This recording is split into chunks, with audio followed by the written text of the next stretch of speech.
mengenai Roh Kudus atau Roh Amin, maka rujukan umat Islam kemudian itu adalah kembali kepada kitab sucinya. Sementara kalau teman Kristen berbicara mengenai Roh Kudus, kita bingung. Dia merujuk kepada siapa selain daripada kitab terjemah. Yang di dalamnya kita dapati ada dua kata Roh Kudus yang sampai sekarang ya saya yakin orang Kristen pun tidak paham gitu apa sebenarnya original teks dalam bahasa Yunani. Kok bisa larinya ke kata Roh Kudus ini? Nah, sementara Roh Kudus ini adalah makhluk. Roh ini adalah makhluk. Kudus ini adalah suci. Makhluk suci. Nah, coba kita lihat, kita konfirmasi terhadap pengajaran daripada Yesus sendiri tentang Rohul Kudus.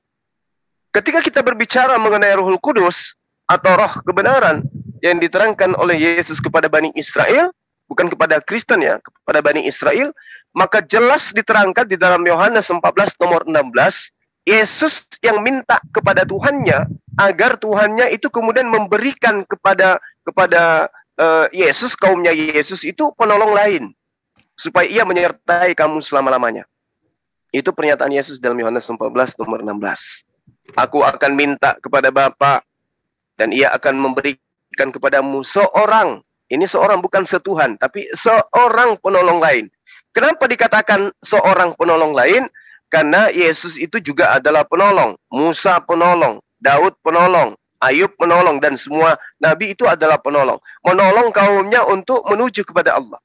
Aku akan minta kepada Bapa dan ia akan memberikan kepadamu seorang penolong lain supaya ia menyertai engkau selama-lamanya.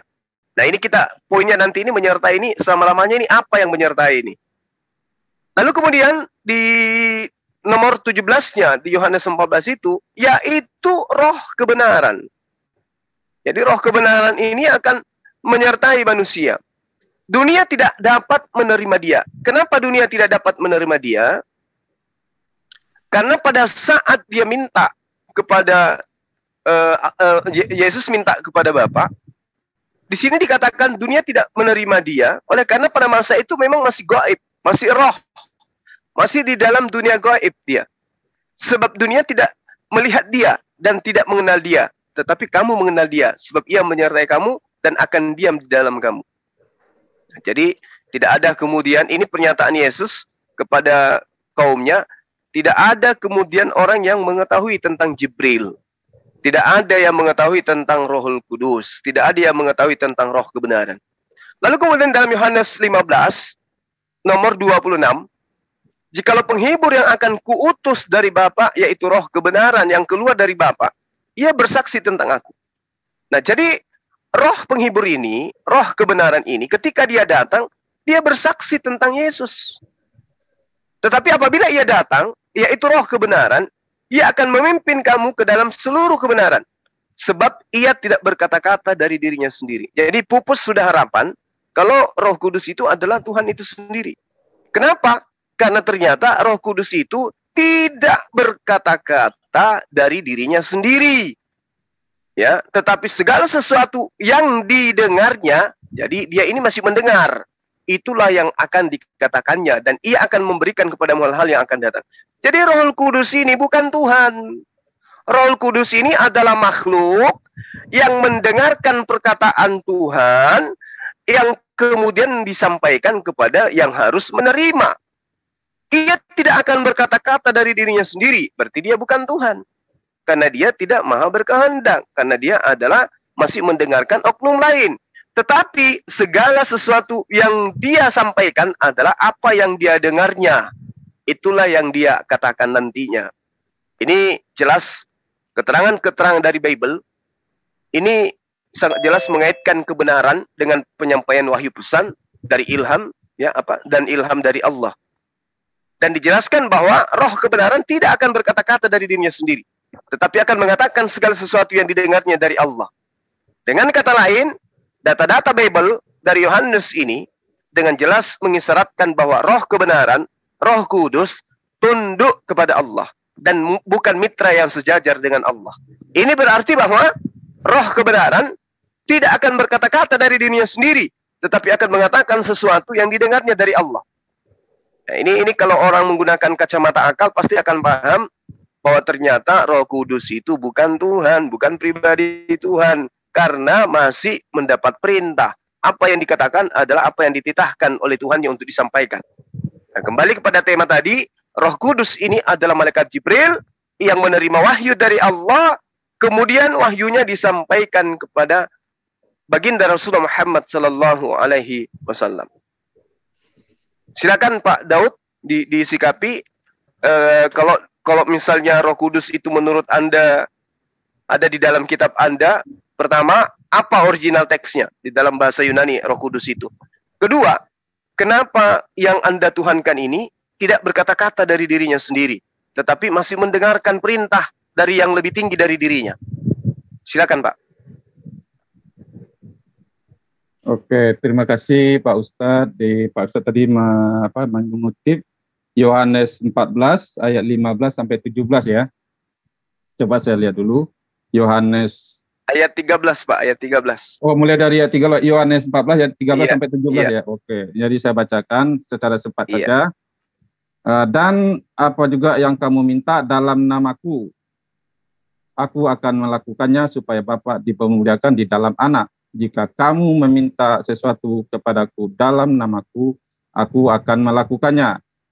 Yohanes 14 ayat 15, jikalau kamu mengasihi aku, kamu akan menuruti segala perintahku. Ayat 16, aku akan meminta kepada Bapa, dan ia akan memberikan kepadamu seorang penolong yang lain, supaya ia menyertai kamu sampai selama-lamanya. Yohanes 14 ayat 17, yaitu Roh kebenaran. Dunia tidak dapat menerima dia, sebab dunia tidak melihat dia dan tidak mengenal dia. Tetapi kamu mengenal dia, sebab ia menyertai kamu dan akan diam di dalam kamu. Jadi di sini Yesus jelas mengatakan, aku akan minta kepada Bapa seorang penolong. Nah, jadi jikalau kamu meminta sesuatu kepadaku dalam namaku, aku akan melakukannya. Aku akan minta kepada Bapa dan ia akan memberikan kepadamu seorang penolong, yaitu yang lain, yaitu supaya ia menyertai kamu sampai selama-lamanya. Jadi jelas kalau malaikat, kalau itu dia tidak mungkin tinggal di dalam kita dan diam di dalam kita. Kalau Roh Kudus itu dalam malaikat atau utusan yang diutus oleh Tuhan atau yang lebih rendah dari Tuhan, bagaimana seorang malaikat berdiam bernaung di dalam kita. Tetapi Roh Allah, karena ada ayat lain, Roh Allah ketika kita memberi diri kita disucikan di dalam nama Tuhan Yesus, di dalam Roh Allah, 1 Korintus 6 ayat 11, bahwa kita disucikan, bahwa Roh Allah akan diam di dalam kita. Kita adalah bait Allah dan Roh Allah akan tinggal di dalam kita. Jadi Roh Allah yang tinggal dalam diri kita adalah pribadi yang ilahi. Karena dikatakan yaitu Roh kebenaran. Roh kebenaran, dunia tidak dapat menerima dia sebab dunia tidak melihat dia dan tidak mengenal dia. Tetapi kamu mengenal dia, yaitu orang Kristen mengenal Roh Kudus. Orang Kristen mengenal Roh Kudus sebagai pribadi yang ilahi. Sebab ia menyertai kamu, dia menyertai orang Kristen, orang yang percaya Yesus. Bagaimana cara dia menyertai? Bahwa dia menyertai kita dan tinggal di dalam kamu, yaitu di dalam orang percaya. Jadi Roh Kudus bukanlah pribadi atau malaikat atau ciptaan, tetapi Roh Kudus adalah Roh Allah yang tinggal bisa, karena kamu adalah bait Allah. Dan dengan demikian Roh Allah tinggal dan diam di dalam kamu. Karena itu muliakanlah Allah dengan tubuhmu. Jadi hendaklah kamu kudus, sebab Allah itu kudus, karena Roh Allah ada pada kamu. Sebab tanpa kekudusan orang tidak bisa melihat Allah dan mengenal Allah. Hendaklah kamu kudus. Bagaimana cara kita kudus? 1 Korintus 6 ayat 11. Kita beri diri kita dikuduskan, disucikan dalam nama Tuhan Yesus dan dalam Roh Allah. Kita menjadi kudus dan Roh Allah tinggal dan diam di dalam kita. Karena Yesus mengutus dan dia minta kepada Bapak seorang penolong yang lain selain Yesus, yaitu Roh Kudus. Roh Kudus dikatakan satu pribadi yang kudus, yang suci. Roh Allah, Roh Tuhan itu tidak diciptakan, tetapi Roh Tuhan pribadi yang setara dengan Tuhan. Karena ingat tadi bahwa Ayub berkata bahwa roh Tuhan telah membuat aku. Dan malaikat tidak mencipta, tetapi roh Tuhan mencipta. Roh Kudus itu roh ilahi. Makanya orang kita mengenal Bapa, Anak, dan Roh Kudus. Jadi orang Kristen mempunyai pandangan Roh Kudus bukanlah malaikat, bukanlah pribadi yang diciptakan, tetapi pribadi Allah yang datang dalam roh. Bisa hadir dalam Roh Kudus, bisa memimpin orang melalui rohnya, bisa datang menguasai orang melalui Roh Kudusnya. Dan Yesus sendiri memberi seorang penolong yang lain selain Yesus, yaitu roh kebenaran, yaitu Roh Kudus, supaya dia menyertai orang percaya. Dia tinggal selama-lamanya di dalam orang percaya. Jadi Roh Kudus bukanlah pribadi yang di luar orang Kristen, atau yang menyertai atau Jibril atau malaikat, tetapi Roh Kudus adalah pribadi yang ilahi, karena Roh Kudus bisa mencipta, Roh Kudus bisa menghinsapkan, Roh Kudus bisa membuat orang mengenal Yesus. Sebab tidak ada orang yang bisa mengaku Yesus Tuhan selain melalui Roh Kudus. Hanya melalui Roh Kuduslah orang bisa mengatakan Yesus itu Tuhan. Makanya Roh Kudus akan memberi pengertian tentang siapa Yesus. Dia akan bersaksi bahwa dia akan memuliakan Yesus. Karena Yesuslah yang mengutus Roh Kudus. Jadi Yesus, Roh Kudus, Bapa adalah natur yang setara. Jadi dia bukanlah, kalau malaikat tidak setara dengan Tuhan. Tetapi Roh Kudus, Anak, dan Bapa itu adalah setara. Karena mereka mempunyai natur yang sama. Jadi di sini jelas dikatakan roh kebenaran yang menyertai, dan roh kebenaran itu dikatakan roh pencipta, roh Allah, pribadi yang ilahi. Jadi jelas orang Kristen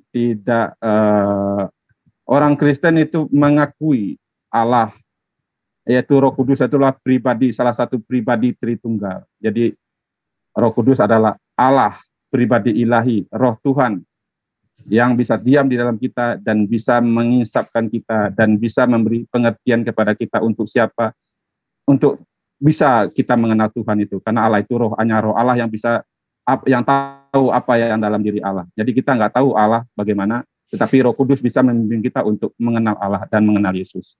Jadi begitu Pak Ustadz. Terima kasih.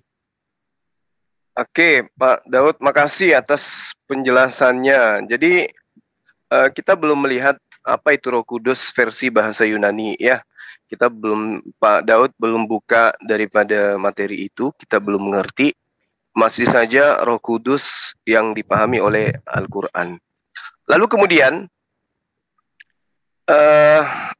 saya katakan kepada Pak Daud bahwa ketika Yesus berbicara dengan manusia-manusia yang sesaman dengannya, mohon jangan disamakan bahwa Yesus itu sedang berbicara dengan orang Kristen, Pak. Yesus tidak mengenal Kristen. Kemarin itu kita sudah mengulas, yang percaya kepada Yesus itu hanya Bani Israel, itu pun sebagian kecil. Kristen belum nongol di situ. Jadi Kristen itu, Pak, adalah kelompok orang-orang yang tidak melakukan perintah Yesus, yang tidak melakukan Torah. Ya. Dia ini, Kristen ini muncul di Antioquia, dan mereka adalah pengikut pengajaran yang menuhankan manusia bernama Yesus. Jadi tolong dipisahkan, ketika Yesus berbicara di dalam kitab Anda, diceritakan oleh penyelidik, ya, karena kitab Anda dituliskan berdasarkan hasil penyelidikan. Kalau sedang menorehkan cerita Yesus bercakap-cakap, itu Yesus tidak sedang bercakap dengan orang Kristen. Jadi tolong dibedakan itu. Ya, terlepas saudara saya ini Kristen, tapi tolonglah buka cakrawala berpikirnya bahwa Yesus sedang berbicara kepada Bani Israel. Bani Israel itu penganut Taurat. Ya, mereka penganut Taurat. Mereka itu adalah orang yang mengharamkan babi, orang yang sabat, orang yang bersunat, Pak. Jadi jangan Anda samaratakan Kristen dengan pengikut Yesus pada masa itu. Enggak, beda. Nah, ketika kemudian Yesus menerangkan kepada pengikutnya tentang roh kebenaran, tentang roh penolong, itu dia tidak sedang berbicara mengenai Tuhan. Dia sedang berbicara mengenai makhluk Tuhan yang akan datang menyertai para murid. yang kelak dibantai oleh Paulus. Nah, itu harus jelas. Jadi jangan seakan-akan Yesus itu, wahai anak-anakku, ya, pada waktu ini sudah dekat antikristus. Itu dia sedang berbicara dengan pengikutnya.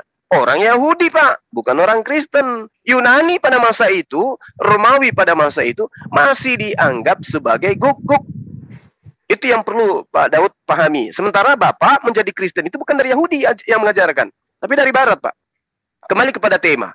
Ketika Yesus menerangkan di dalam Yohanes 16 nomor 13, tetapi apabila ia datang, yaitu roh kebenaran, ia akan memimpin kamu ke dalam seluruh kebenaran. Kenapa bisa kayak begitu? Ya, sebab Roh Kudus ini tidak berkata-kata dari dirinya sendiri. Lalu kemudian Bapak mengatakan Roh Kudus itu setara dengan Tuhan yang mengutus Roh Kudus. Nah, inilah yang saya katakan. Bapak jangan linglung di sini. Ya, diterangkan Bapak, di keterangan Bapak, Roh Kudus itu adalah Bapak itu sendiri, setara dengan Bapak. Loh, gimana ceritanya? Bapak itu maha berkehendak, Pak. Mazmur 33 nomor 9. Itu. Maha berkehendak Tuhan itu. Yesaya 55 nomor 11. Tuhan itu maha berkehendak. Apa yang dia mau, dia cukup mengatakan kun, jadi. Dia tidak mendengarkan, dia tidak menunggu instruksi dari yang lebih tinggi dari dia, Pak. Sementara Roh Kudus di sini diterangkan oleh Yesus kepada muridnya, berbeda dengan Roh Kudus yang Bapak sebagai Kristen menerangkan kepada saya. Dan saya lebih percaya kepada Yesus. Ketika Yesus dengan gamblangnya menerangkan kepada Bani Israel, Roh Kudus, Roh kebenaran itu tidak akan berkata-kata dari dirinya sendiri. Maka murid-muridnya Yesus pun memahami, oh, Roh Kudus itu adalah utusan Tuhan. Berbeda dengan yang Bapak sampaikan barusan. Gitu ya. Lalu kemudian ketika Bapak mengatakan Roh Kudus bukan ciptaan, tapi dia adalah pencipta itu sendiri. Nah, itu keliru lagi, Pak. Yesus sendiri menerangkan bahwa Roh Kudus itu bukan Tuhan. Apa pembuktiannya bahwa Roh Kudus itu bukan Tuhan? Dia katakan, sebab ia tidak akan berkata-kata dari dirinya sendiri. Siapa? Roh Kudus. Apakah Tuhan berlaku seperti itu? Tidak. Tuhan itu maha berkehendak. Nah, ini yang perlu Pak Daud harus pahami sedikit ya tentang Roh Kudus. Kenapa saya larinya lebih berat ke sana? Karena Bapak tidak mengajarkan ke kita nih apa itu Roh Kudus versi Kristen menurut original teksnya. Roh Kudus itu hanya di Indonesia dikenal oleh Kristen, Pak. Hanya di Indonesia. Mengambil dari terjemah Al-Quran. Mengambil dari pernyataan di Al-Quran. Kemudian diambil dua kata itu masuk ke dalam terjemahan Bible. Orang Cina, orang Jepang, orang Amerika nggak kenal apa itu Roh Kudus. Jadi Bapak harus kembali ke sumber. Apa sih yang Anda maksud Roh Kudus ini? Jangan membingungkan kami umat Islam. Karena Roh Kudus itu hanya ada dalam kitab kami. Kalau ada dalam kitab Anda itu karena terjemah, mengambil dari Quran. Nah, cobalah Anda tuangkan di sini ya, sebagai murtadin, Roh Kudus dalam bahasa Yunaninya itu apa? Dan korelasinya dengan bahasa Indonesia apa? Karena saya hanya ingin mengatakan gini loh, di poin ini. Yesus konon menceritakan kepada Bani Israel. Di dalam Yohanes 2, nomor 18, nomor 20. 1 Yohanes 2, Pak, nomor 18. Dia menerangkan begini. Anak-anakku, ini dia sedang berbicara, jangan Anda bilang berbicara dengan Kristen, pemakan babi, bukan, Pak. Ini sedang berbicara dengan Bani Israel, penganut Torah. Anak-anakku, penganut Torah, orang Yahudi, Bani Israel, keturunan Ishak, bukan Kristen. Waktu ini ada waktu yang sudah terakhir. Dan seperti yang telah kamu dengar, seorang antikristus akan datang. Sekarang telah bangkit banyak antikristus. Itulah tandanya bahwa waktu ini benar-benar adalah waktu yang terakhir. Jadi jangan Anda mengatakan, oh, Yesus berbicara kepada orang Kristen bahwa wahai Kristen akan ada antikristus. Sehingga nanti Anda nisbahkan kepada kami umat Islam. Padahal Anda loncat. Yang Yesus ceritakan ini adalah Yesus sedang bercerita kepada pengikutnya. Bani Israel, Pak. Penganut Torah. Sama seperti kami. Orang yang punya syariat, orang yang bersunat, dan sujud dalam beribadah. Yesus sedang berbicara kepada mereka, bukan kepada Kristen. Nah, kemudian nomor selanjutnya diterangkan, memang mereka antikristus ini berasal dari antara kita. Nah ini poinnya Pak. Jadi memang kata Yesus ada antikristus, ada penyesat yang nanti berasal dari antara kita. Artinya di tengah-tengah pengikut Yesus Bani Israel akan muncul antikristus. Jadi jangan Anda mengatakan, oh di tengah-tengah kehidupan umat Kristen nanti akan muncul antikristus yang Anda nisbahkan kepada baginda Rasulullah Muhammad SAW. Padahal poinnya Pak, harus kita dudukkan perkaranya dengan benar. Yesus berhadapan dengan siapa? Bani Israel Pak, bukan berhadapan dengan tentara Romawi, bukan. Bukan berhadapan dengan orang Yunani, bukan. Yesus berhadapan dengan pengikutnya Bani Israel dan dia katakan, wahai Bani Israel, sesungguhnya di tengah-tengah Bani Israel akan muncul orang yang antikristus dan memang berasal dari antara kita. Berarti di antara ahli kitab akan muncul sebagai pemberontak melawan pengajaran Yesus. Jangan lagi Anda sandarkan ke kami Islam. Yesus menerangkan itu kepada muridnya Bani Israel, bahwa di tengah-tengah Bani Israel akan muncul antikristus. Nah, lalu kata Yesus, tetapi mereka tidak sungguh-sungguh termasuk pada kita. Sebab jika mereka sungguh-sungguh termasuk pada kita, niscaya mereka akan bersama-sama dengan kita. Tetapi hal itu terjadi supaya menjadi nyata bahwa tidak semua mereka sungguh-sungguh pada kita. Berarti ada orang munafik, Pak. Ada yang ngaku-ngaku sebagai murid. Ada yang ngaku-ngaku sebagai rasulnya Yesus. Yang kelak ngaku-ngaku sebagai orang yang menerima wahyu dari Yesus. Ini yang diterangkan oleh Yesus, Pak. Makanya muncul istilah Roh Kudus juga dari sana. Padahal Roh Kudus yang dimaksud oleh Yesus itu adalah oknum yang diutus oleh Tuhan yang bukan Tuhan. Yang mana dia akan menyampaikan segala sesuatunya berdasarkan tentang syariat. Jadi yang diajarkan itu syariat, Pak. Hukum-hukum. Kalau bukan syariat, lalu apa yang dia sampaikan? Kalau dikatakan roh dan kebenaran, dikatakan roh kebenaran, itu karena dia mengajarkan kebenaran. Berarti kalau berbicara mengenai kebenaran, berarti ada konsep. Ada konsep yang akan diajarkan. Bukan tahayul, bukan hanya halusinasi, bukan apa istilahnya itu hurafat, bukan sesuatu yang diangan-angankan, tetapi nyata pengajarannya setelahnya adalah pengajaran yang nyata, kemudian dijadikan sebagai dasar pijakan. Makanya menyertai selama-lamanya. Roh Kudus itu menyertai selama-lamanya. Apa yang dimaksud dengan roh kebenaran? Roh kebenaran itu adalah wahyu yang dibawa oleh malaikat Jibril datang kepada baginda Rasulullah SAW berupa Al-Quran. Berupa Al-Quran itu adalah sebuah konsep roh yang kemudian menyertai manusia selama-lamanya. Makanya kalau Bapak mengatakan Roh Kudus itu adalah pribadi Tuhan yang menyertai kami umat Kristen. Waduh, saya jadi bingung nantinya, Pak. Kenapa antar sekte masing-masing mengklaim punya Roh Kudus, dibimbing oleh Tuhannya, dan Tuhannya menyertai selama-lamanya. Tapi ibadahnya mereka berbeda, kitab mereka berbeda, konsep mereka berbeda. Roh Kudusnya itu yang mana yang benar? Bingung kan, Pak? Kalau kami umat Islam, semuanya Al-Quran panduannya. Mau golongan apapun di dalam Islam, panduannya tetap adalah Al-Quran, menyertai selama-lamanya. Ya, jadi sesi ini saya minta pada Bapak, mungkin bisa apa sih Roh Kudus melalui bahasa Yunani itu? Kok bisa di Indonesia menjadi Roh Kudus juga? Sementara yang saya pahami, mohon maaf sedikit lagi, yang saya pahami, Yesus di dalam pengajarannya itu dikabarkan bahwa tentang malaikat itu disebut juga dengan Roh Kudus, Pak. Bahkan di dalam pengajaran Yohanes yang dikatakan roh itu adalah nabi. Contoh misalnya di dalam 1 Yohanes 4, ya, 1 Yohanes 4 nomor 1, ternyata yang dimaksud roh di sini adalah nabi, Pak. Apa buktinya? Coba Anda buka 1 Yohanes 4 nomor 1. Ternyata roh itu adalah nabi.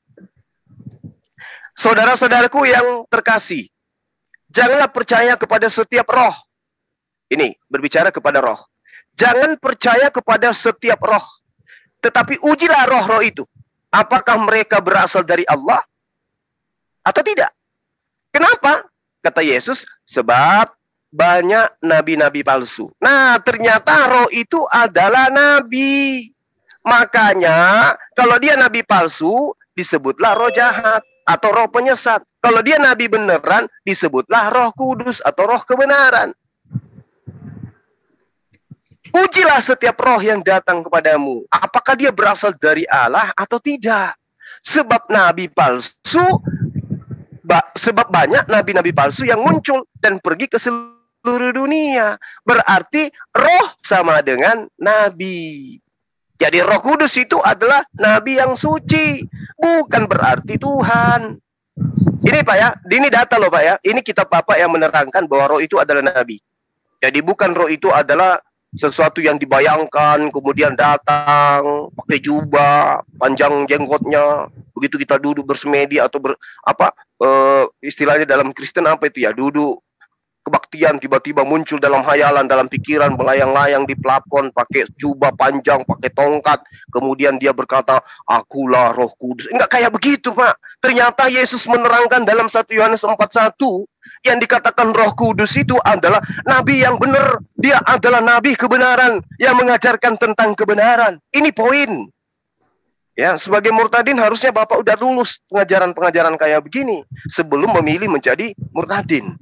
Saudara-saudaraku yang kekasih, jangan percaya akan setiap roh, tetapi ujilah roh-roh itu, apakah mereka berasal dari Allah atau tidak berasal dari Allah. Sebab banyak nabi-nabi palsu yang telah muncul dan pergi ke seluruh dunia. Subhanallah. Ternyata roh itu adalah nabi, Pak. Makanya aku katakan, Roh Kudus itu adalah malaikat Jibril yang kemudian datang ke penolong lain yang mengajarkan segala sesuatunya tentang hal yang benar.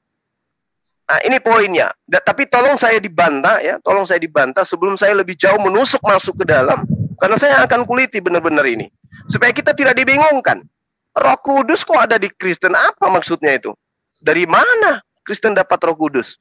Mungkin maksudnya apa ya? Roh itu kan di dalam pemahaman kami ya bisa nabi, bisa malaikat, bisa pewahyuan dan seterusnya.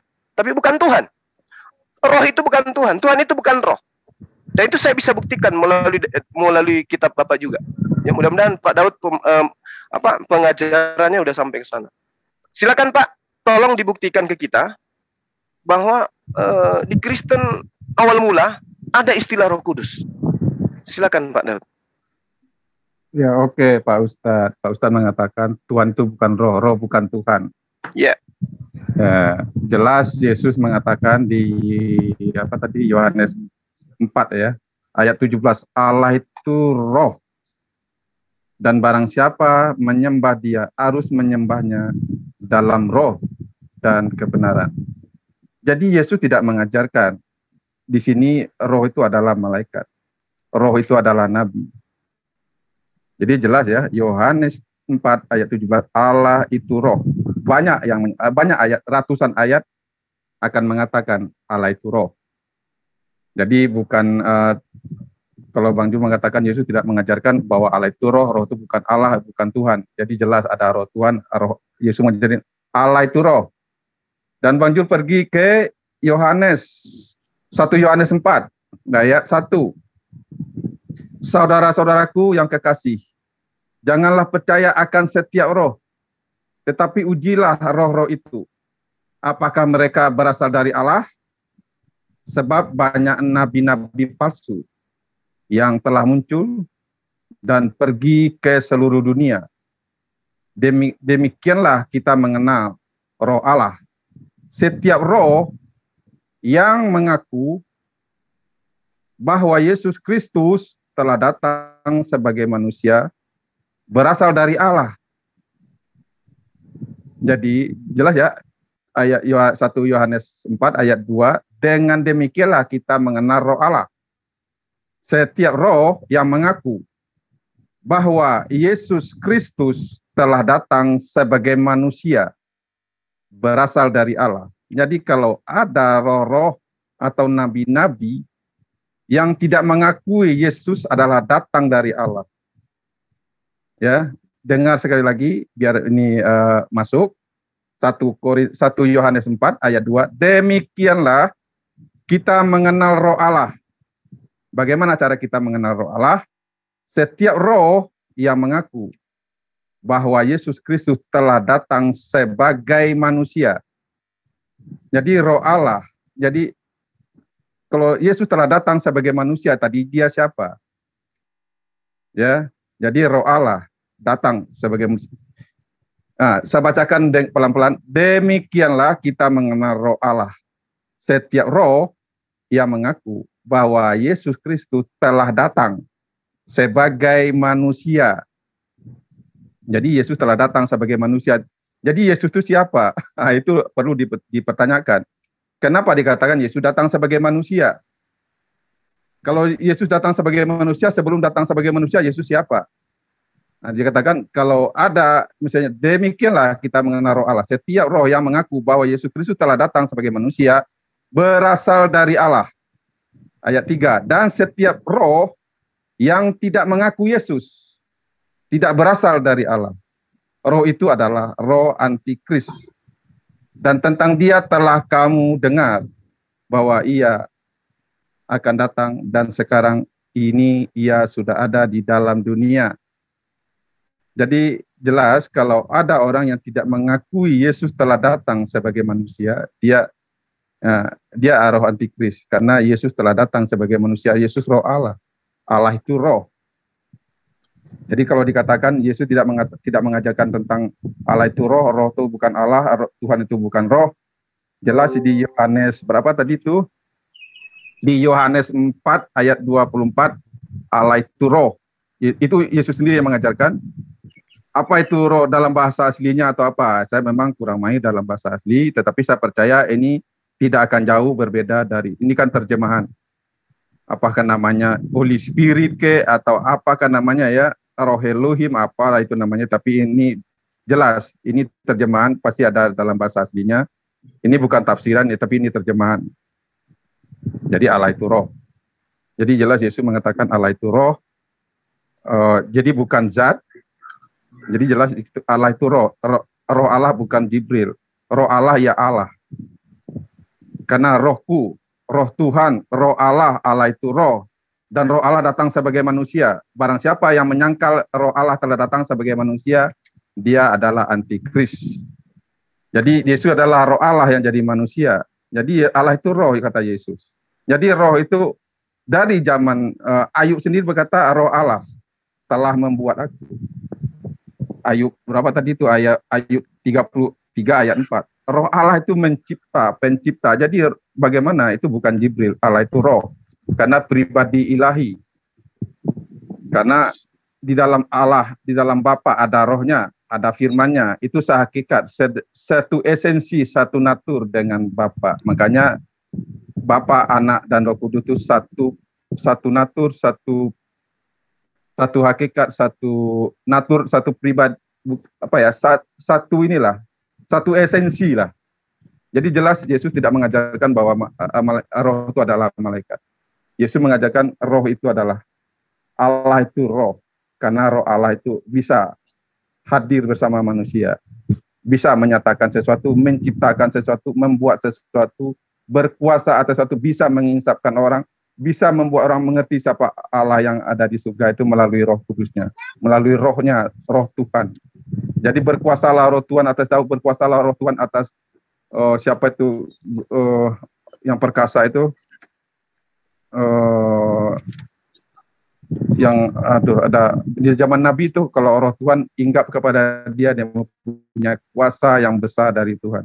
Jadi roh itu bukan roh Allah, bukan Jibril. Jadi jelas Alkitab tidak akan membingungkan, karena Alkitab dengan jelas Allah itu roh. Roh Allah beda dengan memang malaikat atau juga roh yang melayani, roh yang diciptakan, tetapi dia bukanlah hakikat atau seesensi atau sederajat dengan Allah itu sendiri.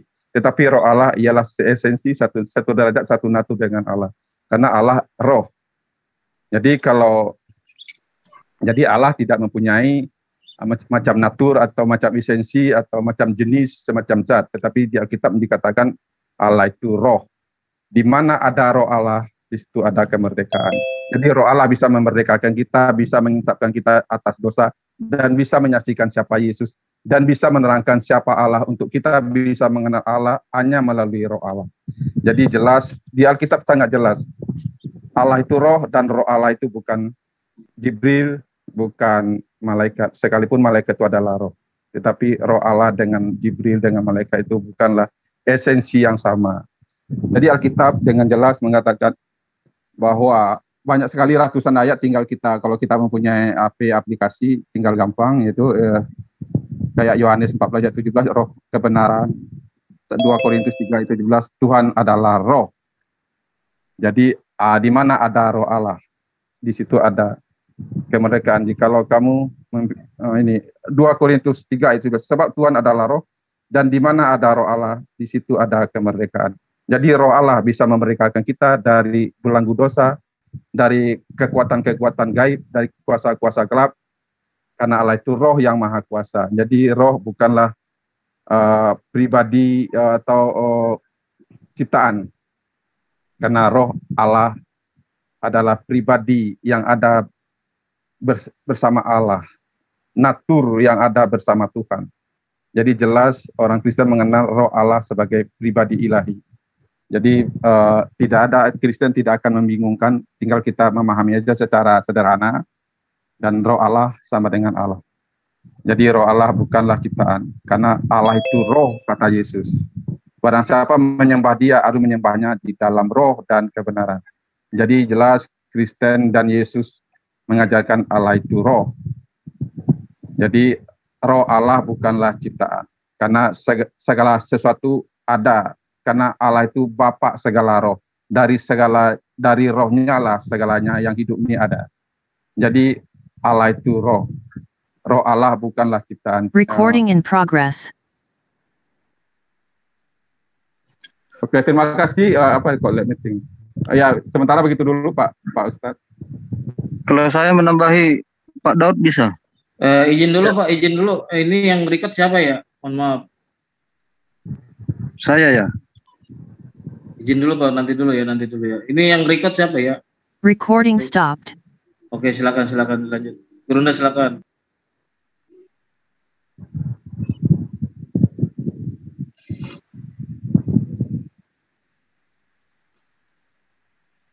Silakan Pak.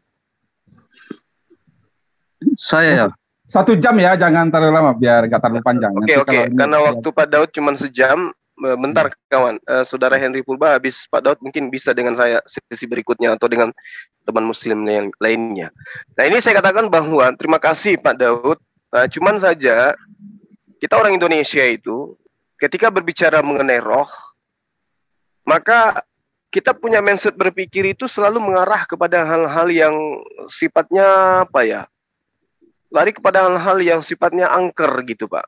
Oleh karena itulah kemudian saya minta jangan Anda sepelekan itu. Roh Kudus menurut Anda itu adalah penamaan yang bagus. Bahkan Anda jadikan 2 kata itu sebagai Tuhan. Tapi Anda nggak ngerti di dalam original teks kitab Anda itu apa. Nah, kalau Anda mengatakan Tuhan itu adalah roh menurut Yesus, yang saya ingin katakan kepada Bapak, kata roh itu harus Anda kuliti berdasarkan original teksnya. Kata roh itu apa sih sebenarnya? Karena kalau Anda menggunakan Tuhan itu ada roh, jin juga roh, Pak. Hantu juga roh. Ya, iblis juga roh, setan juga roh. Nah, sekarang apa perbedaannya antara roh-roh yang Anda sembah? Itu makanya harus betul-betul identifikasi lebih utama, lebih awal tentang kata Roh Kudus itu apa sebenarnya. Nah, kalau Anda mengutip pernyataan Yesus bahwa Allah itu roh, itu maksudnya bukan roh dalam arti kata pemahaman Indonesia, Pak. Itu ruah, Pak. Ruah itu goib. Ruh itu goib. Dia tak terlihat. Ibaratkan angin, udara. Ada tapi tak terlihat. Itu yang dimaksud dengan ruah. Jadi kalau Anda mengatakan, oh Yesus mengatakan Allah itu roh sehingga Bapak menyembah roh. Nah, di sini celakanya.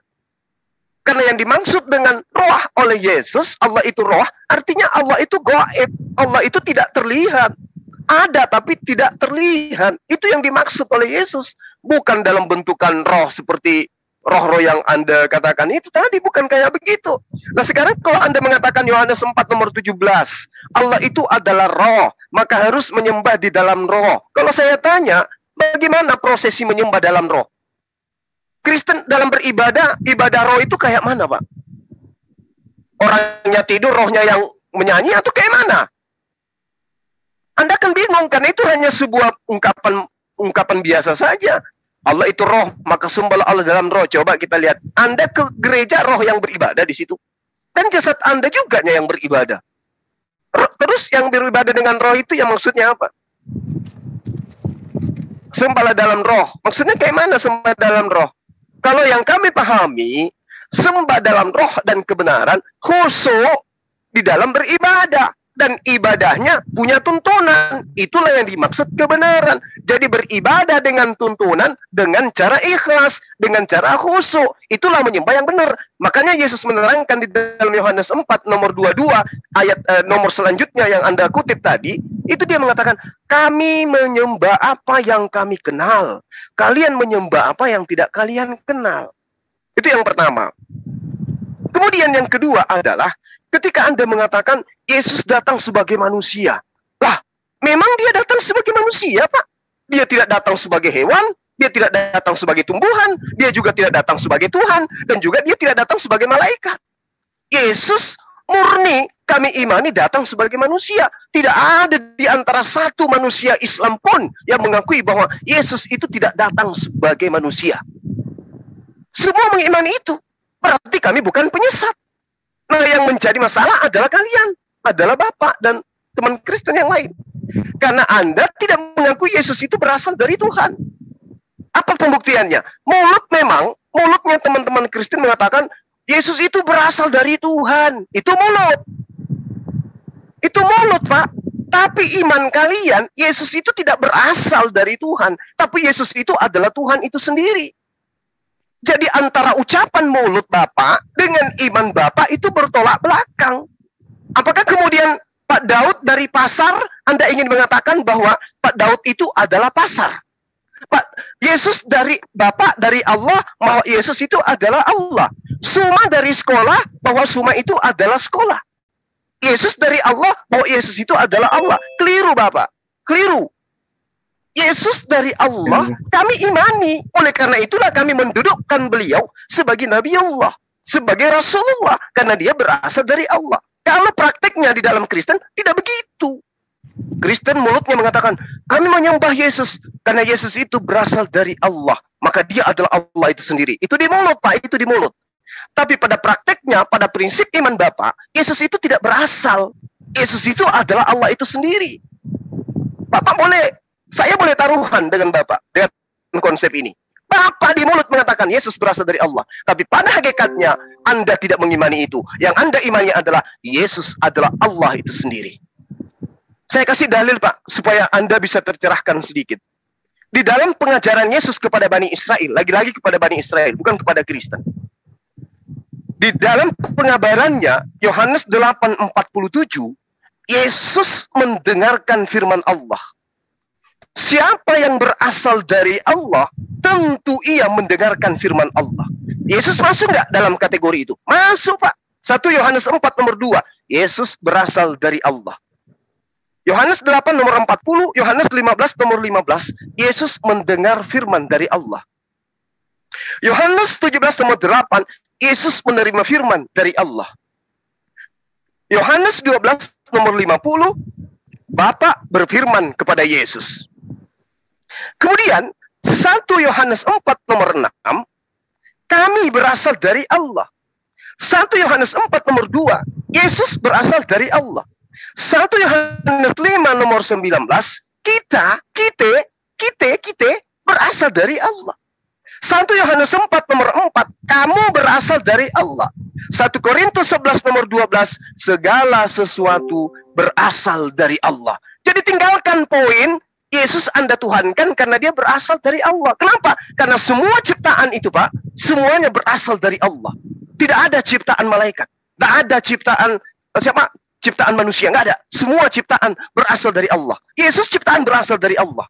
Jadi kalau Anda kemudian mengatakan, kami menyembah Yesus karena Yesus berasal dari Allah, itu di mulut, Pak.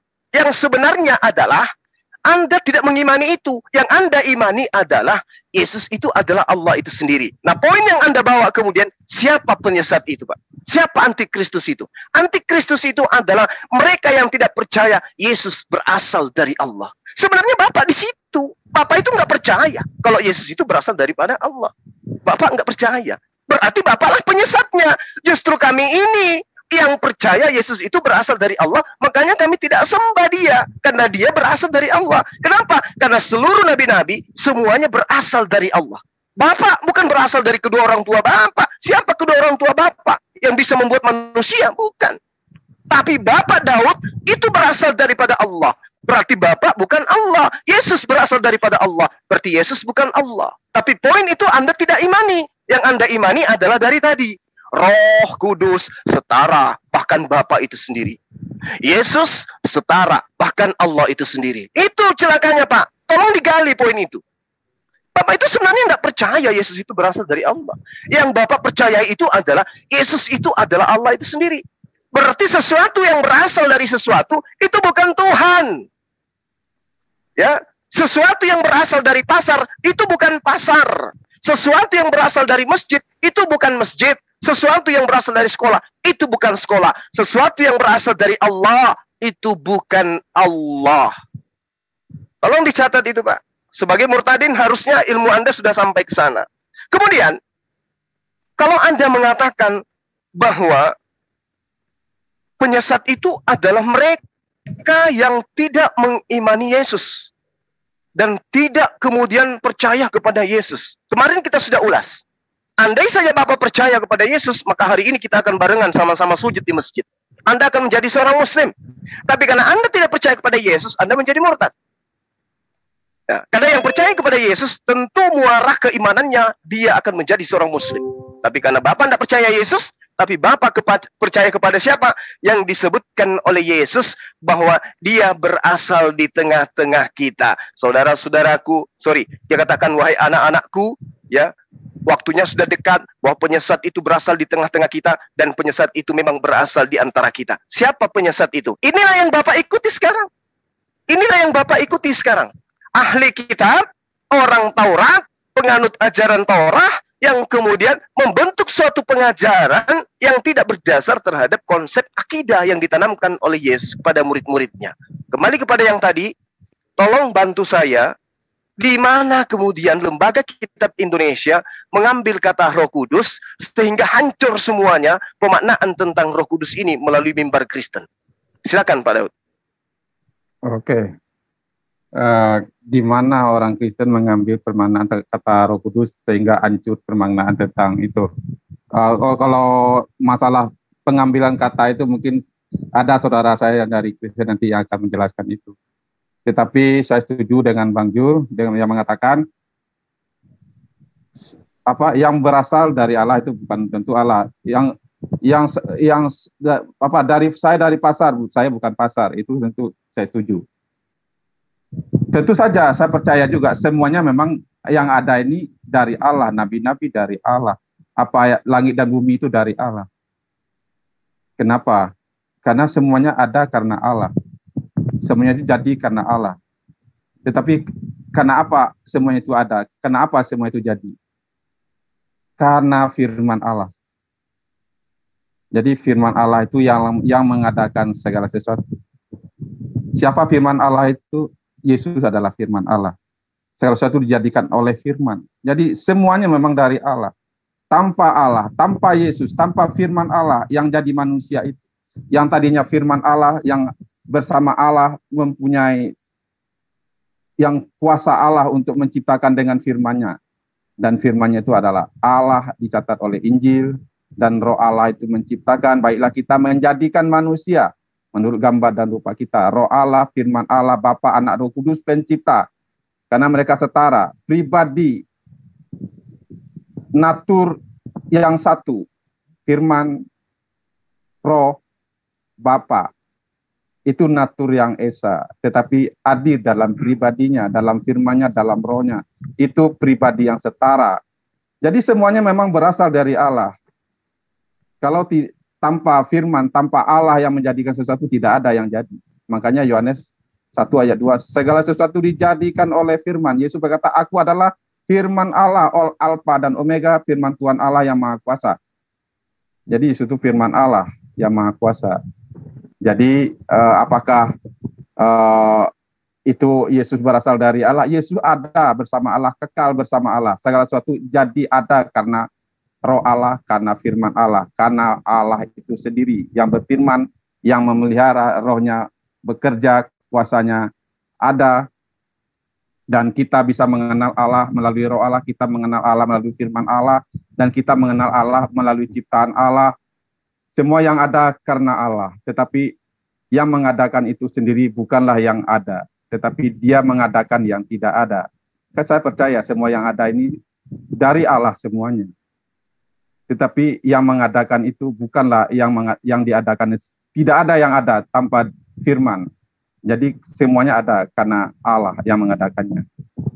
Jadi kalau Yesus datang keluar dari Allah, sebelum dunia ada, Yesus sudah ada. Itu pengakuan Yesus. Aku datang sebelum Abraham ada, aku sudah ada. Aku sudah jadi, aku ini firman Allah yang maha kuasa. Bagaimana firman Allah menjadikan segala sesuatu? Bagaimana Allah, roh Allah menciptakan segala sesuatu? Jadi itu mereka setara. Dan bagaimana Bang Jul katakan ini akan membingungkan atau apa? Kalau kita melihat Alkitab itu sangat jelas kok, sangat simpel kok. Allah itu Esa dan rohnya dan firmannya ada bersama yang Esa itu. Jadi rohnya bisa datang, buktinya bisa. Yesus mengajarkan Allah itu roh. Itu adalah esensi, itu adalah natur. Allah itu kalau ibarat itu semacam saya ini, jenis saya apa? Manusia, orang, jenisnya manusia. Tetapi saya yang manusia ini mempunyai nama Daud. Allah itu roh.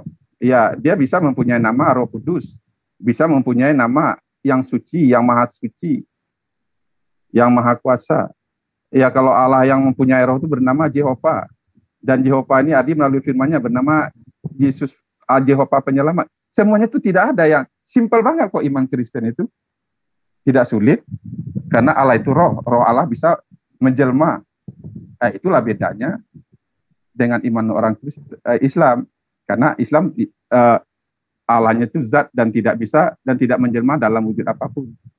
Tetapi orang Kristen percaya Allah itu roh dan bisa menjelma dalam bentuk yang bisa dikenal oleh orang. Makanya Yesus berkata, jikalau aku, barang siapa yang menyangkal aku, yang telah mengakui aku datang sebagai manusia.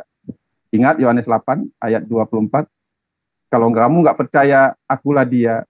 Coba Yesus dari atas, Yesus roh Allah yang jadi manusia. Jikalau kamu nggak percaya akulah dia, kamu mati dalam dosamu.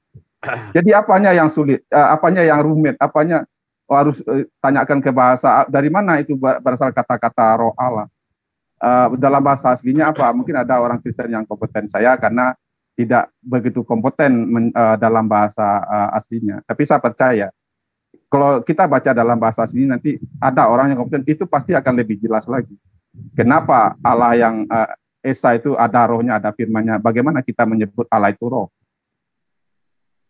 Ya, apakah sangat seram banget kelihatannya? Ya, setan juga roh. Apakah mengerikan banget? Apalagi di Indonesia ada kuntilanak, ada foto hijau, ada Recording in progress. jadi jelas. Roh Allah apa bedanya? Di mana ada roh Allah, di situ ada kemerdekaan, ada damai. Recording stopped. Di mana ada roh setan, di situ ada kekhawatiran, ada ketakutan. Bagaimana kita membedakan antara roh Allah? Barang siapa yang mengaku Yesus berasal dari Allah, itu dia adalah roh Allah. Dan barang siapa berkata terkutuklah Yesus, dia adalah roh setan. Karena bagaimana kita mengetahui antara roh Allah dengan roh iblis?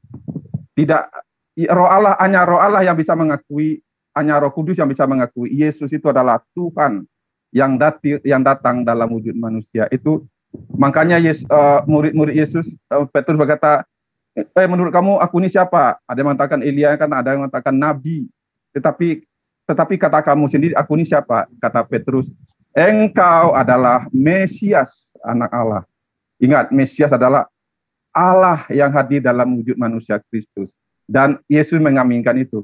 Barang siapa yang percaya bahwa dia datang sebagai manusia, Allah yang datang sebagai manusia, dia adalah berasal dari roh Allah. Sedangkan Islam hanya percaya Yesus itu hanya manusia, bukan Tuhan yang jadi manusia. Itu bedanya Kristen dan Islam. Kristen percaya Yesus itu manusia karena dia hadir dalam wujud manusia, tetapi Kristen percaya juga Yesus adalah Tuhan yang hadir dalam wujud manusia karena dia roh Allah yang datang sebagai manusia. Dia berasal dari Allah. Karena Allah itu roh, tetapi roh itu bisa mengambil rupa. Itulah Tuhan, itulah Allah. Karena Yesus mengatakan Allah itu adalah roh. Barang siapa menyembah dia, harus menyembah dia dalam roh. Dan bagaimana cara menyembah dalam roh kebenaran? Apa sambil tidur kita bisa menyembah? Kita menyembah roh menyembah Allah dalam roh artinya kita tunduk secara roh, secara sikap, secara hati. Karena ibadah kita bukan lagi ibadah lahiriah seperti fisik, tetapi roh kita mengakui, kita mengagungkan dia, hanya dia yang tinggi, kita hanyalah orang yang yang patut, karena patutlah kita meninggikan dia, memuliakan dia, karena dari dialah kita ada, semuanya dari dia, untuk dia dan kepada dia. Kita mengakui dia dalam segala laku kita, tingkah kita, sujud kita, pikiran kita tunduk secara pikiran, kita tunduk secara pengakuan kita tunduk secara roh kepada Allah. Itu kita sudah mengakui Allah, sudah menyembah Allah dalam roh. Kalau apakah kita mau dengan fisik, silahkan. Tetapi wujud kita bukan secara lahiriah. Karena penyembah benar akan menyembah Bapa dalam roh dan kebenaran. Jadi bagaimana cara menyembah Allah dalam roh dan kebenaran? Ya kita mengakui, roh kita mengakui. Dan roh kita akan sujud kepada Tuhan yang adalah roh. Jadi kita nggak perlu lagi arahnya kemana? Ke Yerusalem, tidak perlu. Karena Allah itu roh. Di mana roh Allah ada pun di segala tempat. Ya, kita sujud, kita mengakui bahwa segalanya dari Allah, semuanya dari Allah, berasal dari Allah. Kita ada dari Allah, kita sujud kepada Allah. Roh kita tunduk. Karena persembahkanlah tubuh kita sebagai persembahan yang hidup, yang berkenan, yang kudus, yang hidup, yang berkenan kepada Allah. Itulah ibadah kita, itulah sujud kita, itulah pengakuan kita. Kita tunduk kepada Allah. Dan hidup di dalam mempersembahkan hidup kita. Bukan ibadah kita itu hanya kita 5 waktu atau 10 waktu atau 3 waktu. Tidak. Mempersembahkan hidup kita yang kudus, itulah ibadah kita di dalam roh. Memuliakan Tuhan dengan tubuh dan roh kita, jiwa kita kepada Tuhan. Jadi sementara begitu dulu biar nggak terlalu panjang. Baik, makasih Pak Daud tentang apa yang Bapak jelaskan ya, semakin jauh dari apa itu Roh Kudus, belum sampai ke sana rupanya. Hanya menjabarkan tentang doktrin dogma. Jadi ketika Bapak mengatakan firman, roh, dan juga Bapak itu setara, itu saya tidak pernah menemukan data-data dari Yesus melalui kitab Bapak. Jadi sekarang Bapak lebih berani berbicara daripada Yesus. Yesus mengatakan, aku tidak berkata-kata dari diriku sendiri. Roh Kudus juga dikatakan oleh Yesus dalam Yohanes 16 nomor 13, Roh Kudus tidak berkata-kata dari dirinya sendiri. Sehingga tidak ada poin kemudian yang dapat kita lihat secara tertulis di dalam kitab Bapak bahwa firman roh Bapak setara. Tapi melalui lisan Bapak berani. Berarti Bapak lebih hebat dari Yesus dan Roh Kudus. Itu poin pertama. Kedua, ketika Bapak menuhankan manusia bernama Yesus, karena pernah tertoreh di dalam Wahyu 1 nomor 8 ya, bahwa Yesus mengatakan akulah Alfa dan Omega. Nah, di sini juga saya katakan bahwa Anda terlalu ejakulasi dini di dalam beriman. Di situ Yesus sedang menyampaikan perkataan Tuhannya. Di dalam Yohanes 1 nomor 1 itu bukti akuratnya. Inilah wahyu Yesus Kristus yang dikaruniakan Allah kepadanya untuk disampaikan kepada hamba-hambanya. Berarti Yesus sedang menyampaikan firman Tuhan bahwa Tuhanlah yang Alfa dan Omega. Yesus hanya utusan yang diberi tugas untuk menyampaikan firman.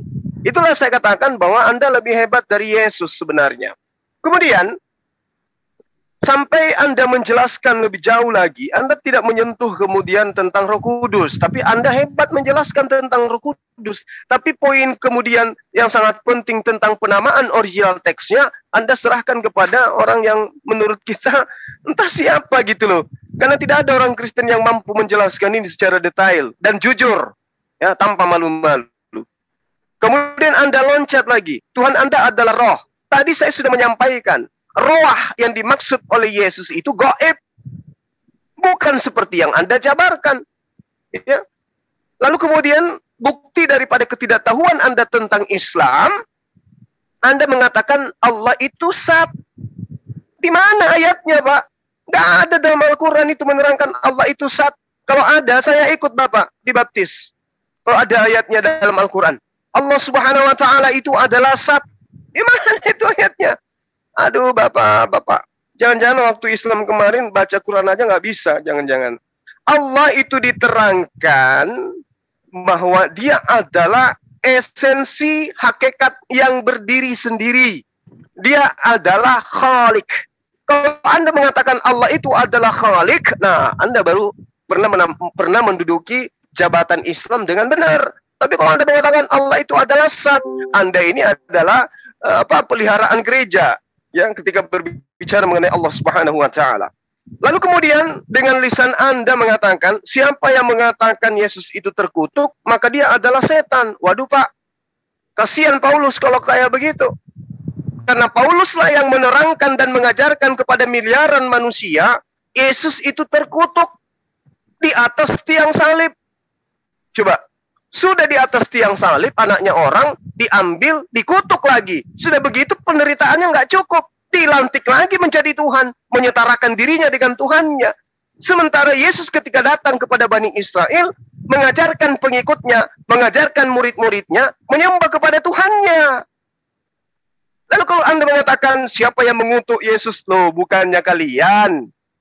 Kristen ada akibat daripada kutuk yang dinobatkan kepada Nabiullah yang datang kepada Bani Israel. Catat itu Pak Daud. Catat dengan tulisan indah di catatan Anda. Bang Suma mengatakan Kristen ada akibat daripada buah kutukan terhadap sosok Nabi yang datang kepada Bani Israel bernama Isa putra Maryam yang kalian sebut dengan kata Yesus. Kalau Yesus tidak mati terkutuk di atas tiang salib, ya, menghapuskan hukum Torah demi untuk Kristen, kalian tidak ada Pak Daud. Jadi jangan Anda mengatakan yang mengutuk Yesus itu adalah setan, jangan Pak. Karena agama kalian itu berasal dari sana.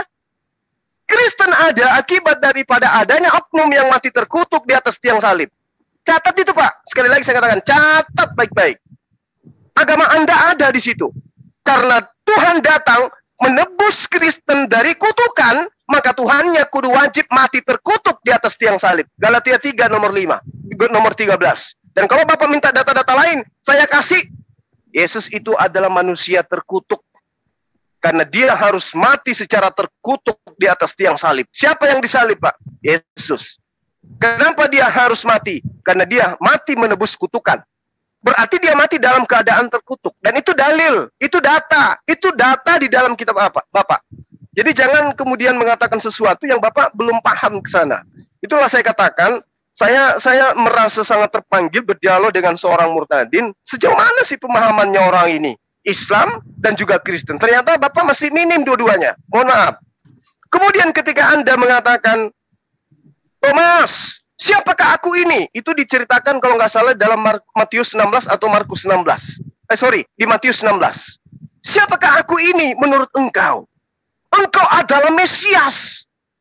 Engkau adalah anak Tuhan. Waduh Pak, anak Pak Daud itu bukan Pak Daud. Anak Suma bukan Suma. Itu yang perlu Anda pahami. Dan kalau Anda menuhankan kemudian Yesus karena dia adalah anak Tuhan, bagaimana dengan Israel, Yakub? Bagaimana dengan anak-anak Tuhan yang lain? Berarti Anda punya Tuhan banyak dong ya? Lalu kemudian ketika Anda berbicara dia adalah Mesias, maka dia adalah Tuhan. Waduh, celaka lagi Pak. Harun Mesias, Kores Mesias, Samuel Mesias. Banyak Mesias Pak. Bukan cuma Yesus. Jadi saya katakan sekali lagi, Pak Daud, tentang Roh Kudus Anda sudah tinggalkan, Anda tidak berdaya di situ. Sekarang lari kepada Mesias. Mesias bagi Yahudi, bagi muridnya Yesus, dan juga Yesus sendiri, bukan Tuhan itu sendiri. Dia katakan, bahagialah engkau Thomas, bukan manusia yang mengatakan itu kepadamu, tetapi Bapa yang ada di surga yang mengatakan kepadamu. Tapi jangan kau katakan kepada siapa-siapa bahwa aku adalah Mesias. Apa Mesias ini? Nabi, bukan Tuhan. Kemudian, Anda mengatakan Islam ya mengajarkan Yesus itu manusia. Betul. Memang karena Yesus juga mengajarkan dirinya adalah anak manusia. Dia tidak pernah mengajarkan dirinya adalah Tuhan. Dia adalah anak manusia. Lalu kemudian Kristen mengatakan Yesus itu adalah Tuhan dalam bentuk manusia. Tuhan yang dalam rupa manusia. Wah, ini bertentangan, Pak, dengan ajaran Yesus. Bapa tidak bisa kamu lihat, suaranya pun tidak bisa kau dengarkan. Sementara Kristen memahami Yesus itu anak manusia. Dibunuh, ditampar, diseret, diludahin. Itu semua ada datanya di kitab Bapak. Berarti Bapak sedang membentuk Tuhan dalam rupa manusia. Sementara kitabnya Yesus, dalam Yesaya, itu kitabnya Yesus. Karena Yesus senantiasa selalu membaca Alkitab di sinagog di depan murid-muridnya. Di Nazaret.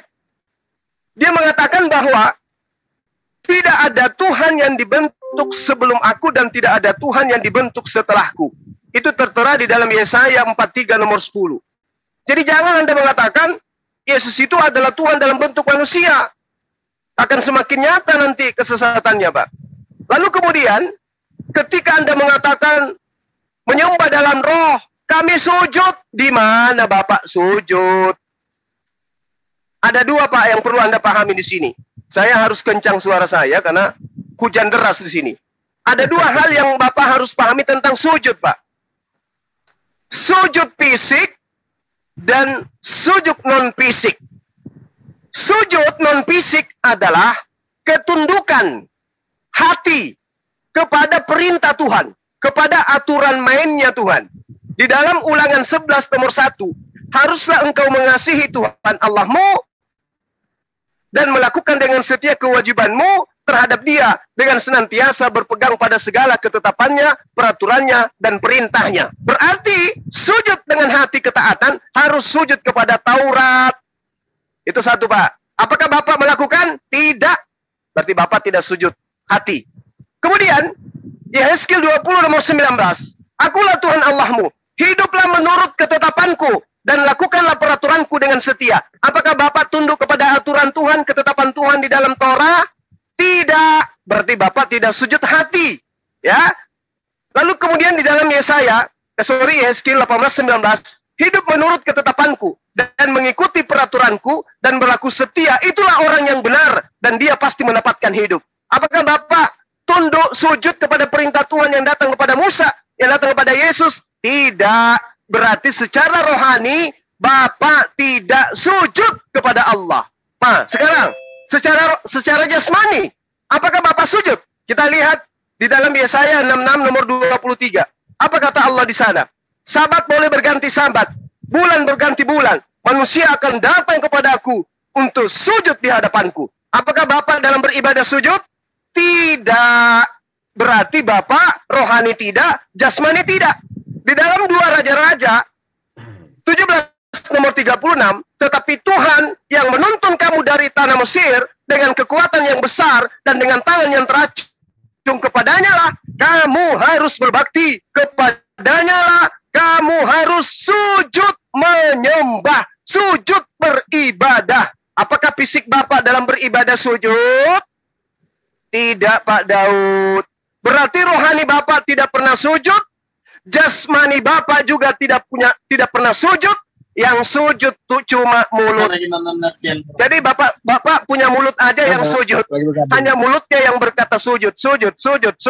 Tapi rohaninya tidak, jasmaninya tidak. Itulah yang diterangkan oleh Yesus. Anak-anakku, waktu ini sudah dekat. Ya, penyesat-penyesat itu ada di antara kita dan berasal dari kita. Dan penyesat inilah yang Bapak Daud imani hari ini. Bapak tidak sujud secara rohani, Bapak tidak sujud secara jasmani. Silakan Bapak pikirkan. Silakan. Oh ya, sudah hampir sejam belum?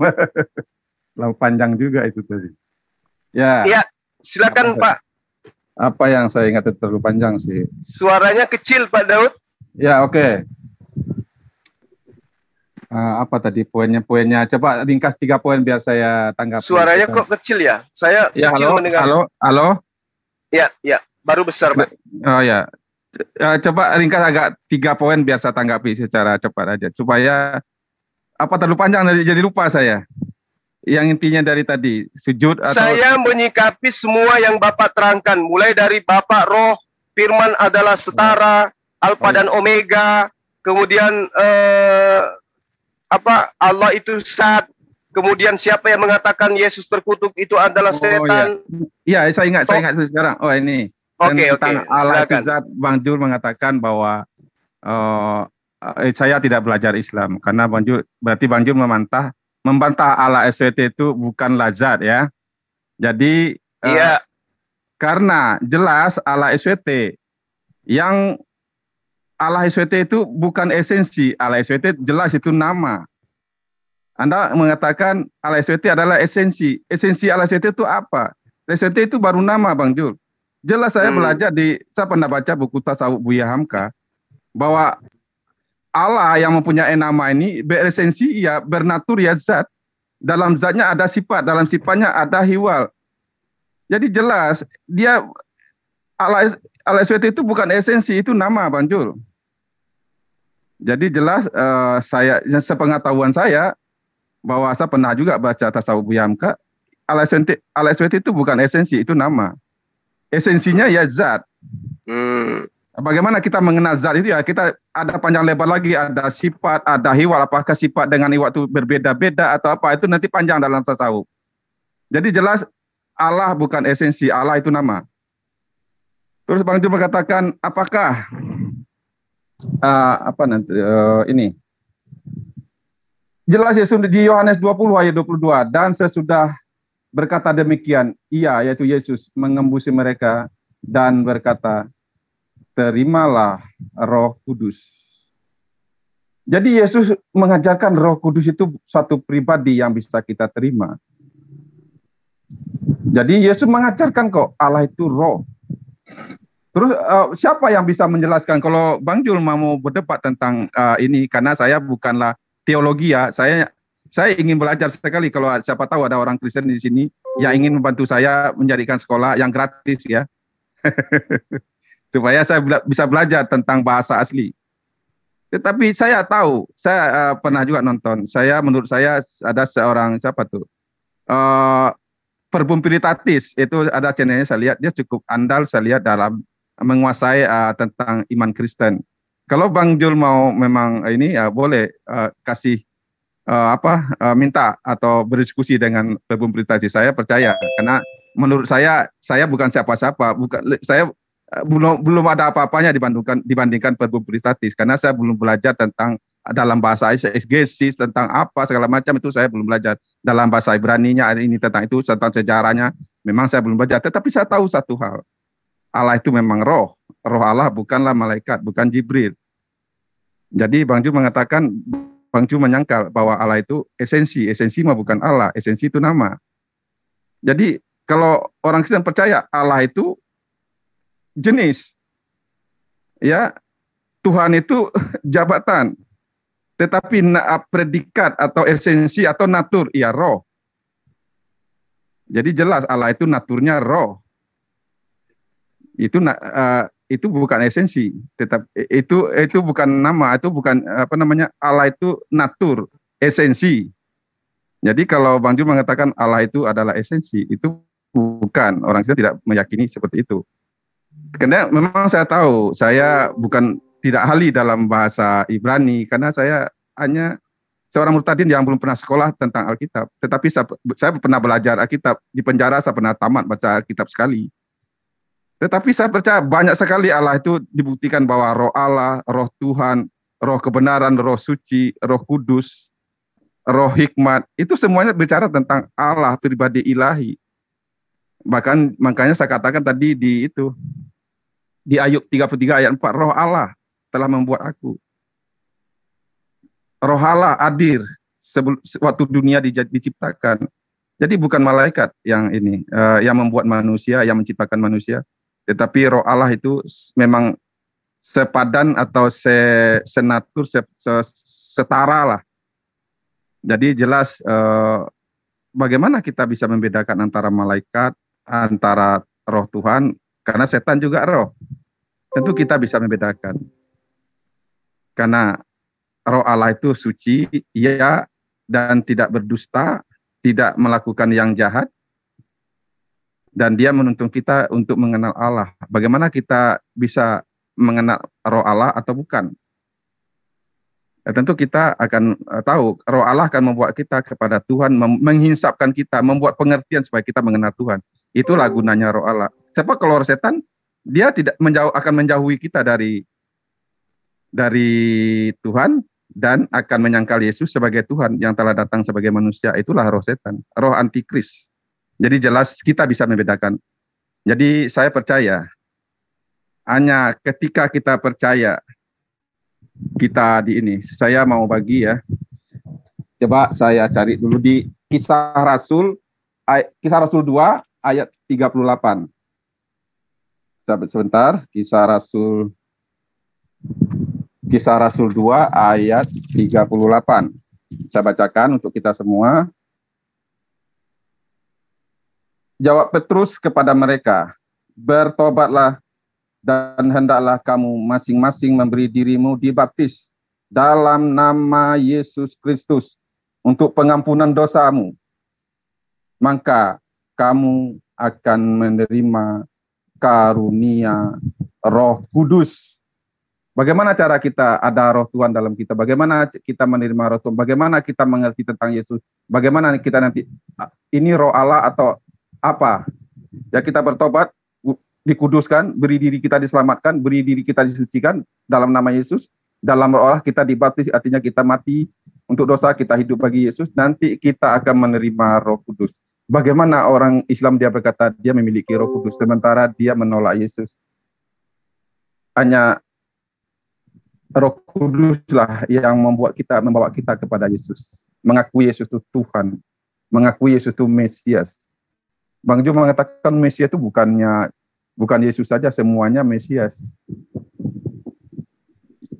Mesias yang menjadi penyelamat hanya satu, yang lahir dari keturunan Daud, dari keturunan perempuan. Kalau Daud, Harun itu dia Mesias diurapi untuk menjadi raja.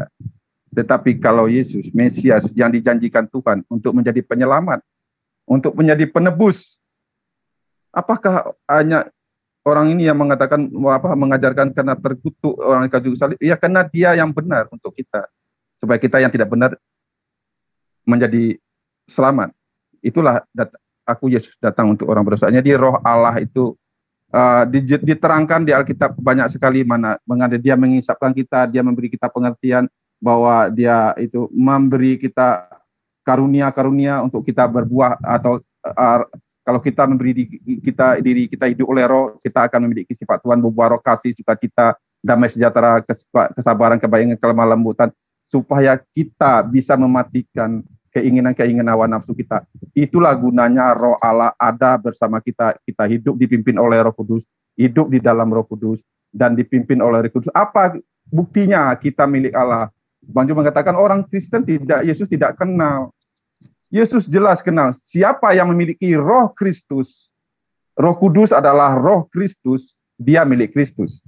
Yesus pasti mengenal, karena kita memiliki rohnya. Roh Kudus adalah Roh Kristus, disebut juga Roh Kristus. Orang Kristen yang lahir baru, yang ada Roh Kristus, pasti dikenal oleh Yesus. Jadi Yesus yang mendirikan gerejanya, bukan orang Kristen. Yesus mendirikan jemaahnya atas batu karang, atas dirinya sendiri. Atas batu karang ini, aku akan mendirikan jemaahku. Alam maut tidak akan dapat menguasainya. Makanya sampai sekarang, walaupun berusaha pengikut Kristus itu dari zaman Yesus, dari murid Yesus berusaha dihabiskan, tetapi Yesus pendirinya tidak pernah gagal. Bahwa Yesus mengatakan, aku akan mendirikan jemaatku atas batu karang. Dia adalah batu karang yang kuat, karena didasarkan atas kebenaran, atas karunia Allah, atas kasih. Itu tidak bisa direbut oleh alam maut. Makanya sampai berita Injil sampai ke seluruh alam, baru nanti Yesus datang kembali. Jadi Yesus tidak akan gagal. Tidak pernah Tuhan gagal. Tidak pernah firman Tuhan itu kembali dengan sia-sia.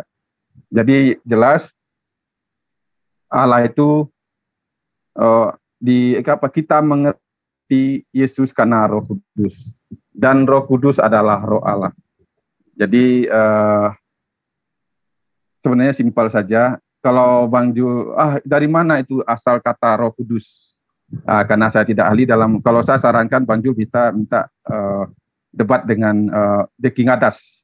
Karena saya pernah nonton YouTube-nya, menurut saya dia cukup sebagai seorang Kristen, dia cukup menguasai iman Kristen dan Alkitab. Dan dia menguasai bahasa Yunani dan Ibrani.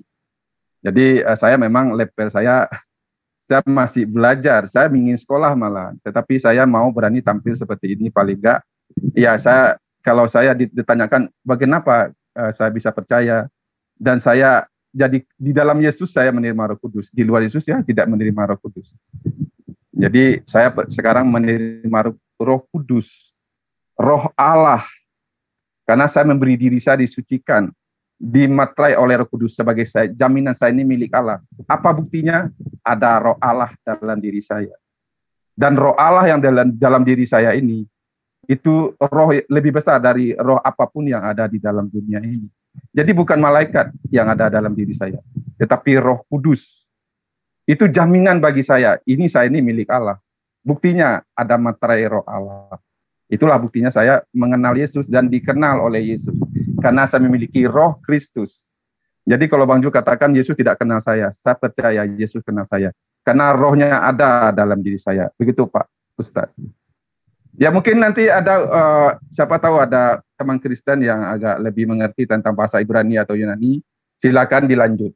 Sebab saya memang sebenarnya belum kompeten untuk berdebat tentang iman Kristen, tapi saya paling enggak saya sudah mencoba. Ini loh iman saya, gitu loh Pak Ustadz. Oke, baik, makasih Pak Daud. Jadi Bapak berbicara mengenai sesuatu yang sesuatu itu sendiri Anda tidak tahu. Ya, kayak mana bilangnya ya, orang berbicara tentang sesuatu, apalagi itu adalah hal yang sangat prinsip, iman, tapi nggak tahu tentang apa yang diimani. Ya, lucu ini. Oke, Anda mengatakan bahwa roh setan dengan roh Tuhan Anda itu bisa dibedakan. Anda mengatakan gampang saja mengidentifikasi roh setan itu. Apa gampangnya? Coba kita lihat. Di dalam kitab Bapak, Markus 5. Ada roh setan yang sedang mempraktekkan menyembah kepada Yesus. Roh setan loh itu. Berarti tidak bisa dibedakan. Sekarang Bapak menyembah kepada Yesus. Roh setan juga menyembah kepada Yesus. Apa bedanya? Kalau kita berbicara mengenai roh setan. Markus 5, Pak. Coba ditelaah lagi tuh. Ya. Siang malam orang yang kerasukan roh setan ini berkeliaran di pekuburan dan bukit-bukit sambil teriak-teriak dan memukul dirinya sendiri dengan batu. Ketika dia melihat Yesus dari jauh, maka dia berlari menemukan Yesus, lalu sujud menyembah kepada Yesus. Roh setan, Pak, nyembah kepada Yesus. Nah, ini saya nggak bisa bedakan lagi antara roh setannya dengan Bapak. Karena sama-sama menyembah Yesus. Kemudian, ketika Anda menjelaskan panjang lebar tentang Roh Kudus, saya percaya, Yesus percaya, aku mengenal saya karena pada diri saya ada Roh Kudus. Tapi Roh Kudus sendiri Anda nggak tahu apa itu Roh Kudus. Kan lucu, Pak. Tanya kepada Neki Gadas. Siapa namanya itu? Neki Gadas itu mana ada pernah Pak, udah 3 tahun saya menunggu untuk dialog sama dia. Sampai hari ini dia selalu menghindar. Ya, takut dia tanyain, ngaku bahasa Yunani bisa. Itu di depan Bapak. Bahasa Ibrani bisa. Itu di depan jemaat. Belum di depan orang-orang debater Muslim, belum. Ya, lalu kemudian yang paling lucu adalah Anda mengatakan Yesus itu mendirikan gereja. Yesus memiliki jemaat dan jemaatnya itu adalah Kristen. Aduh Pak, ngeri saya dengar itu. Ya, membuktikan bahwa Anda ini betul-betul buta sejarah. Yesus itu Pak tidak kenal jemaat-jemaat berkulup, tidak kenal jemaat-jemaat pemakan babi, apalagi makan anjing. Wah, Bapak ini merendahkan dan menghina Yesus aja terus kerjanya. Jangan Anda mengatakan Yesus sedang mendirikan di atas sekarang jemaatnya dan itu adalah Kristen. Aduh. Gimana Pak Daud ini? Yesus itu Pak, sedangkan orang percaya bahwa dia adalah utusan Tuhan, Yesus masih memanggilnya anjing. Apalagi mereka yang menyembahnya. Bukankah Bapak melihat di dalam kitab Matius, Pak? Orang yang menyembah Yesus, mengusir setan setan dengan nama Yesus, bermujizat, bernubuat, itu diusir dan dikatai sebagai penjahat. Sama seperti Bapak. Akan diusir nanti. Karena Bapak tidak melakukan kehendak Tuhannya Yesus yang disampaikan Yesus kepada Bani Israel. Gitu loh. Tanya gini. Tolong Bang Emil bisa di mute. Ntar tak mau. Iya, di mute dulu Bang. Jadi kalau misalnya Anda mengatakan jemaatnya itu adalah Kristen dan tidak akan diambil, waduh Bapak kepedean Pak. Ya, Bapak jauh sekali. Yesus dan murid-murid yang aslinya itu punya pesan kepada kepada muridnya, jangan kau pergi ke bangsa lain. Sementara pada saat Yesus berpesan kepada murid-muridnya Bani Israel, Kristen belum ada di situ, Pak. Paulus aja belum. Nanti Paulus eksis ketika Yesusnya sudah tidak ada. Dia dengan berani melanglang buana ngaku-ngaku sebagai murid. Ya, bahkan dengan beraninya dia mengatakan, aku dipilih sejak dalam rahim ibuku. Kalau dia dipilih dalam sejak rahim ibunya, kenapa dia nggak jadi pengikut Yesus? Kenapa malah menjadi pembunuh?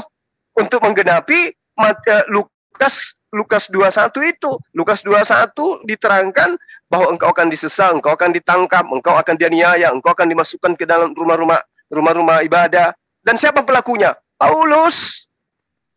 Gitu loh Pak. Jadi jangan Anda terlalu kepedean mengatakan bahwa Yesus itu mendirikan gereja dan jemaat Yesus itu yang mula-mula adalah Kristen. Jangan Pak, jangan. Tidak ada orang Kristen yang berani berdebat dengan debater Islam membahas ini, nggak ada. Kenapa? Karena Yesus tidak mengenal Kristen itu. Kristen itu muncul nanti di Antioquia.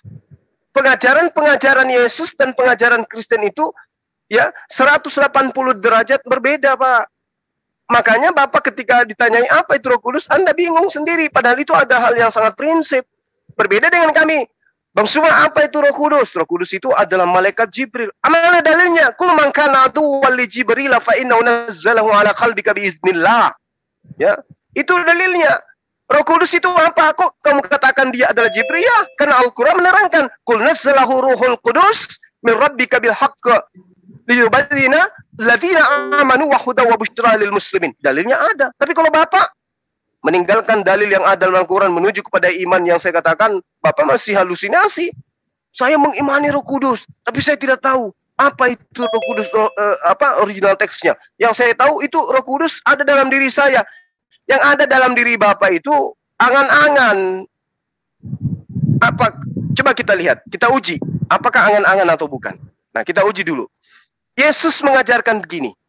Ketika Roh Kudus itu datang, Dia akan mengajarkan kamu segala sesuatunya tentang hukum-hukum dan kebenaran. Sekarang saya tanya kepada Pak Daud untuk membuktikan apakah Bapak punya Roh Kudus atau jangan-jangan roh yang sama seperti orang yang kerasukan roh jahat yang ada di dalam Markus 5 itu. Saya ingin tahu kepada Bapak.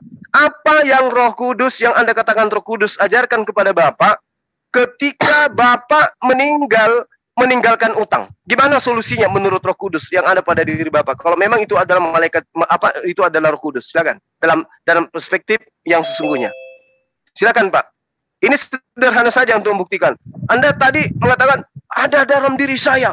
Yesus pasti tahu. Yesus pasti kenal saya. Karena di dalam diri saya ada Roh Kudus. Oke. Roh Kudus menurut Yesus adalah sesuatu yang kemudian digunakan oleh Allah untuk mengajarkan segala sesuatunya kepada manusia. Tentang hukum-hukum, tentang keadilan dan kesapan dunia akan dosa. Saya ingin tahu kepada Bapak, hukum apa yang kemudian diajarkan oleh Roh Kudus tentang orang Kristen yang mati meninggalkan hutang? Tolong jelaskan kepada saya, apa yang Roh Kudus ajarkan kepada Anda? Silakan Pak, sebelum saya masuk membahas tentang zat dan juga apa yang Anda maksud tadi, Allah itu bukan hakikat. Silakan. Masih berapa lama? Udah sejam belum? Cukup ini aja dulu Pak. Ya. Apa yang Roh Kudus Anda ajarkan kepada Anda ketika Anda mati meninggalkan hutang? Apa yang Roh Kudus ajarkan kepada saya? Ya kita jangan berhutang. Di mana itu Pak? Diterangkan Pak. Cukupkanlah diri dengan apa yang ada. Di mana Pak itu diterangkan? Entar saya cari ayatnya ya. Iya. Cukupkanlah dirimu dengan apa yang ada.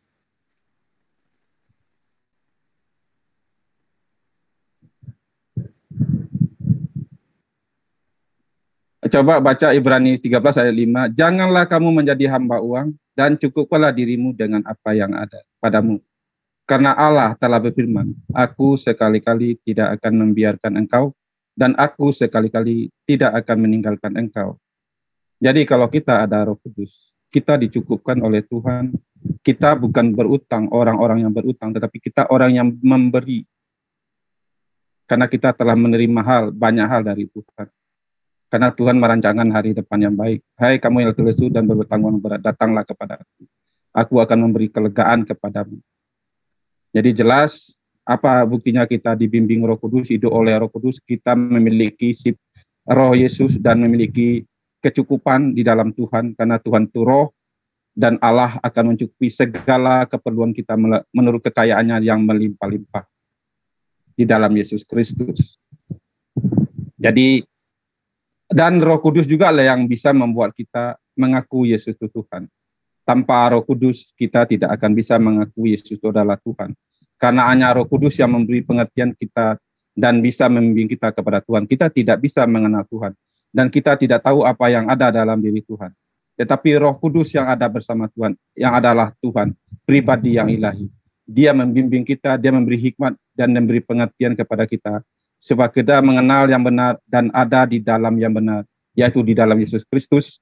Dia adalah yang benar dan hidup yang kekal. Jadi di dalam Roh Kudus, di dalam Yesus, kita mengenal Allah yang benar. Jadi di luar itu, di dalam bimbingan Roh Kudus, kita tidak mengenal Allah yang benar. Semua orang percaya Allah itu seesa, Allah itu satu. Bang Jul tadi mengatakan, apakah saya menyembah setan seperti orang yang kerasukan itu? Tentu beda. Orang yang kerasukan setan melihat Yesus teriak-teriak, kejang-kejang. Tetapi saya yang mempunyai Roh Kudus, setannya yang kejang-kejang dan takut-takut, ngeri-ngeri sama saya. Jadi apa buktinya kita memiliki Roh Kudus? Setan tidak setan tunduk kepada kita. Bukan kita yang tunduk kepada setan. Setan mengacir dan kalau enggak dia binasa dan dia hancur di bawah telapak kaki orang Kristen. Sebab Allah itu, kuasa Allah itu bisa menghancurkan setan. Jadi orang yang dirasuk setan, dia melihat Yesus berteriak-teriak, apa urusan kamu dengan aku? Jadi kalau dikatakan Yesus itu bukan Tuhan, setan saja menyembah Yesus. Dan sangat bilang, apa urusan kamu? Hai anak Daud. Jadi setan sujud kepada Yesus. Jadi kalau ada orang yang tidak sujud kepada Yesus, dia lebih pembangkang dari setan. Jadi kenapa saya sujud kepada Yesus? Karena segala sesuatu adalah memang milik Yesus. Segala kuasa ada di tangan Yesus. Makanya setan melihat Yesus, dia takut. Dia akan binasa kalau dia dibinasakan, dia binasa. Apakah hariku sudah dekat? Sudah tiba? Hari setan belum dekat, belum untuk dibinasakan. Tetapi dia sudah berteriak, apakah engkau hendak membinasakan aku? Jadi jelas, apa bedanya orang yang mempunyai Roh Kudus dengan orang yang mempunyai roh setan. Orang yang mempunyai Roh Kudus, dia memuliakan Yesus dan ada damai sukacita. Karena Yesus berkata, terimalah damai, apa yang kuberikan tidak sama dengan apa yang diberikan oleh dunia kepadamu. Sebab aku memberi Roh Kudus, yaitu roh damai sejahtera. Dan dunia tidak kenal itu Roh Kudus. Karena Roh Kudus itu ada di dalam kamu. Dia menyertai kamu. Dan aku terimalah Roh Kudus. Jadi saya menerima Roh Kudus ketika saya percaya Yesus. Jadi di luar Yesus saya tidak bisa menerima Roh Kudus. Jadi saya percaya orang Islam tidak memiliki Roh Kudus. Karena apa alasannya dia? Karena dia tidak percaya Allah itu roh. Roh Tuhan bisa hadir bersama manusia. Tetapi orang Kristen percaya roh Allah itu bisa menyertai manusia. Diam bersama manusia. Immanuel. Kamu adalah bait Allah. Karena roh Allah tinggal di dalam kamu. Makanya orang Kristen tidak lagi menyembah ke arah Yerusalem atau ke arah gunung tertentu atau berkiblat kepada tempat tertentu. Orang Kristen percaya menyembah dalam roh. Bagaimana sih cara menyembah dalam roh? Oh ya, saya ingat tadi sebelum saya lupa, baru ingat di pikiran saya, oh kalau anak saya sama dengan saya ya tidaklah. Misalnya anak Bang Zuma dengan sama Bang Zuma ya, sama tidak, dengan Bang Zuma ya tidak sama. Tetapi Bang Zuma dengan anaknya Bang Zuma sama-sama manusia. Dalam hal itu Bang Zuma setara dengan anak Bang Zuma karena sama-sama manusia. Jadi Yesus anak Allah, ya dia sama setara dengan Allah. Kenapa? Sama-sama natur ilahi. Jadi jelas itu berbeda. Kalau Bang Zuma dengan anaknya tentu tidak sama dalam pribadi, tetapi dalam natur sama-sama manusia. Jadi jelas Roh Kudus jelas dikatakan ini dia roh penghibur, dia roh penolong. Bahkan Yesus mengatakan, hendaklah kamu dilahirkan menurut roh, dilahirkan kembali oleh Roh Kudus. Sebab kalau kamu, apa yang dilahirkan oleh daging adalah daging, apa yang dilahirkan oleh roh adalah roh. Jadi kalau kamu nggak dilahirkan kembali melalui Roh Kudus, kamu tidak dapat melihat kerajaan Allah. Jadi Roh Kudus bisa melahirkan kita menjadi anak Allah. Roh Kudus bisa menjadikan kita ciptaan baru. Jadi Roh Kudus bisa merubah kita. Roh Kudus bisa, bahkan kita Kisah Rasul 1 ayat 8, kita akan menerima kuasa kalau Roh Kudus turun atas kita. Kuasa apa? Kuasa untuk mengenal Yesus, kuasa untuk menceritakan Yesus, kuasa untuk bahwa kita tidak takluk kepada dosa, kuasa untuk kita tidak takut kepada roh-roh dunia yang bergentayangan. Kita tidak takut kepada nenek gombel atau gundurwo atau kuntilanak atau siapapun, karena Roh Kudus itu memberi kuasa kepada kita bahwa kita ini anak Allah. Dengan roh di dalam kita itu kita bisa berseru kepada Tuhan itu, ya Aba, iya Bapak. Itu karena ada Roh Kudus. Jadi kita punya alasan memanggil Tuhan itu Bapak kita, karena roh anaknya, Roh Kristus, Roh Allah. Karena kita anak-anak Allah, karena iman di dalam Yesus Kristus, makanya kita berkata, ya Aba, ya Bapak. Jadi surga itu, iya punyanya Bapaknya orang Kristen. Karena surga itu yang punya Bapaknya, Bapakku. Karena aku anak Allah. Jadi jelas. Jadi aku berdoa, Bapa di surga. Apa alasan aku berkata Bapa di surga? Ya karena Allah itu memberi otoritas kepadaku. Aku diangkat, diberi otoritas, diberi kedudukan sebagai anak Allah. Karena ada Roh Yesus Kristus, yaitu Roh Kudus. Jadi jelas orang Kristen memiliki Roh Kudus karena iman di dalam Yesus Kristus. Jadi saya tidak tahu apakah apa alasan orang Kristen, orang Islam katanya dia memiliki Roh Kudus. Bahkan orang Islam tidak percaya Roh Kudus itu sebagai pribadi ilahi. Karena orang Islam percaya hanya Roh Kudus itu sebagai makhluk ciptaan yang suci, yaitu malaikat. Jadi memang paling enggak berbeda dalam hal ini. Kita bisa lihat dalam iman Kristen, Roh Kudus adalah pribadi yang ilahi. Pribadi yang setara dengan Bapa dan dengan Anak. Terima kasih Pak Ustadz. Nanti mungkin disambung lagi. Mungkin ada yang lain Kristen yang bisa menanggapi, karena saya bukan debater. Tapi saya belajar untuk menjelaskan iman saya. Terima kasih Pak Ustadz. Oke. Pak Daud, ya terima kasih. Ya saya tanggapi ini dulu. Ya kalau misalnya Bapak mau rehat silakan. Jadi ketika saudara mengatakan Bapak dan anak Bapak adalah beda pribadi, tetapi satu golongan gitu ya, sama-sama manusia. Nah, inilah bukti bahwa Kristen itu tidak memiliki satu Tuhan, Pak. Ya, Anda sadar nggak itu? Yesus adalah anak Tuhan. Bapak dan anaknya tidak sama, tapi sama-sama Tuhan. Nah, berarti Bapak betul. Tuhan Bapak lebih dari satu. Ada Tuhan Bapak, ada Tuhan Anak. Dan saya curiga nanti ada Tuhan Ibu. Nah, lalu kemudian ketika Anda mengatakan bahwa Islam memiliki Roh Kudus dan Anda heran tentang itu, saya katakan sekali lagi kepada Bapak, Anda dari tadi bawa kata Roh Kudus, tapi Bapak hanya membual. Anda tidak ngerti apa itu Roh Kudus. Yang Anda tahu, seperti saya tanya, apa yang Anda dapatkan solusinya dari roh yang Anda maksud Roh Kudus ketika Bapak meninggal membawa utang? Anda mengatakan jangan berutang. Loh, ini yang saya tanya ketika Bapak sudah punya utang. Kalau kemudian Anda paham ciri-ciri, indikasi tentang Roh Kudus yang datang setelah Yesus, Pak, tolong dicatat. Ini lagi-lagi saya minta Bapak mencatat. Roh Kudus ketika datang, dia mengajarkan segala sesuatunya tentang kebenaran. Sementara Bapak, solusi yang Roh Kudus Bapak sampaikan adalah jangan berutang. Pak, negara ini nggak bisa berdiri tanpa utang, Pak. Ya, Bapak pun tidak bisa ngapa-ngapain tanpa utang. Jadi jangan lebay. Ya, jangan hanya karena tidak ada solusi, Anda mengatakan sesuatu yang tidak benar adanya. Di dalam kitab Bapak anjurannya, bayarlah kepada semua orang yang harus kamu bayar. Artinya, ada perintah yang mengajarkan membayar utang. Gitu loh, Pak. Tapi yang saya maksud ini adalah, bagaimana kalau misalnya Anda belum lunasi utang kemudian Anda meninggal? Apa solusi dari Roh Kudus? Nggak ada solusi. Karena yang Anda maksud Roh Kudus itu adalah hal yang membuat Anda bisa keluar dari satu masalah. Sementara menurut Yesus, Roh Kudus itu adalah sosok malaikat yang datang tidak berkata-kata dari dirinya sendiri, tetapi apa yang disampaikan itu adalah wahyu dari Tuhan. Tidak berkata-kata, Pak, menurut Yesus. Berarti Roh Kudus menurut Yesus dan Islam itu sama. Kalau Roh Kudus menurut Kristen, ini yang saya tanya dari tadi.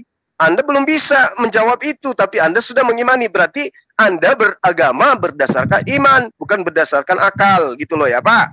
Lalu kemudian, ketika Anda tidak bisa memberikan solusi tentang apa yang kemudian terjadi dalam kehidupan Bapak sendiri, itu naif.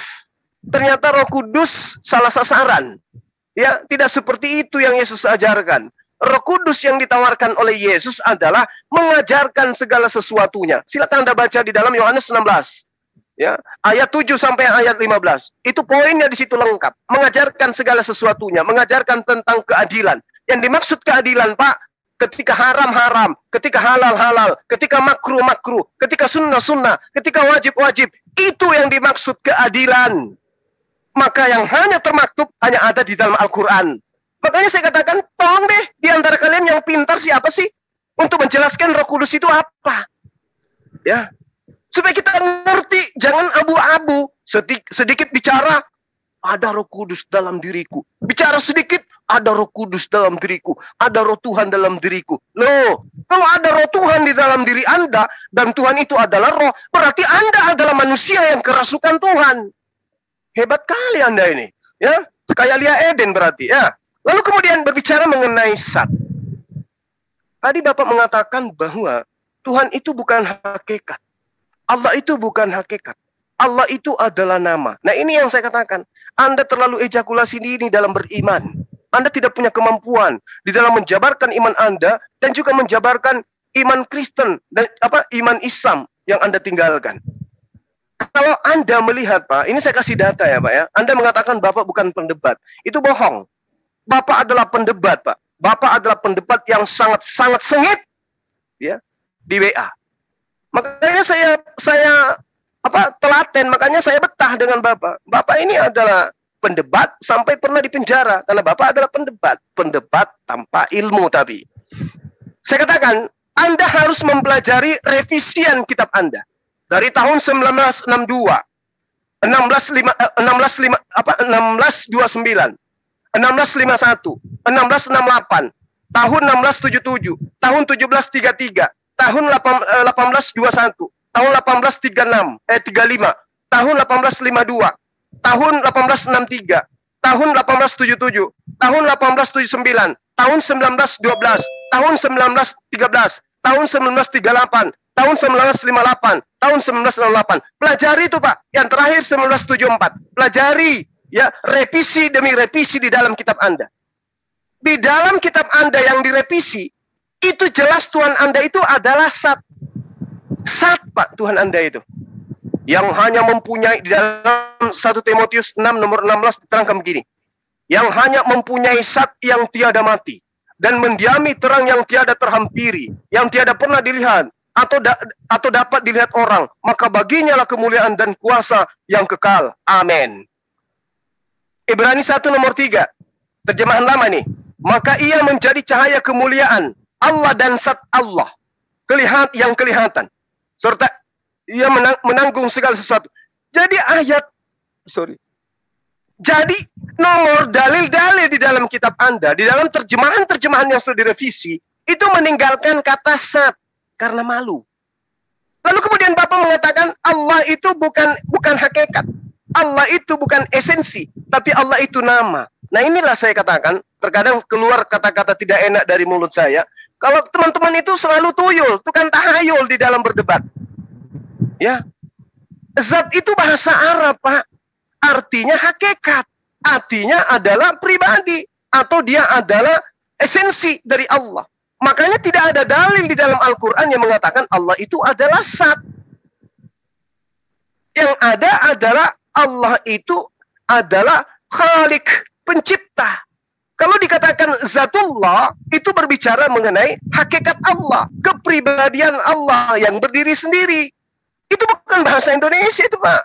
Zat itu hakikat. Zat itu bahasa Arab, artinya pribadi. Artinya adalah esensi Allah. Jadi Allah itu adalah Tuhan, pencipta langit dan bumi, namanya adalah Allah. Dan yang namanya Allah pasti memiliki hakikat. Karena dia adalah wujud, dia adalah Khalik. Itu yang perlu Anda pahami. Ya, jadi kalau Anda mengatakan Anda tidak tahu Roh Kudus, ternyata Anda juga tidak ngerti kalau Tuhan Anda itu adalah zat. Nah, ini celakanya.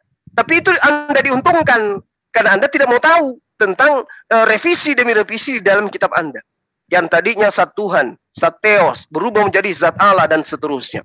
Nah, ini Dikit, poin yang ya, silakan.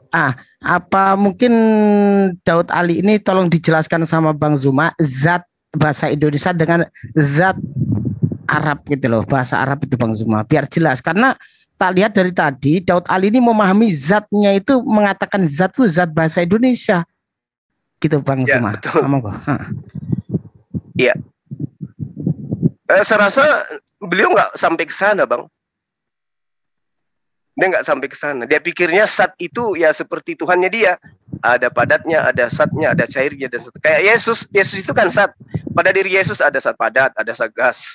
Itu yang saudara kita pahami. Sementara di dalam ajaran agama Islam itu sangat jelas dikatakan laisa kamitslihi syai'un. Artinya Allah itu bukan zat. Tetapi ketika berbicara zatullah berarti berbicara tentang apa yang diterangkan oleh baginda Rasulullah Muhammad sallallahu alaihi wasallam, tafakkaru fi khalqillah wala tafakkaru fi zatillah. Jangan berpikir tentang kepribadian Allah, tentang hakikat Allah, tentang wujud Allah, tetapi berpikirlah tentang ciptaannya. Berpikirlah tentang kekuasaannya. Ini yang dikatakan di dalam pengajaran Islam. Nah, kalau Tuhannya Kristen memang dia zat. Dan tadi kita sudah melihat bagaimana kemudian Tuhan Bapa dan Tuhan Anak itu berbeda. Dan dia sudah iakan. Arti kesimpulannya bahwa Pak Daud mengakui Tuhannya lebih dari satu. Karena katanya Zuma dan anak Zuma itu beda. Tapi sama-sama manusia. Oke. Bapak dan anaknya Bapak tidak sama. Beda pribadi. Tapi sama-sama Tuhan. Berarti Tuhannya Pak Daud lebih dari satu. Itu Pak. Dicatat itu Pak, dicamkan baik-baik itu. Oke, saya kira sampai di sini dulu materi kita pada sore hari ini. Ya, kita sudah panjang lebar. Yang pada intinya tema yang kita janjikan kemarin tentang Roh Kudus, ternyata Pak Daud tidak tahu apa itu original teks Roh Kudus di dalam kitabnya mereka. Yang dia tahu apa yang diterangkan oleh kitabnya yang sudah direvisi, dan direvisi, itulah yang dia imani, itulah yang dipahami. Mau salah mau tidak, yang jelas imani saja. Itulah yang Pak Daud utarakan. Bahkan saya dianjurkan untuk berdialog dengan siapa tadi? Niki siapa tadi itu? Kini Kadas atau Deki Ngadas itu. Neki Kadas. Ya. Itu tolong disampaikan Pak bahwa saya mengajak beliau berdialog. Ya, kalau ya, Bapak kan ada di ini. Coba lah cantumkan ke situ. Ya boleh saya tanggapi sebentar ya yang itu masalah. Silakan Pak, semakin Bapak tanggapi semakin akan runyam nanti. Silakan aja, nggak runyam lah. Ya, silakan. Saya dengan anak saya tentu berbeda, tetapi beda, tapi satu dalam natur, yaitu sama manusia. Makanya orang Kristen mengimani Allah itu Esa, tetapi hadir dalam natur yang dalam pribadi yang berbeda melalui Roh Kudusnya, melalui firman-Nya. Bukan berarti ada 3 Tuhan, karena tidak ada Kristen mengajarkan ada 3 Tuhan, tetapi ada Tritunggal. Tuhan yang Esa itu ada Bapa, ada Anak, dan ada Roh Kudus, tetapi satu hakikat, satu esensi, satu natur, tapi pribadinya berbeda-beda, tetapi satu di dalam kesatuannya, dalam keesaannya. Jadi karena saya pernah belajar pernah membaca buku tasawuf Buya Hamka, memang Islam Buya Hamka menggambarkan Allah itu satu esa, yaitu bernatur atau beresensi, berhakikat zat. Makanya dalam zat ada sifat, dalam sifat ada hiwa. Jadi Allah yang esa itu perlu juga kita pelajari. Bagaimana Allah yang esa itu kita kenal gitu. Orang Kristen mengenal Allah yang esa itu ada rohnya, ada firman-Nya. Tritunggal satu, tetapi hadir dalam pribadi yang berbeda. Begitulah. Bang Daud ya, memahami zat di situ zat unsur apa zat hakikat? Ya kan kalau di ini kan zat hakikat. Kan di dalam kan kalau zat unsur ya seperti zat gas, zat padat, zat cair kan seperti itu zat. Tapi kalau Buya Hamka menjelaskan zat hakikat bahwa itu dia satu zat, satu hakikat, tetapi dia mempunyai sifat, mempunyai kemampuan lah untuk memelihara, untuk berkuasa. Jadi hakikat lah dalam Kristen dalam Islam seperti itu yang saya baca di dalam tasawuf. Tetapi kalau dalam Kristen, ya Allah itu esa dalam hakikat, dalam natur, dalam esensi, tapi hadir dalam pribadi roh dan firman. Jadi jelas bukan ada 3 Tuhan bersatu, tetapi ada satu Tuhan yang mempunyai natur, tetapi mempunyai firman, mempunyai roh dalam dirinya. Dan firman-Nya itu bisa hadir dalam pribadi yang berbeda dengan pribadi Roh Kudus, tetapi dia satu di dalam diri Tuhan. Seperti itulah, makanya disebut Tritunggal. Jadi bukan 3 Tuhan, tetapi satu Tuhan hadir dalam pribadi-pribadi yang berbeda. Terima kasih Bang Jun, nanti mungkin disambung lagi. Ya, baik Pak. Jadi saya katakan tadi semakin Anda menanggapi semakin runyam Pak. Anda mengatakan Tuhan Anda satu, tapi faktanya 3 Pak. Yesus bukan Bapa, Roh Kudus juga bukan Bapa. Bapa bukan Yesus, Bapa bukan Roh Kudus. Lalu bagaimana Anda mengatakan mereka dalam pribadi ya berbeda karena Bapa Roh Kudus. Nah itu dia. Tapi itu dalam dia, hakikat loh, dalam hakikat. Saya tanya kepada Bapak, hakikat Yesus apa Pak? Hakikatnya Yesus apa? Hakikat Yesus Tuhan. Dari mana Anda tahu? Karena dia firman Tuhan ada dalam diri Tuhan. Maksudnya? Kan roh Tuhan, firman Tuhan, roh tidak ada dalam Tuhan itu kan Tuhan. Makanya Yohanes 1 mencatat firman itu bersama-sama dengan Allah. Firman itu adalah Allah. Hakikatnya Allah. Tetapi pribadinya bisa jadi manusia. Bisa. Oh, jadi yang mengajarkan Bapak hakikat Yesus adalah Tuhan adalah Yohanes. Yohanes itu Injil yang dihilangkan Tuhan. Enggak ada, saya minta Yesusnya, ada nggak Yesus mengajarkan seperti itu, Pak? Yesus bahwa dia adalah hakikatnya adalah Tuhan. Aku dan Bapa adalah satu. Satu apa? Satu hakikat. Kalau Bapak, itu yang Anda jadikan di dalam aku di dalam Bapa. Tetapi kalau ada yang di dalam, ada yang di luar, berarti 2 pribadi, tetapi satu hakikat. Maksudnya Bapa di dalam Yesus itu maksudnya apa? Hah? Maksudnya Bapa di dalam Yesus itu apa, Pak? Karena murid-muridnya bertanya, Guru, tunjukkanlah Bapa itu kepada kami. Karena Yesus berkata, di kemana aku pergi, kamu tidak akan bisa datang ke sana. Nah, iya, tapi penyalibnya boleh ke sana. Makanya kamu kan tidak bisa ke sana. Tapi penyalibnya bisa, Pak. Hah? Penyalibnya bisa ke sana. Penyalibnya maksudnya? Ya kan Yesus mengatakan di Yohanes itu, aku tak lama lagi bersamamu dan kau tidak akan datang kepadaku lagi. Tapi kenapa bisa Yudas dan penyalibnya bisa sampai ke Yesus, Pak? Di mana Yudas bisa sampai ke Yesus? Nggak ngerti berarti dalilnya itu. Oke, kita tinggal itu. Kita tinggal. Nah sekarang gini, kalau Anda mengatakan Bapa di dalam aku di dalam Bapa, maksudnya Yesus di dalam Bapa itu gimana? Ya setidak-tidaknya kamu lihatlah. Kalau kamu nggak percaya Bapa di dalam aku, setidaknya lihatlah pekerjaan yang aku lakukan. Apa yang aku lakukan tidak aku lakukan bukan aku lakukan atas kemauan sendiri, tetapi atas kemauan Dia yang ada di dalam. Nah, terus mana aku di dalam Dia, di dalam aku kalau begitu? Makanya Dia sebagai manusia tidak melakukan kemauannya, tetapi Dia melakukan apa yang Tuhan telah rencanakan melalui Yesus Kristus. Karena Yesus kan manusia. Ya. Terus kemanusiaannya kemana, Pak? Ya, kemanusiaannya kan ada di situ. Makanya buktinya dia manusia, dia bisa tidur. Enggak, sekarang kemanusiaan Yesus kemana? Ya, kemanusiaan itu kan dia sudah mati sebagai manusia. Jadi yang bangkit bukan manusia? Dibangkitkan menurut roh. Oh, jadi kemanusiaan Yesus itu tetap aja dikubur? Bangkit juga. Kan nggak ada kan ininya. Tapi dibangkitkan dalam tubuh kemuliaan. Maksudnya, ini kan Yesus manusia, kemudian dia mati. Setelah dia berubah, begitu dia bangkit dari kematian, dia berubah jadi Tuhan. Firman Tuhan mengatakan setelah dia ada, kan Petrus mengatakan semua orang Israel harus tahu. Yesus yang kamu salibkan ini, yang mati dalam keadaan manusia, telah dibangkitkan Allah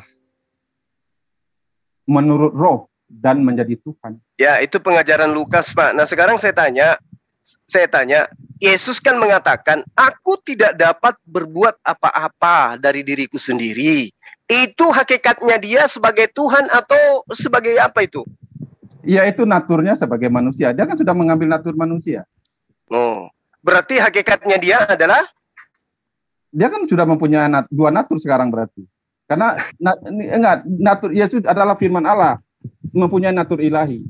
Dan firman Allah yang mempunyai natur ilahi ini mengambil natur manusia, pribadi di dalam natur manusia. Jadi jelas Yesus sebagai natur manusia ya bisa mati kan? Iya, oke. Nah, hakikatnya Yesus Anda katakan tadi adalah Tuhan. Apakah Tuhan itu tidak dapat berbuat apa-apa dari dirinya sendiri? Oh, sebagai Tuhan tentu dia bisa berbuat apa-apa dari sendiri. Buktinya, dia bisa menghidupkan orang mati, dia bisa mengampuni dosa, dia bisa berubah. Itulah ayatnya, Bang Zuma. Gimana sih Bapak ini? Yesus kan mengatakan, aku tidak dapat berbuat apa-apa dari diriku sendiri. Ya, dari dirinya sendiri sebagai manusia, dia tidak bisa berbuat apa-apa. Bukankah manusia ayat-ayatnya, Pak? Itu kan manusia itu kan cuma diambil, bukan dirinya sendiri itu. Loh, jelas dia menjadi manusia. Dia mengambil rupa manusia. Jelas dia mengambil natur manusia. Apakah natur ilahinya hilang? Apakah natur ilahinya hilang? Sekarang begini, ketika Yesus itu ingin membangkitkan Lazarus, dia minta kepada siapa?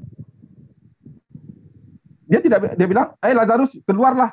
Oh, sebelumnya dia berdoa atau tidak, Pak? Tunjukkan ayat supaya bagaimana cara dia berdoa supaya kita tahu. Karena Yesus bisa mengatakan, Lazarus keluar. Aku berkata dosa kamu sudah diampuni. Betul. Yesus membangkitkan Lazarus, sebelumnya dia berdoa enggak? Ya, coba ayatnya bagaimana supaya cara disebut. Biasa saya terangkan ke Bang Jun nanti. Yesus berdoa, Pak. Orang-orang yang ada di sekelilingnya itu minta.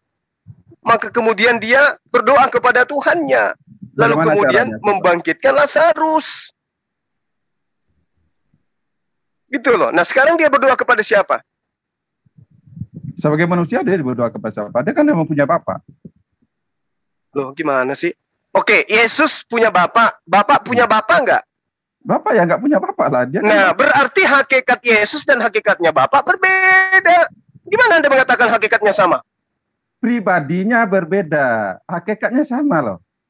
Bagaimana ceritanya, Pak? Pribadi berbeda, hakikat sama. Gimana ceritanya? Yesus manusia.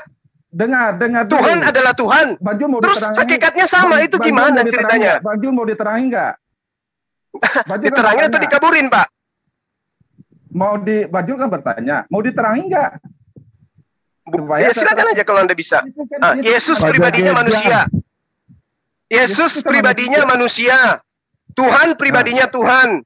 Hakikatnya di mana? Kok bisa satu? Hakikatnya satu, pribadinya berbeda nggak sekarang? Karena Bapak ada di surga. Berbeda hakikat, berbeda hakikat. Beda Bapak ngerti pribadi. hakikat nggak? Bapak ngerti hakikat nggak? Hakikat ya satu natur, satu hakikat. Hakikat itu apa, Pak? Hakikat itu apa? Ya natur, hakikat itu satu apa namanya? Satu Natur itu jenis. sampo. Bapak berbicara hakikat itu apa? Ya, saya bilang, hakikat itu apa? Ya natur, ya itu satu esensi lah. Nah, gimana Anda mengatakan satu esensi, satunya manusia, satunya Tuhan? Ya pribadinya kan sudah berbeda, makanya kan Tritunggal. Jangan berbicara pribadi, hakikatnya Yesus itu adalah manusia, Pak. Hakikatnya, naturnya sudah menjadi manusia. Kan kita bicara. Gimana cerita?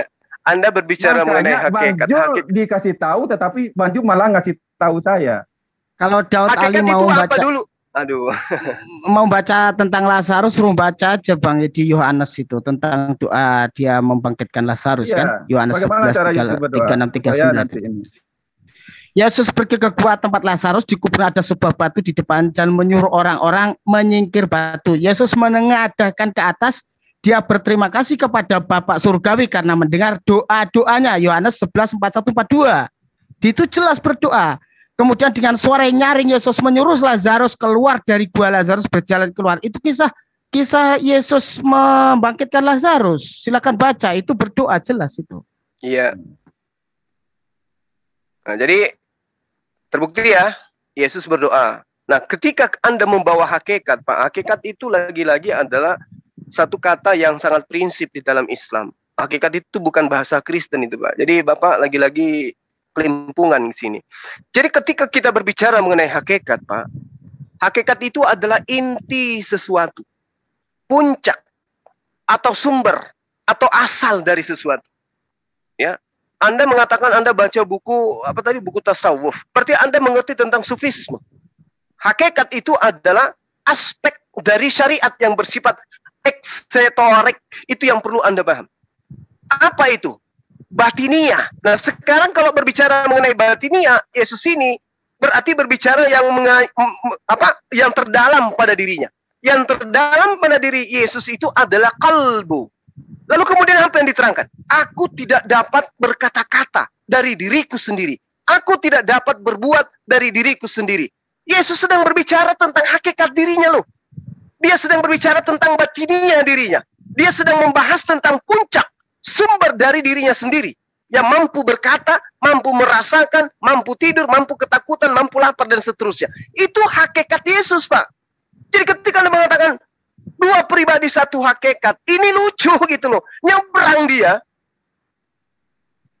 Bicara hakikat itu, mau Anda berbicara mengenai harfiah, Anda mau berbicara mengenai terminologi, nggak nyambung kepada Yesus itu, ujung-ujungnya nanti asalnya adalah Tuhan. Kenapa? Kalau kita berbicara mengenai asal, di awal saya sudah sampaikan, semua makhluk itu hakikatnya berasal dari Allah.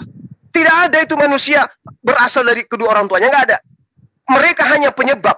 Tapi sumber asal utama daripada penciptaan makhluk itu adalah asalnya dari Allah. Berarti hakikat daripada makhluk itu adalah dari sang sumber.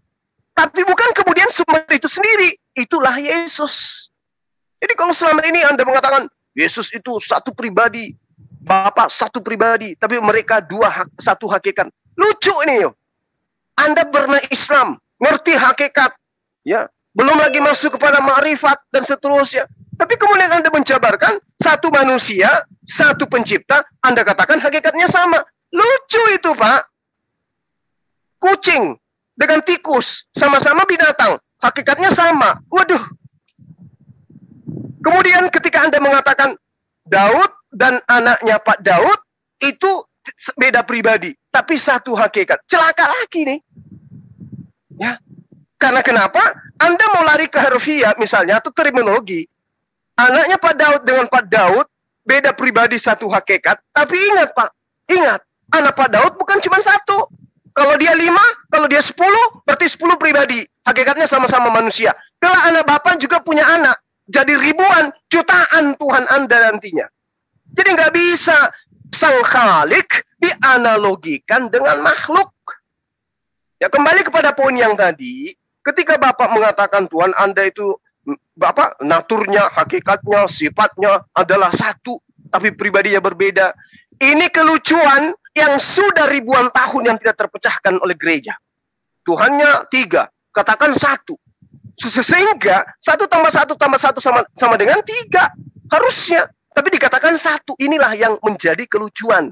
Sehingga muncul kemudian orang-orang yang memprotes imannya sendiri dengan mengambil dengan keluar dari konsep itu, muncullah oneness, muncullah pendeta Henry Tan, ya, yang Yesus adalah Bapa itu sendiri. Jijik lagi dia mengatakan Tuhan kami ada 3 pribadi, jijik Pak, karena dia sudah tahu ternyata di situ ada bocor halus otak kita ketika kita mengatakan manusia dan Tuhan itu adalah satu hakikat. Anda mengakui Yesus itu adalah manusia 100%, manusia juga 100%, Tuhan juga 100%. Kalau begitu adanya, maka Roh Kudus juga 100% Tuhan, 100% burung merpati. Lucu Pak jadinya. Itulah makanya saya katakan, ya Pak Daud, tentang Roh Kudus saja Anda belum selesai. Anda belum lulus. Anda lari ke Yesus, hakikatnya sama dengan Tuhan. Sementara Yesus sendiri, ini tolong dicatat. Catatan yang ke-5 kalinya, tolong dicatat. Kesaksian Yesus tentang dirinya, Pak. Bukan kesaksian Yesus tentang iman Bapa atau kesaksian Pak Daud tentang Yesus. Tapi kesaksian Yesus tentang Yesus. Yohanes 5 nomor 36. Bahwa semua pekerjaan yang Yesus lakukan di depan Bani Israel, membangkitkan Lazarus dan semuanya itu hanya untuk membuktikan bahwa dia itu bukan anak haram. Dia itu bukan anak hasil zina, tapi dia adalah utusan Tuhan yang ditolak oleh Bani Israel. Semua pekerjaan yang aku lakukan, dialah pekerjaan itu yang bersaksi tentang aku, bahwa aku ini betul utusan Tuhan yang diutus kepadamu Bani Israel yang kau tolak. Itu poin, Pak. Tapi kemudian ada konsep Kristen muncul, ya itu beda. Antara pengajaran Yesus dan pengajaran Kristen itu beda. Makanya dari awal kita berdialog, saya mewakili Yesus, Bapak mewakili gereja. Apa yang saya ajarkan adalah ajaran Yesus, apa yang Bapak ajarkan adalah ajaran gereja. Coba Anda telaah lagi. Ada enggak ajaran yang saya sampaikan tadi yang bertentangan dengan ajaran Yesus? Enggak ada, Pak. Tapi kalau kita melihat apa yang Anda jabarkan, semua yang Anda jabarkan bertentangan dengan ajaran Yesus. Makanya aku bilang di awal, pengikut Yesus adalah Muslim. Anda sendiri dari Muslim pengikut Yesus menjadi anti terhadap Yesus. Sekarang Anda tidak percaya kepada Yesus, tapi mulut Anda mengatakan saya percaya. Kalau Anda percaya kepada Yesus, mustahil Anda murtad. Ya, mustahil Anda murtad. Saya kira begitu, Pak Daud. Mungkin di sesi lain, di kesempatan lain, apakah sebentar malam, kita bahas, benarkah Yesus itu firman, atau Yesus itu adalah ciptaan? Oh, saya tanggapi sebentar. Bang Jul tidak mewakili Yesus. Bang Jul mewakili. Oh, saya mewakili, Pak. Saya mewakili. Kalau Bang Jul mewakili Yesus, dengar, Yesus mengatakan aku dan Bapa satu. Ya memang betul. Saya mengimani itu. Yesus dan Bapa adalah satu. Satunya adalah Tuhan, yang satunya adalah utusan Tuhan. Yesus Rasulullah. Berbeda dengan Bapa. Bapa mengatakan Yesus dan Bapa adalah satu, tapi faktanya 1, 2, 3 pribadi. Coba. Satu lagi, Yesus mengatakan dia sebelum Abraham jadi dia sudah ada. Oh iya, saya imani itu, Pak.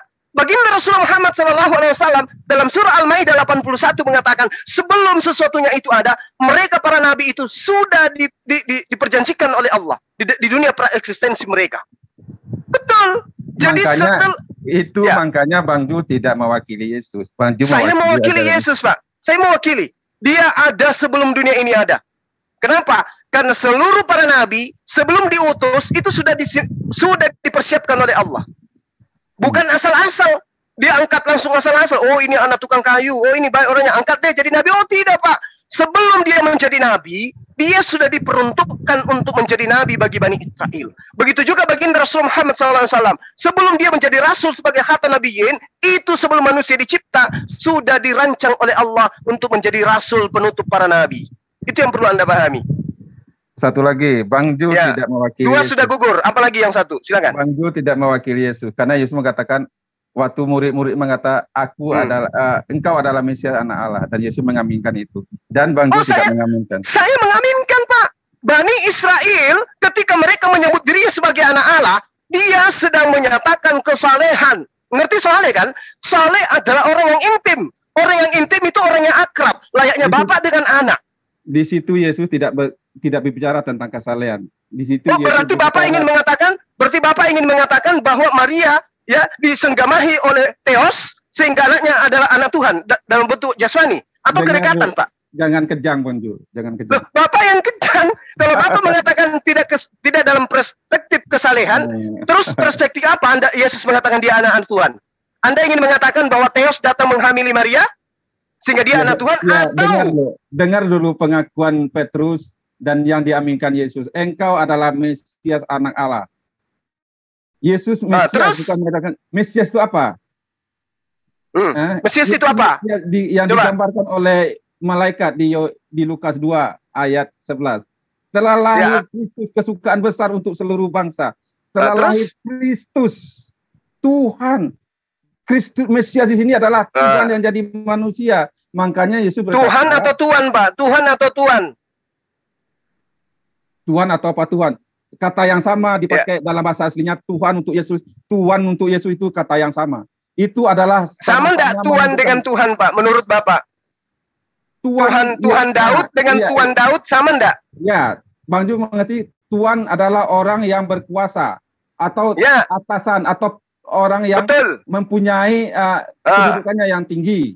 Kalau Tuhan misalnya dia Tuhan, Yesus itu Tuhan, kenapa? Yesus itu Tuhan, dia menebus kita dari perhambaan dosa.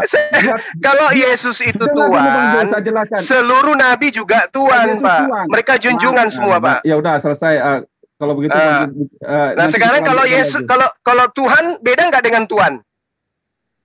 Tuhan untuk Yesus ialah kita menjadi hambanya. Tetapi siapa yang ngajarin Bapak jadi hambanya? Ada Yesus pernah ngajarin kayak gitu, Pak? Aku telah menebus kamu dari perhambaan dosa. Sebab barang siapa yang menjadi budak dosa, di mana Yesus mengatakan itu? Di mana? Potong leher saya, Pak, kalau pernah Yesus mengajarkan itu. Coba tunjukkan dalilnya. Aku datang untuk orang berdosa. Ada nggak dalil itu? Ya ada, memang ada. Makanya dia katakan, aku diutus kepada domba-domba yang hilang dari Bani Israel. Kenapa dikatakan hilang? Karena mereka Bani Israel kebanyakan meninggalkan hukum Tuhan, hukum Torah. Hayo. Mana dalilnya bahwa aku diutus untuk orang-orang Minang, orang-orang Batak, orang Bugis, mana? Ada, Pak? Nah, gini loh Bang Jul. Jadi tiga gugur, Pak ya. Saya mewakili Yesus hari ini. Ya. Bang Jul tidak mewakili Yesus. Bang Jul mewakili. Saya mewakili. Saya mewakili Yesus. 3 poin yang Anda bawa itu gugur semua. Ayo. Ya udahlah. Jelas Bang Jul tidak mewakili Yesus. Karena yang Yesus terakhir, dirinya anak Allah. Oke. Anak Allah di sini bukan anak secara jasmani. Anak yang dimaksud di sini adalah orang yang akrab dengan Tuhan. Orang yang dekat dengan Tuhan. Orang yang intim dengan Tuhan. Bukan dalam arti kata anak di sini adalah anak dengan bapak dalam arti kata yang sesungguhnya. Kecuali Anda ingin memproklamirkan bahwa Anda memang pagan. Dewa datang menghamili manusia, anaknya kemudian disebut anak Tuhan, Hercules. Makanya Bang Jul tidak mewakili Yesus. Karena makanya saya katakan dari tadi Bang Jul tidak mewakili Yesus. Sedikit Bang Daud sedikit Bang Daud. Bang Daud sedikit Bang Daud ya. Kalau Bang Daud mengatakan dia ada, aku ada sebelum semuanya ada, berarti ada yang mengadakan. Itu satu. Yang kedua, kalau berbicara masalah penghapus dosa, sebagai Yesus penghapus dosa, di dalam Imamat ya kan 16, 18 itu lembu jantan dan kambing jantan korban penghapus dosa. Itu juga menghapus dosa, Bang. Gimana itu? Jadi bukan Yesus saja yang penghapus dosa. Lembu jantan itu juga bisa penghapus dosa. Kotoran lembu juga, Bang. Baca. Kotoran lembu gimana itu? Itu di dalam hukum Imamat 16, 18. Nah, larinya ke sana. Orang perjanjian lama dia beriman bahwa orang berdosa harus ditebus, itu poinnya. Tapi itu lembu jantan. Ada ungkapan dari gereja orang perjanjian lama. Anda ingin mengatakan orang perjanjian baru. Dari mana istilah orang perjanjian lama, orang perjanjian baru itu, Pak? Dari mana? Ya udah, ini enggak selesai ya, nanti kita sambung lagi deh. Ini enggak selesai ini, enggak selesai. Ya udah, selamat siang deh. Pak Daud, saya nanya sedikit, Pak Daud. Saya nanya sedikit. Kalau Yesus punya 2 natur kan? Kata Pak Daud. Kalau Bapak punya berapa natur? Bapak. Kalau Bapak punya berapa natur? Ini kan Allah itu kan Esa. Saya tanya, maksud saya itu saya cuma nanya doang. Yesus 2 natur, kata Bapak. Kalau Bapak berapa natur? Ya tentu 1 natur. Karena Allah itu Esa. Oh 1 natur Bapak ya? Oh ya. Berarti yang menjadi manusia bukan Bapak. Iya, yang jadi manusia kan firman Bapak. Oh, kalau Roh Kudus berapa natur? Hah? Roh Kudus ada berapa natur? Bapak istirahat dulu, Pak. Allah itu kan Esa. Jadi tidak mungkin ada dua natur. Makanya Yesus, Roh Kudus, Bapa satu natur kok. Kalau Yesus doang yang dua natur ya, Pak ya? Ya karena dia natur ilahinya mengambil natur manusia kan jadi dua berarti natur. Yesus yang burung merpati? sakti ya? Ya. Yang muncul berupa burung merpati itu apa? Natur juga itu. Ya, Pak ya. Sampun natur. Ya makanya Tritunggal kan. Kenapa kenapa jadi disebut Tritunggal? Karena rohnya itu bisa hadir dalam rupa, dalam wujud. Jadi Allah yang ada di dalam Alkitab yang disembah oleh para nabi, Allah yang bisa hadir dalam natur yang bisa menyatakan salah kan burung merpati juga natur. Bang, ada Palamsen tuh. Palamsen tadi pagi udah silakan masuk yang lain. Ada kok lama-lama sakit utak kok. Udah Pak Daud istirahat aja dulu Pak. Nanti kita bahas tema yang berikutnya gitu ya Pak ya. Iya. Selamat siang. Jelas Yesus hadir ada yang mengadakan karena dia ada yang mengadakan. Ini yang jelas. Iya. Pak Jako sakit utak. Coba Pak Daud sekarang berpikir secara logika aja Pak ya. Logika kita gunakan logika sederhana Pak. Ya. Tuhan, kalau Tuhan mengutus yang namanya malaikat, mungkin tidak Pak? Ya mungkin kenapa tidak? Ya kenapa enggak mungkin? Untuk manusia. Tuhan itu kan, malaikat itu kan nggak kelihatan. Betul tidak Pak? Tapi malaikat bisa menyatakan diri sehingga bisa dilihat. Melalui kepada Maria Tuhan hadir nggak? Malaikat hadir nggak menyatakan diri? Betul, orang-orang tertentu, betul orang-orang tertentu. Waktu murid-murid Yesus, murid-murid Yesus datang ke kuburan, malaikat datang hadir nggak dalam wujud nggak? Dalam wujud yang bisa dikenal nggak oleh murid-murid Yesus? Itu kan malaikat. Tetapi kenapa bisa dilihat? Kenapa bisa menyatakan diri? Kira-kira bisa nggak yang namanya manusia itu mencontohkan kepada malaikat? Manusia mencontohkan malaikat bisa atau tidak? Malaikat mencontohkan kepada manusia mencontohkan Tuhan bisa atau tidak? Bagaimana manusia mencontohkan Tuhan? Makanya tidak mungkin Pak, begini, yang namanya malaikat tidak diberikan sama yang namanya nafsu Pak, ya kan? Tidak mungkin yang namanya manusia itu mencontohkan malaikat. Malaikat dikasih uang tidak mau, lihat janda tidak mungkin, cie, tidak mungkin juga. Beda dengan ini. Nah kalau misalkan Tuhan mengutus Tuhan, itu mungkin atau tidak Pak? Tuhan mengutus firman-Nya bisa nggak? Bisa kan? Nah, nggak maksudnya Tuhan mengutus Tuhan bisa atau tidak? Tuhan mengutus firman-Nya bisa. Karena Tuhan menyatakan Tuhan. Tuhan menyatakan diri. Pertanyaan saya, Tuhan mengutus Tuhan bisa atau tidak? Ya kalau Anda katakan saya bisa melahirkan nggak? Ya nggak bisa saya melahirkan. Mantap. Ini kemana lagi arahnya ini? Yang maksudnya tuh Pak Daud Ali itu Tuhan mengutus Tuhan tuh logika Pak Daud Ali itu nangkap nggak Tuhan mengutus Tuhan itu bisa nggak gitu loh maksudnya? Iya mungkin nggak gitu. Makanya saya katakan. Nggak usah pakai analogi Pak. Bisa nggak? Gitu. Tuhan mengutus firman-Nya itu bisa. Tuhan mengutus Tuhan tuh bisa nggak? Ya saya katakan lagi, saya bisa melahirkan nggak? Ya, berarti nggak bisa kalau gimana sih? Berarti tidak bisa ya? Tidak bisa ya Tuhan mengutus Tuhan ya? Nah begitulah Pak Daud ya. Begitulah Pak Daud. Allah Subhanahu Wa Taala mengutus manusia agar apa? Dijadikan suri teladan. Manusia itu bisa dilihat. Tuhan tidak mungkin yang namanya kelihatan. Apa mungkin seorang manusia bisa mencontohkan Tuhan? Itu hal yang tidak mungkin. Apa mungkin manusia bisa mencontohkan yang namanya malaikat? Itu pun tidak mungkin. Apa mungkin juga Tuhan mengutus manusia itu? Tuhan mengutus genderuwo, tidak mungkin juga mengutus genderuwo. Genderuwo itu bau, dekil, kumal, betul. Manusia, Tuhan mengutus kuntilanak bisa nggak? Nggak mungkin bisa. Kuntilanak bisanya ketawa-ketawa doang. Apa yang mesti kita dengerin? Makanya Tuhan mengutus manusia.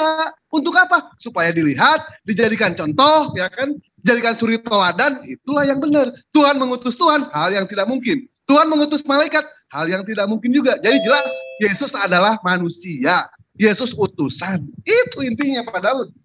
Karena ayatnya juga jelas Bang Dewa. Tuhan tidak bisa dilihat, ya kan?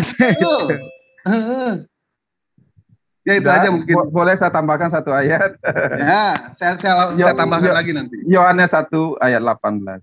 Oh, Yohanes lagi. Ayat firman itu telah menjadi daging. Bukan, itu ayat 14. Ayat 18-nya tidak ada seorang pun yang bisa melihat Allah. Tetapi anak tunggal Allah.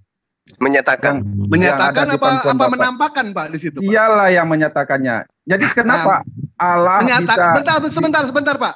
Menyatakan atau menampakkan di situ Allah, Pak? Mau menampakkan diri, menyatakan itu memberitahu, Pak. Memberitahu kepada kita keberadaan Allah, memberitahu lewat pengajaran-pengajaran yang Allah ajarkan melalui Yesus, Pak. Artinya seperti itu, bukan menampakkan tapi menyatakan. Jadi Bapak bedakan di situ, Pak. Betul tidak, Pak? Dan Yesus berkata, "Jadikanlah bangsa muridku." Murid sudah jelas, Pak, murid. Berarti Yesus itu guru. Guru, kecuali kalau Yesus mengatakan, "Jadikanlah hamba-hambaku." Berarti Yesus Tuhan. Kok berpikir secara logika aja nggak bisa sih, Pak? Coba berpikir sama Bapak. Sedangkan Yesus sendiri mengatakan dirinya hamba gitu. Iya. Ya, Kisah Para Rasul 3:13 itu Kisah Para Rasul 3:13. Allah Abraham, Allah Ishak, Allah Yakub telah memuliakan hambanya yang bernama Yesus. Betul. Murid, artinya Bapak itu murid. Yesus itu artinya guru. Itu jelas, Bang Dewa, Kisah Para Rasul 3:13. Itu kan jelas itu. Allah Abraham, Allah Yakub, Allah Ishak telah memuliakan hambanya loh, yang bernama Yesus. Halo. Hamba dijadiin Tuhan. Betul. Coba berpikir lagi aja Pak Daud di situ ya. Kecuali kalau kata-katanya Yesus mengatakan, "Jadikanlah bangsa hamba-hambaku," itu betul. Yesus Tuhan. Tetapi di situ dia mengatakan Yesus itu tahu diri, Pak. Orangnya, Pak. Dia bisa menempatkan dirinya itu. Dia itu siapa? Hanya sebatas utusan. Hanya sebatas utusan dia itu. Bukan siapa-siapa. Bukan Tuhan, bukan. Sama seperti kita. Yesus dari atas kembali. Yesus dari bawah, Pak. Dari bawah. Enggak selesai nanti ini. Mau saya tanggapi lagi atau gimana? Udahan atau gimana? Ya, Bapak tanggapi, saya tanggapi lagi, Pak. Oh ya, udah saya tanggapi sedikit. Ya, Yesus itu hanya hamba. Ya, sedikit saja. Silahkan itu. Yohanes 17 ayat 2. Segala kuasa ada di tangan Yesus. Kalau Yesus itu hanya manusia, manusia seperti apa? Yang mempunyai kuasa atas segala yang hidup. Jadi segala kuasa ada di tangan Yesus. Segala kuasa atas yang hidup ada di tangan Yesus. Makanya saya tunduk kepada Yesus. Terima kasih. Sama Pak. Kami juga tunduk kepada pengajaran Yesus. Kami juga tunduk. Sama. Pak. Oke. Pak Daud. Ya. Ini pertanyaan saya tapi tidak perlu Bapak jawab, sebagai bahan pemikiran aja sebelum mundur. Iya, closing dulu, Bang. Bapak mengatakan bahwa Bapak dan anak Bapak itu beda pribadi, tapi hakikatnya sama, manusia. Nah, manusia itu ada miliaran, Pak. Tapi satu hakikat. Kalau manusia satu hakikat, tapi jumlahnya miliaran, lalu kemudian Tuhan satu hakikat, saya minta kepada Bapak, ada berapa jumlah Tuhan? 1, Esa. Boleh saya tanggapi lagi? Ya, Anda mengatakan manusia satu hakikat, tapi jumlahnya miliaran. Iya. Nah sekarang Tuhan satu hakikat, berapa jumlah Tuhan? Tuhan satu hakikat, kan Tuhan dikatakan Allah itu Esa. Jadi hakikatnya satu. Memang Tuhan itu Esa, yang saya tanya ini Tuhan Bapa. Makanya manusia satu hakikat, tapi jumlahnya miliaran. Makanya orang Yahudi tahu benar apa yang dikatakan Yesus. Kalau dia mengaku anak Allah, dengan begitu dia menyamakan dirinya dengan Allah. Disitulah makanya orang Yahudi ingin membunuh Yesus.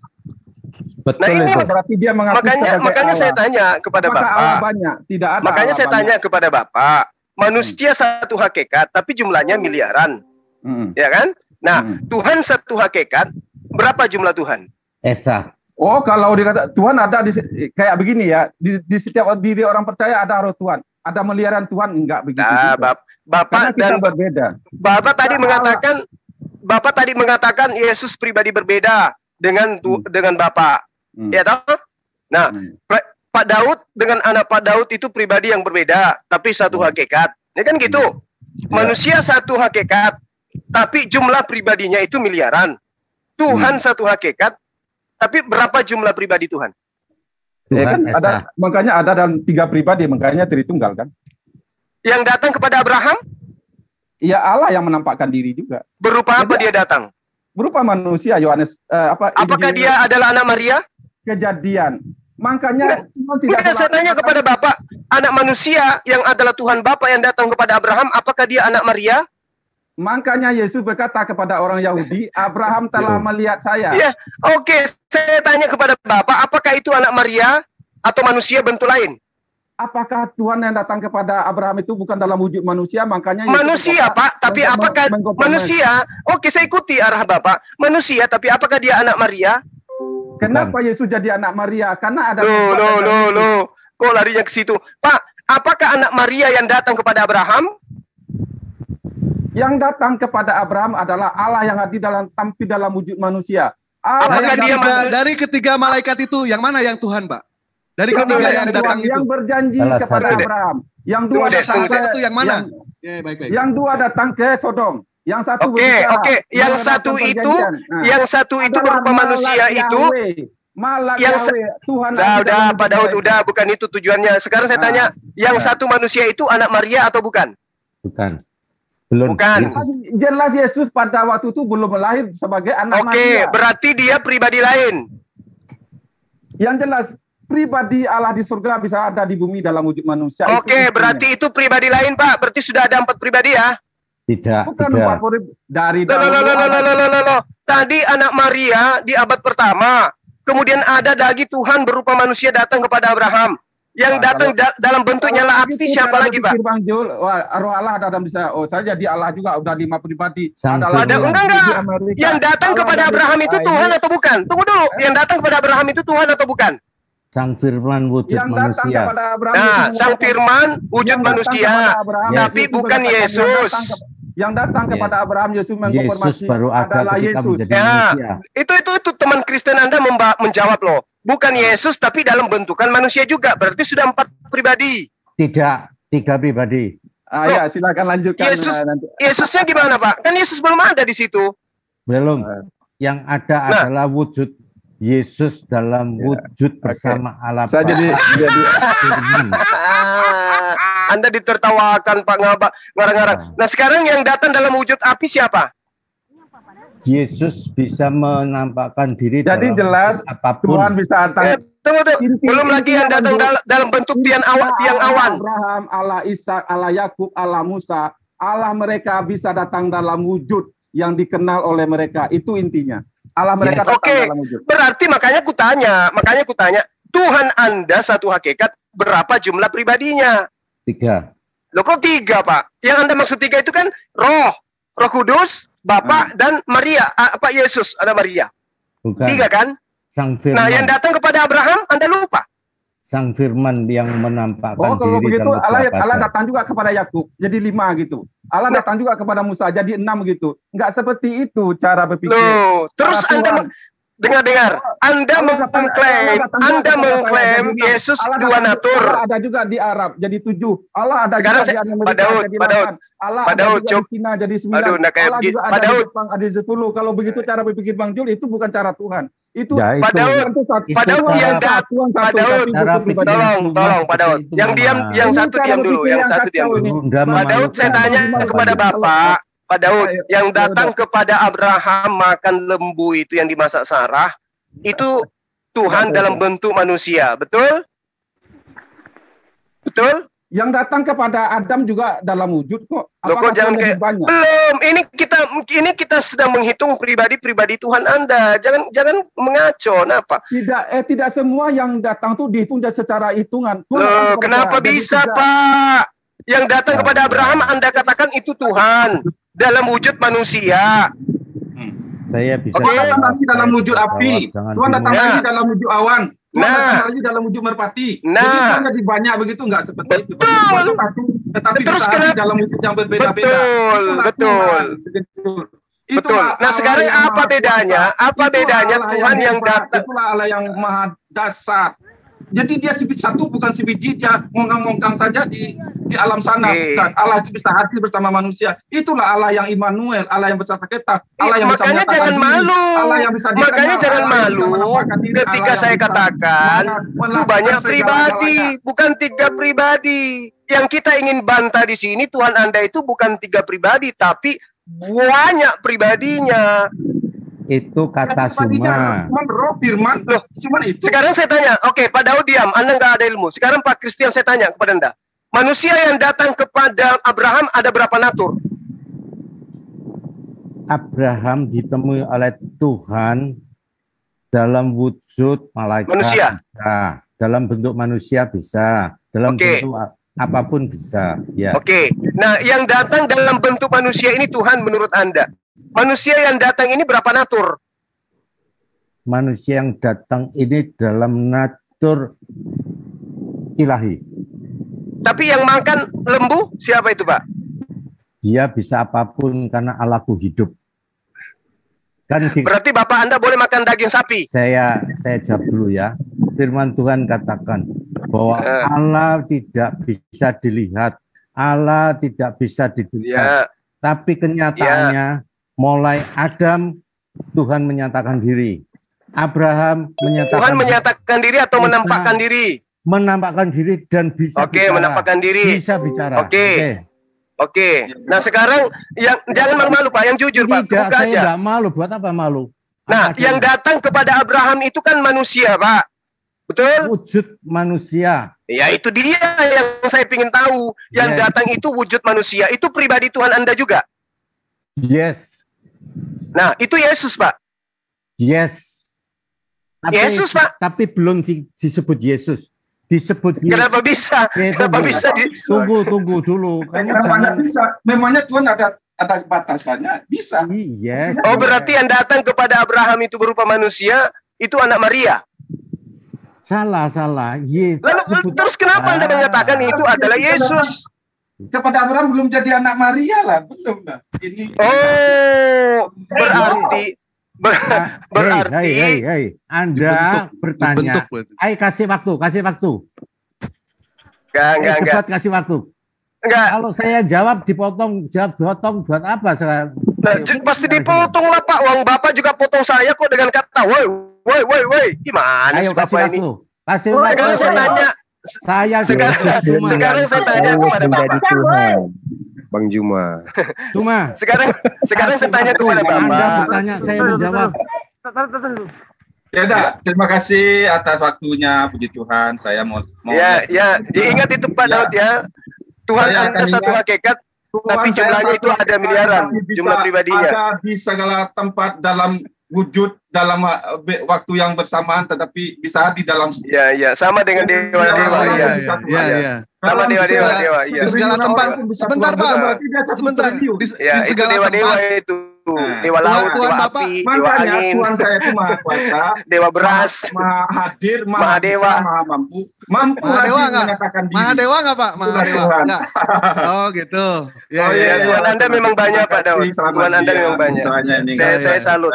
Saya tepuk tangan buat Tuhan Bapak yang begitu ramai. Yang tidak berkenan kepada saudara-saudara, karena yang baik itu dari Tuhan, yang buruk itu dari saya. Iya betul. Bapak buruk semua, Pak. Buruk semua. Betul itu. Buruk semua dari Bapak itu. Oh iya. Oke, lanjut Pak Christian. Pak Christian, yang datang dalam bentuk api itu pribadi Tuhan juga? Yes. Dan itu Yesus, bukan? Yes. Oh, bukan Yesus. Berarti pribadi beda? Yes, itu Yesus. Oh, Yesus pernah datang dalam wujud api? Bisa. Yang ini Adam juga Yesus. Dengar ini Yesus wujud api. Kamu baru dengar, makanya kamu sesat. Iya. Itu di mana Pak dalilnya Yesus datang dalam wujud api? Sekarang kalau Allah menyatakan tidak pernah bisa dilihat, tidak bisa didengar, tapi kenapa bisa didengar dan bisa dilihat? Ya, yang didengar itu utusannya, Pak. Yes. Yang didengar itu utusannya. Itulah Yesus dalam wujud apapun. Dia sang firman pribadi. Salah satu 3 pribadi itu. Loh kok 3 pribadi tapi kok beda? Ada pribadi api. ada pribadi. Aduh, Bapak ini gimana sih? Karena Allahku hidup, bukan Allah yang mati. Yang hidup itu makhluk, Pak. Yang dikatakan Tuhan itu maha hidup. Itu yang membedakan dengan SWT. Loh, SWT itu maha hidup, Pak. Di mana Yesus diterangkan maha hidup? Coba. Di mana Yesus dikatakan maha hidup? Mati, Pak, Yesus itu 3 hari lagi. Terus sekarang hidup di surga dan pernah menjadi mayat. Wujud manusianya pernah menjadi mayat. Oh, kasihan kali. Kalau Bapak itu, kalau Bapak sendiri yang di surga itu pernah menjadi mayat? Tidak. Oh, berarti yang jadi mayat bukan Bapak. Yes. Udahlah. Ya, Allah gitu Bapa dong. bukan Yesus. Yesus bukan Allah Bapa. Allah Bapa tidak. Nah, dengarkan itu Pak Daud, Pak Dokter Adi, Pak Lamsen, dengarkan. Allah Bapa bukan Yesus. Yesus bukan Allah Bapa. Jangan lagi kalian sama-samakan. Gitu loh. Beda pribadi. Beda pribadi. Ya. Dengar ya Pak Dokter Adi ya. Jangan Anda katakan semuanya itu. Benar ini Pak Christian. Ngomong. Mau tanya apa lagi, Sul? Pak Juma, kamu sebaiknya diam dulu. Aduh. Loh kok saya diam, Pak? Malam sini. Oh, benci kali sama. 3 pribadi itu, Pak Lamsen. Tuhan kami itu tidak bisa masuk akal. Emang kau kupas-kupas Tuhan kami. Tidak bisa. Aduh, Pak Christian, Bapak, Tuhan Bapak nggak masuk akal, benar nggak? Kamu itu ngomong berdasarkan dari otak ke otak. Mana bisa mengenal itu? Ini Pak Christian ada di sini. Harus kita dengarkan juga, Pak Lamsen. Orang Kristen pun goblok juga. Pak Lamsen, Tuhan Bapak nggak masuk akal katanya. Benar nggak? Dasar kitab. Siapa teman-teman Kristen tidak bisa menjawab? Ini ada Pak Christian. Benar nggak Tuhan Bapak nggak masuk akal? Ini bodoh semua orang ini. Loh, Pak Christian dibilang bodoh, Pak Lamsen ini. Pak, semua kamu sama. Mau ngupas-ngupas yang tidak bisa dikupas. Karena merasa hebat dari Tuhan. Mana bisa dikenal langsung dengan otak sendiri? Kan ada Alkitab yang menjawab. Pakai otak sendiri menjawab. Ya nggak bisa lah. Itu baru betul. Betul Pak Lamsen. Yang mana yang benar ini? Goblok Pak Lamsen atau Islam dan Kristen yang goblok ini. Nah, Bapak dibilangi goblok sama Pak Lamsen. Kok bisa? Iya, saya benar goblok. Ada kitab kok, masa pakai otak sendiri?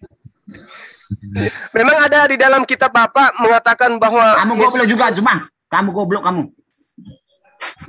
Pak Lamsen, emang ada Tuhan yang makan ikan, Tuhan yang bisa bobo, yang bisa pipis, ada? Saya juga sama kayak saya loh. Pak Christian bilang Tuhan Bapak itu beda pribadi. Yesus bukan Bapak, Bapak bukan Yesus. Kan itu kata-katanya bukan kata Alkitab. Masa kamu percaya kepada orang? Bentar saya jawab. Tadi belum lengkap. Ya. Allah Bapa bukan Yesus, Yesus bukan Allah Bapa, bukan sekarang dengarkan dulu. Jangan dipotong, dengan Pak ini, Pak Lamsen dengan Pak Christian. Jangan dipotong. Saya moderatorin antara Pak Lamsen dengan Pak Christian, gimana nih? Tidak. Soal ketuhanan dulu. Supaya pas ketiganya itu esa. Ketiganya bisa dibedakan. Ketiganya tidak bisa dipisahkan. Ketiganya sama kekalnya. Mana berarti bisa? Ada 3 yang kekal. Yes. Nah, itu Pak Lamsen, Tuhan Bapak ada 3. Bukan gitu.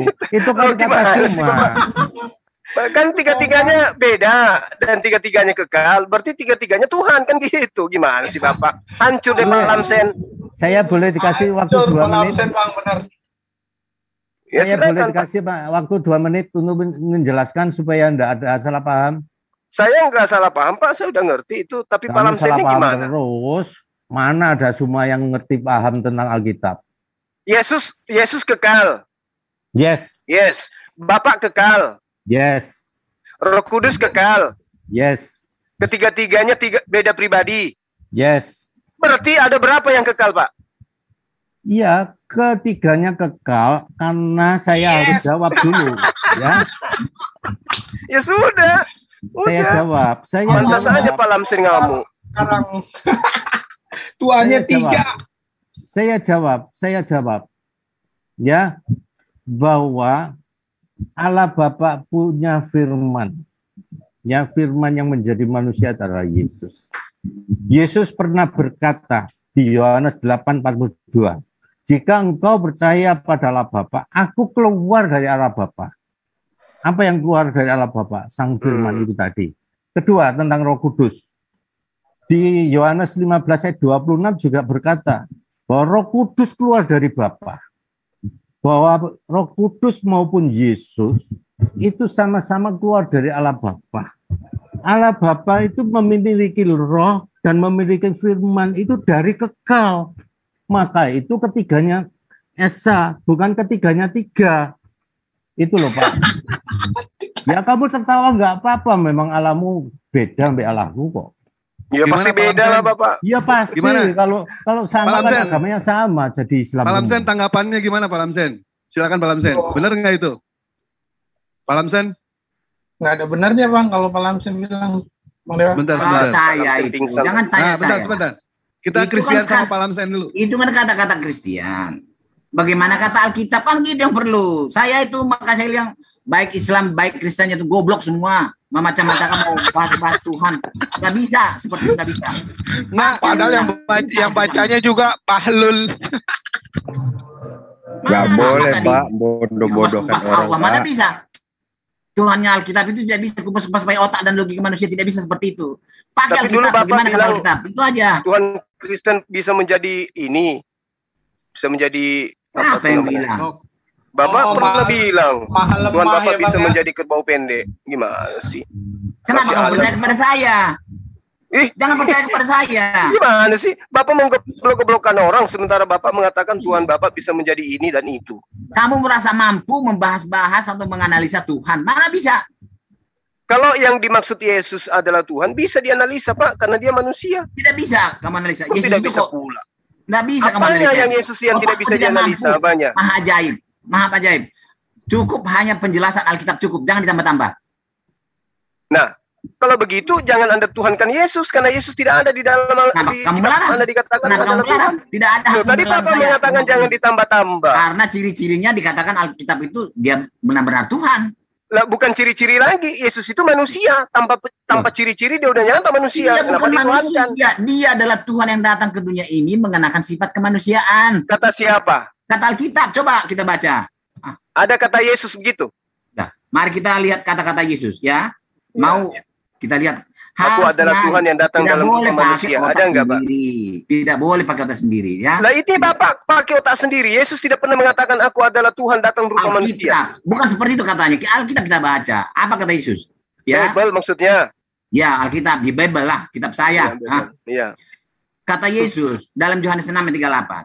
Aku telah turun dari surga. Ada enggak manusia turun dari surga? Ada Pak. Ada Nabi Adam. Nabi Adam ada. Nabi Adam. Adamnya Al-Quran itu bukannya Adam Alkitab kami. Iya, Nabi Adam dari surga. Jangan digabung. Jangan digabung Al-Quran dengan Alkitab. Karena ajaran Al-Quran dengan Alkitab bertolak belakang. Tidak boleh. Kan Bapak Pak Lamsen tadi mengatakan. Tapi kalau kitabnya Yahudi Anda gabung dengan kitab Kristen boleh. Ya, tidak boleh. Alkitab dengan Al-Quran itu bertolak belakang. Jangan kamu gabungkan. Itu makanya kamu itu. Enggak, tadi pertanyaan Pak Lamsen. Kitabnya Yahudi juga dengan kitab Kristen bertolak belakang kok. Kenapa digabung? Siapa menggabung? Saya tidak gabung. Itu buktinya perjanjian lama ada di dalam kitab Anda. Loh, perjanjian lama kitab kami juga. Kitab kami itu. Dari mana? Ketawa. Yesus itu kitabnya agama Yahudi kok dibilang kitab saya juga itu kan tidak mengerti Alkitab kami. Tidak mengerti. Tahu sendiri. Orang bodoh seperti kami itu. Jarak dari kitab Bapak dengan kitabnya Yahudi itu 1000 tahun lebih loh. Kok digabung-gabungkan? Tidak bisa. Kami tidak ngerti. Asal ngomong aja Pak Lamsen. Tidak bisa.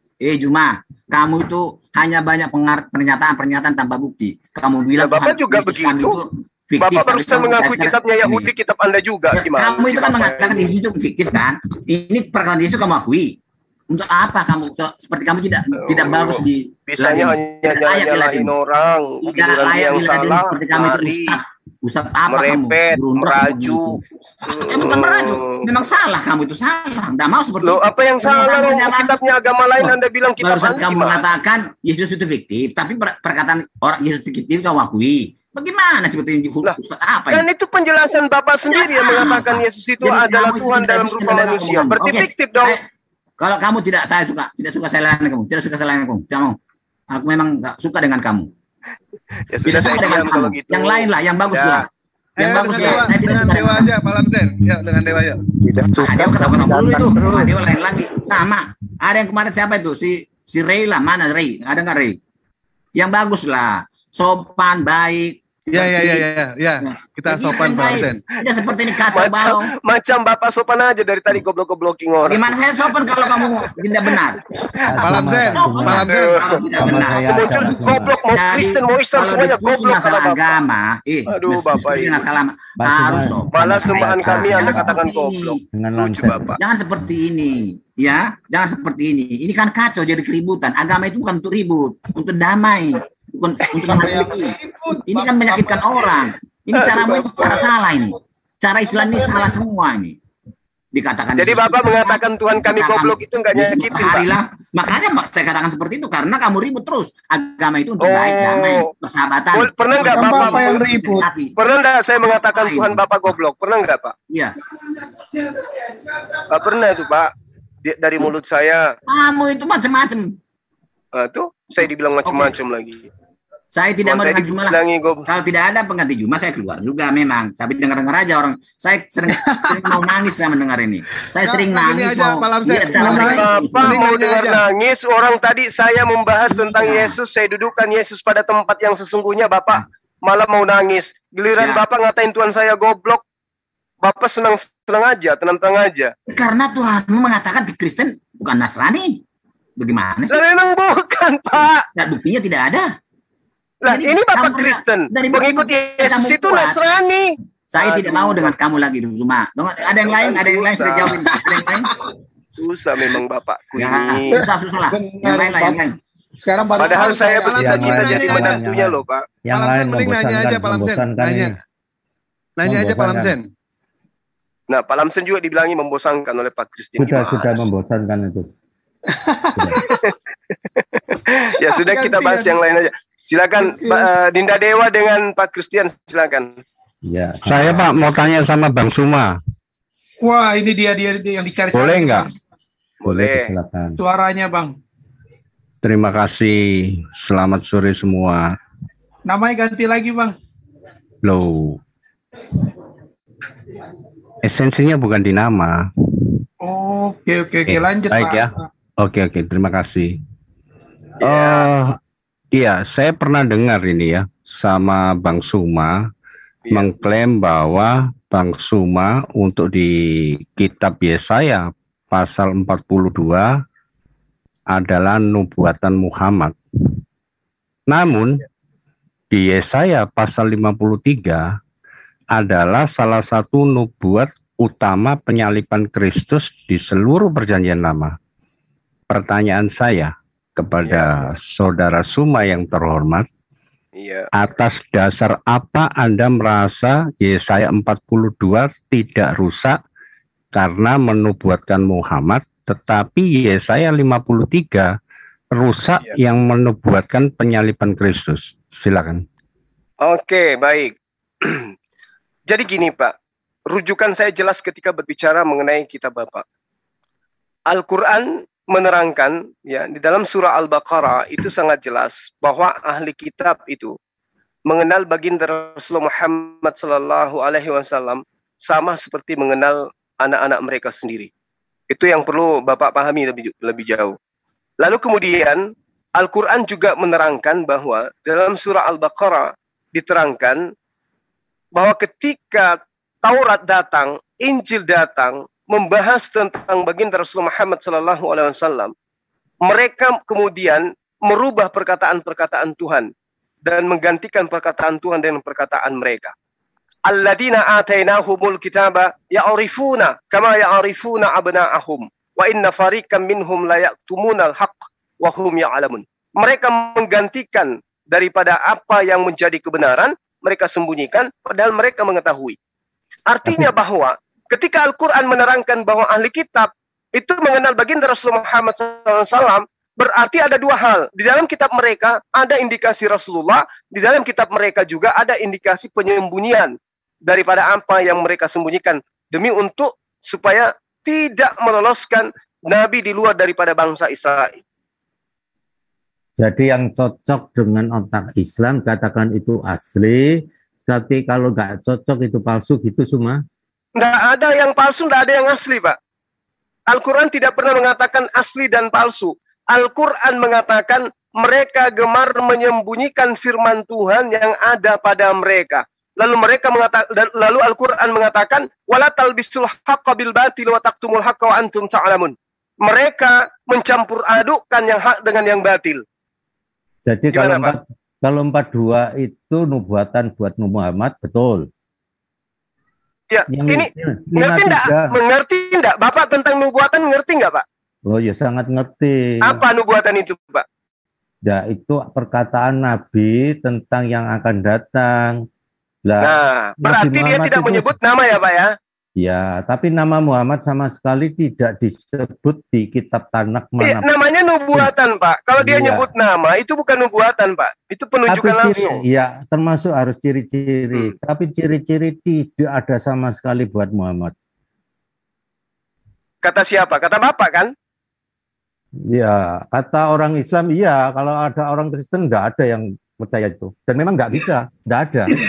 Kata orang Yahudi jelaslah orang Kristen itu nggak percaya memang. Itu pasti loh, Pak. Tapi yang aneh. Nah, sekarang kalau ketika ngemis-ngemis buat nubuatan nabimu dipakai. Tapi loh, sama Pak. Anda ini siapa? Anda Kristen, Anda Bapak Yesaya, itu kitab Bapak. Oh, iya, kitabku, kan saya pakai. Neneknya kiper, Pak. Kalau itu kitab Bapak, dari mana ke mana, Pak? Yesaya ini kitabnya Bani Israel. Bapak Bani siapa? Tunggu. Yesus orang Yahudi. Ya, Yesus memang. Apa hubungannya? Apa hubungannya dengan Bapak? Yesus memang Bani Israel. Penulisnya orang Yahudi. Ya, lah Bapak ini siapa? Kitab semua orang Yahudi. Gitu loh. Tidak ada yang Arab kecuali Quran. Iya kan? Oke, baik. Jadi penulis kitab Anda akui orang Yahudi, oke? Yes. Oke, sekarang di dalam Matius 23 nomor 15, agama mana yang dibentuk oleh orang Yahudi? Jawab. Agama apa? Yesus datang. Jangan bawa Yesus, Pak, jangan bawa Yesus. Iya, penulis kitab Anda adalah orang Yahudi.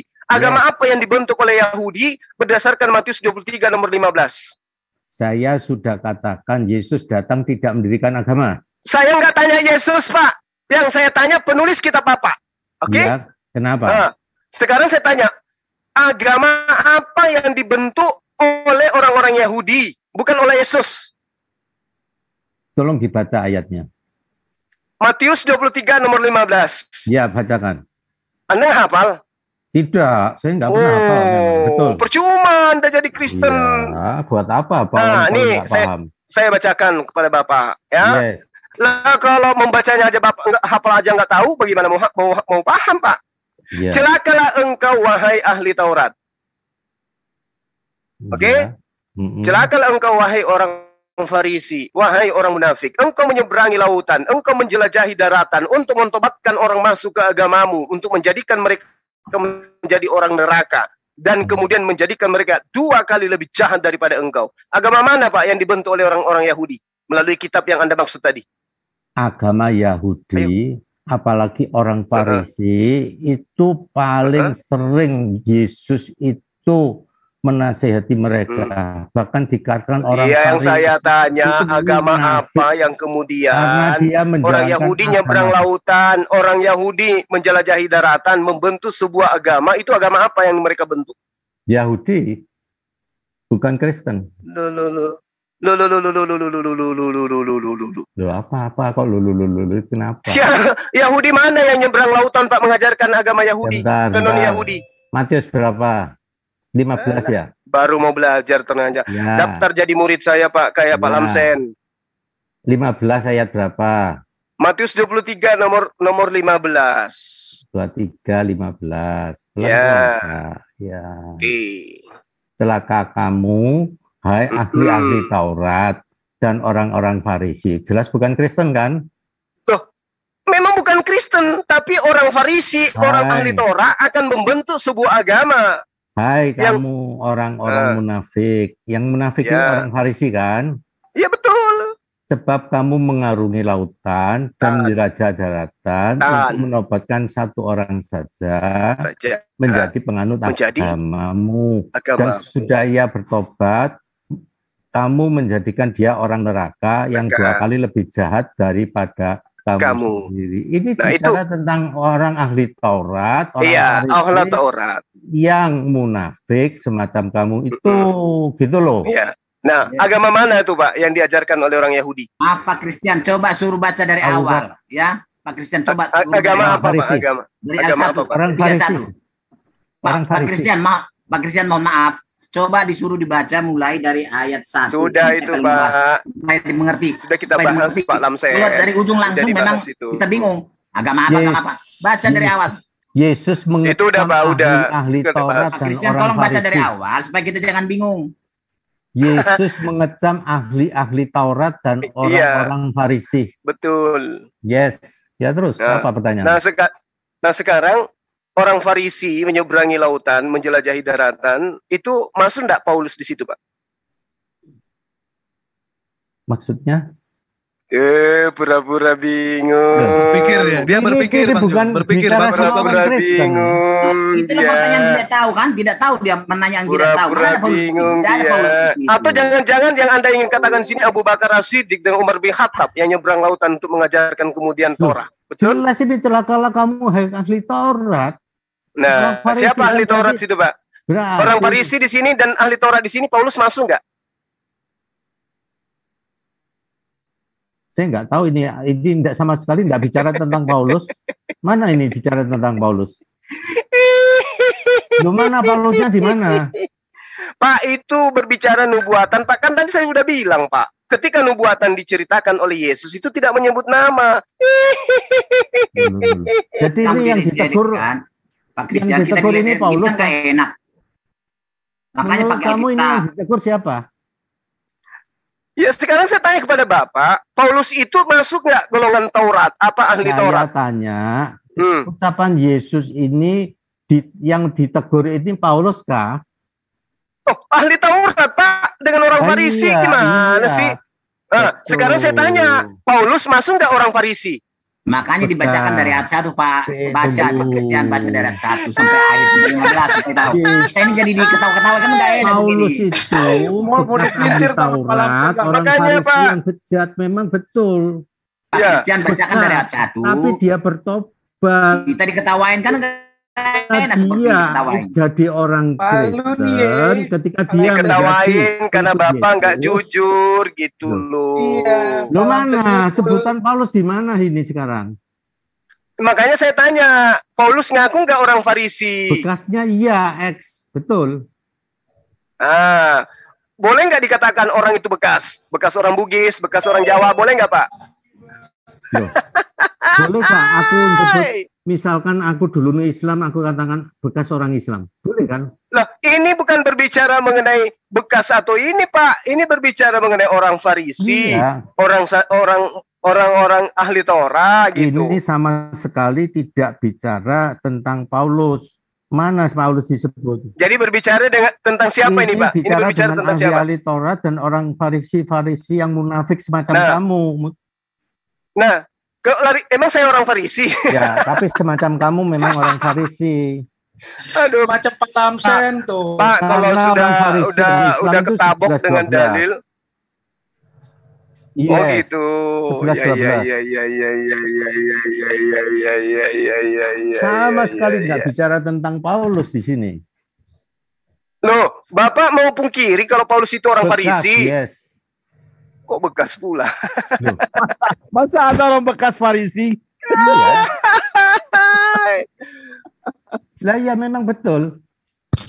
Oh, ngeles, jago ngeles kayak tukang bajai. Ahli Taurat bekas orang Farisi, bekas orang Gerunda. Saya bekas orang munafik ya. Paulus ini memang saya bekas orang Padang Gerunda. Kan jadi bahan ejekan kan Pak Christian kalau begini? Saya bekas orang Padang. Memang Tuhan sudah bilang Pak Lamsen di dalam Yesaya 43 nomor 10 memang Tuhan akan permalukan kalian Pak. Itu terima aja itu Pak. Enggak boleh ya orang mualaf itu dikatakan bekas orang Kristen. Saya tanya. Ya enggak boleh lah.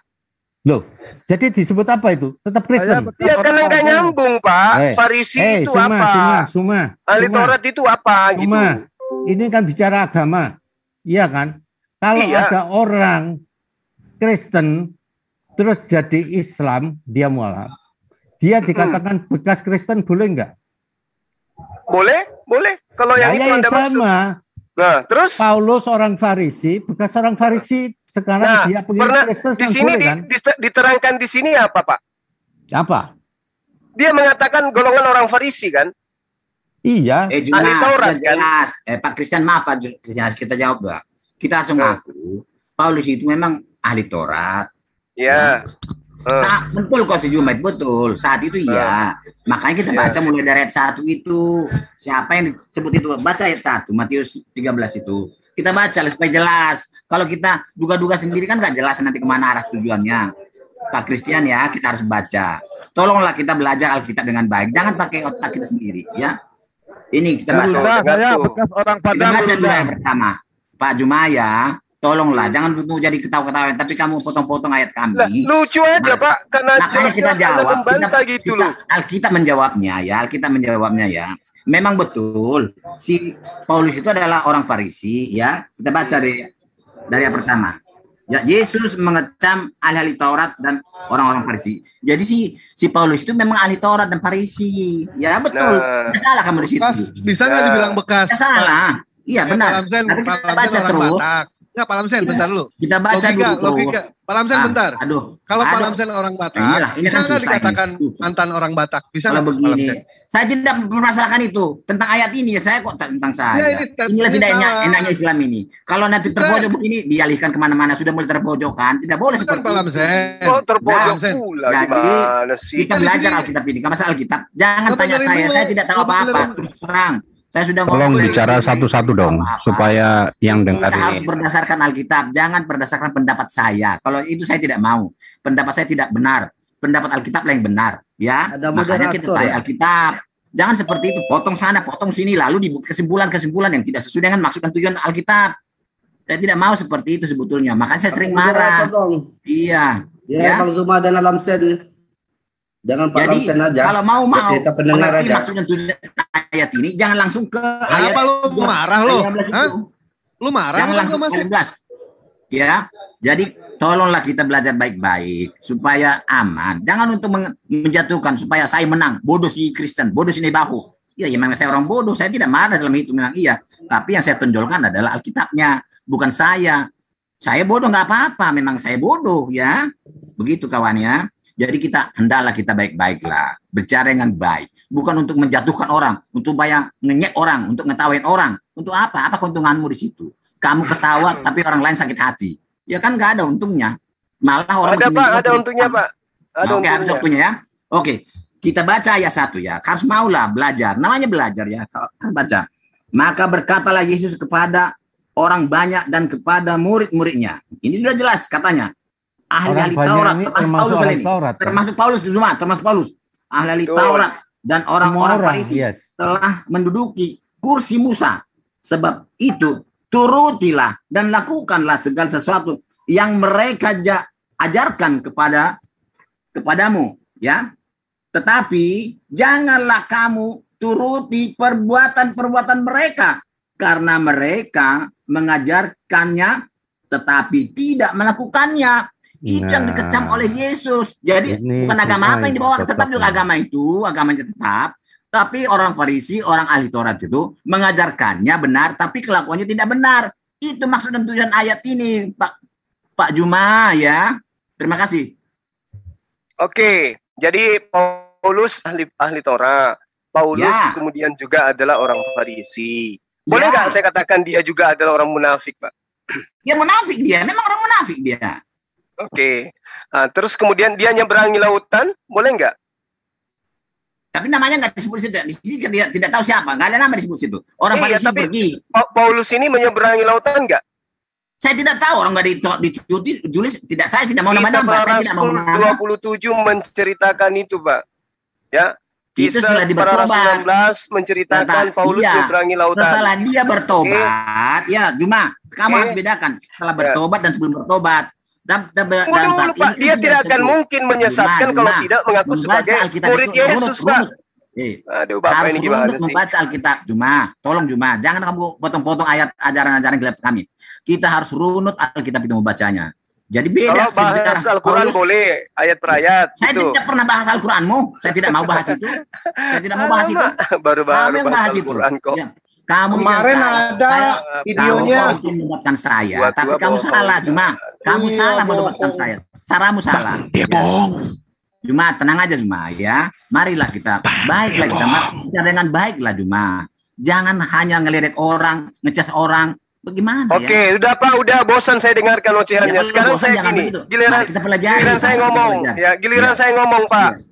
Untuk mempertanggungjawabkan perkataan saya. Dengar, Matius 23 nomor 15 itu adalah nubuatan Yesus kepada murid-muridnya akan datangnya penyesat di tengah-tengah mereka yang berasal dari ahli Taurat, orang Farisi, orang munafik. 3 poin ini Bapak sudah akui. Nyebrang lautan, Paulus itu diterangkan di dalam Kisah Para Rasul 27, lengkap di situ Pak. Kisah Para Rasul 16 juga sampai ke Roma dia nyebrangi lautan. Oke? Kemudian dikatakan menjelajahi daratan. Paulus itu menjelajahi daratan diterangkan di dalam Kisah Para Rasul 19, Kisah Para Rasul 20, Kisah Para Rasul 4, Kisah Para Rasul 18. Semua terekam. Paulus menjelajahi daratan, Paulus menyeberangi lautan, dia orang Farisi, dia orang ahli Torah, dia adalah cuma ngawur. Ngawur kan Juma ini kan masa data di dalam kitab Anda katakan ngawur. Oh, Kristen apaan ini? Gimana sih Bapak? Kami bukan orang Anda mengatakan saya ngawur, kenapa? Kenapa Anda mengatakan saya ngawur? Anda mengatakan ngawur lah. Kamu dengar, ngawur bertobat yang tidak bertobat. Dengar. Bertobat dan bertobat beda Paulusnya. Di dalam Kisah Para Rasul 19. Kami itu obok-obok suka hati kamu. Loh, kenapa takut Pak? Kenapa takut? Santai aja. Santai. Kamu saja yang kamu santai. Paulus menjelajahi daratan. Kisah Para Rasul 19. Ini bukan si Juma ini tidak cocok ditemani. Kamu lagi minta kalian. Kisah Para Rasul 27, Paulus berlayar sampai ke Roma. Giliran ketabo dengan dalil sendiri katanya bukan nubuatan. Gimana sih? Makanya ganti dong si Juma ini. Saya tidak mau seperti Juma ini. Tadi dia bawa Yesaya 42. Katanya itu bukan untuk Baginda. Nah sekarang kalau Yesaya 42 bukan untuk Baginda, untuk siapa? Mutar-mutar. Ayo, Pak Christian. Pak Lamsen sama Abdon kali Pak. Yesaya 42 nomor 1 dulu. Lihat, itulah hambaku yang kupegang, orang pilihanku yang kepadanya aku berkenan. Aku telah menaruh rohku di atasnya supaya ia menyatakan hukum kepada bangsa-bangsa. Siapa yang menyatakan hukum kepada bangsa-bangsa, Pak? Tetap sendiri dibantah. Perbuatan di kan kacau kan? Jadi kacau kan? Kodong, kemasian Kristen gini kan jadi kacau kan? Nah makanya si Juma ini bikin kacau. Bapak yang ngaco. Matius 23 nomor 15, oknum yang dinubuatkan sudah nyata di depan mata. Anda dengar Pak, dengar. 2 kali lebih jahat daripada ahli Taurat. Itu pernyataan saya tidak dengar itu. Yang lain lah kalau boleh ganti. Saya tetap juga di sini. Ya udah kalau begitu. Ya. Saya tidak suka dengan kamu, saya. Ya, nggak suka karena saya membela Yesus. Kalau Bapak kan membela gereja, beda. Kelas kita beda, Pak. Apa? Kamu suka katakan Yesus kawin kafir. Orang seperti Anda nggak usah dilayani orang seperti ini. Bukti saya membela dia. Masa Yesus Anda katakan tidak kawin, Anda mau mengatakan Yesus tidak normal gitu? Wah, kapan kawinnya itu kapan? Tunjukkan kepada saya pengajaran Yesus yang asli. Yang baik lah. Baru saya tunjukkan kepada Anda. Yang suka kawin itu Nabi. Jangan sama. Yang suka kawin itu kan keturunan dari apa? Nenek moyangnya daripada Tuhan yang Anda tuhankan itu kan. Selamat sore buat semua. Gimana? Yesus kawin itu enggak ada. Itu siapa bilang? Itu di kitab Anda. Itu. Makanya biarin aja cuma katanya kamu cinta Yesus, tapi hujat Yesus. Saya cinta Yesus. Emang kenapa Pak kalau Yesus nikah? Cacat dia Pak. Terus Yesus curi. Gimana sih? Bapak ngaku dia adalah manusia 100%. Dia normal. Tapi giliran nikah nggak boleh. Wah, nah di situ yang mau nikah. Biar saya dulu masih Juma inilah. Tempurung kelapa muncul. Udah silakan teman-teman dilanjut. Saya pamit dulu ya. Bentar saya pamit 15 menit. Habis ini saya nongol lagi. Begini susah. Ya nggak apa-apa.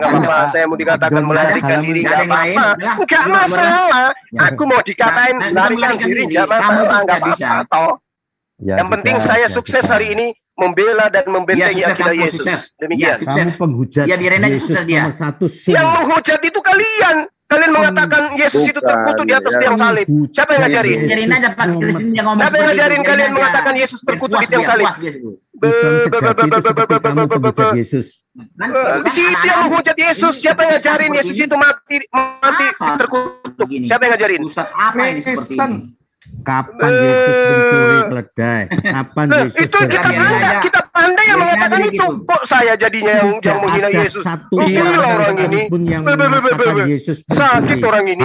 Kitabmu yang mengatakan Yesus itu ngambil keledainya orang tanpa izin. Menghujatnya ke saya. Pietro mas. Mana ada orang Kristen mengatakan Yesus kawin? Jangan dilayani Pak Christian, biarin aja. Memang nggak ada. Sekarang tunjukkan kepada saya Injil Filipus yang diajarkan oleh Yesus. Coba. Betul. Mana? Injil Yesus yang diajarkan oleh Filipus. Coba tunjukkan kepada saya. Kamu suka nunjukkan Injil yang palsu-palsu. Nenek mungkin kamu suka nunjukin. Coba Kisah Para Rasul 8 di situ diceritakan Filipus mengajarkan naskah Injil Yesus. Sekarang saya minta, mana naskah Injil Yesus? Mana? Ayo. Tunjukkan ayat. Makanya kamu belajar dulu, daftar dari murid saya, baru tahu. Belajar Bible ke saya. Apa nggak malu kalian? Injil palsu. Kamu suka ngambil? Gimana saya nggak suka kasih data loh kalian belajar sama saya? Kamu nanya Bible, saya tanya. Harusnya saya tanya sama kalian. Belum belajar Bible-nya ke saya. Mana dalilnya? Filipus mengajarkan naskah Injil Yesus. Di mana dituliskan itu? Lah saya tunjukkan. Mau jadi murid kok sombong.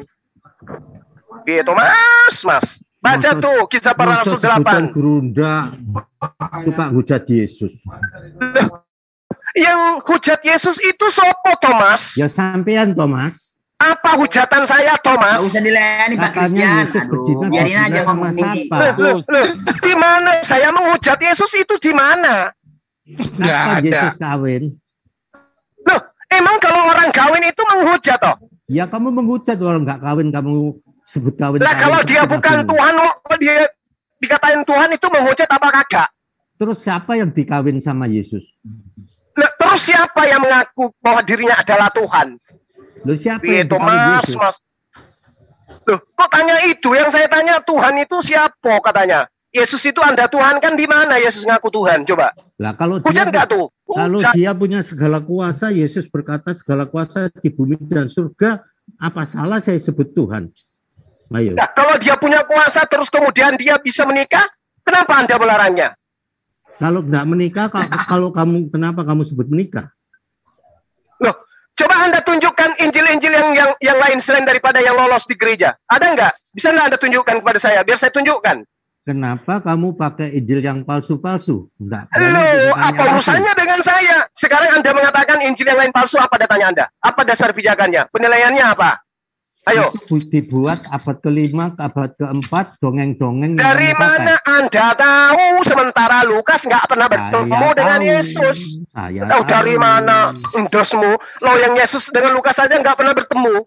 Lukas itu temannya Petrus. Temannya Petrus. Lukas temannya Markus. Dengar. Itu kenal siapa? Dengar. Di dalam kitab Anda, di dalam Kisah Para Rasul 8, dikatakan bahwa Filipus mengajarkan naskah Injil Yesus. Ya Injil Yesus ya, betul. Naskah Injil Yesus itu yang mana?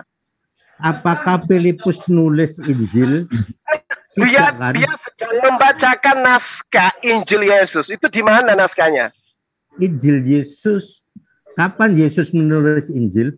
Lah tanya kitabmu lah, kitabmu yang nulis kayak gitu gimana toh? Kitabmu yang mengatakan Isa bahwa Kisah Para Rasul itu kitabmu bukan kitabku. Gimana sih?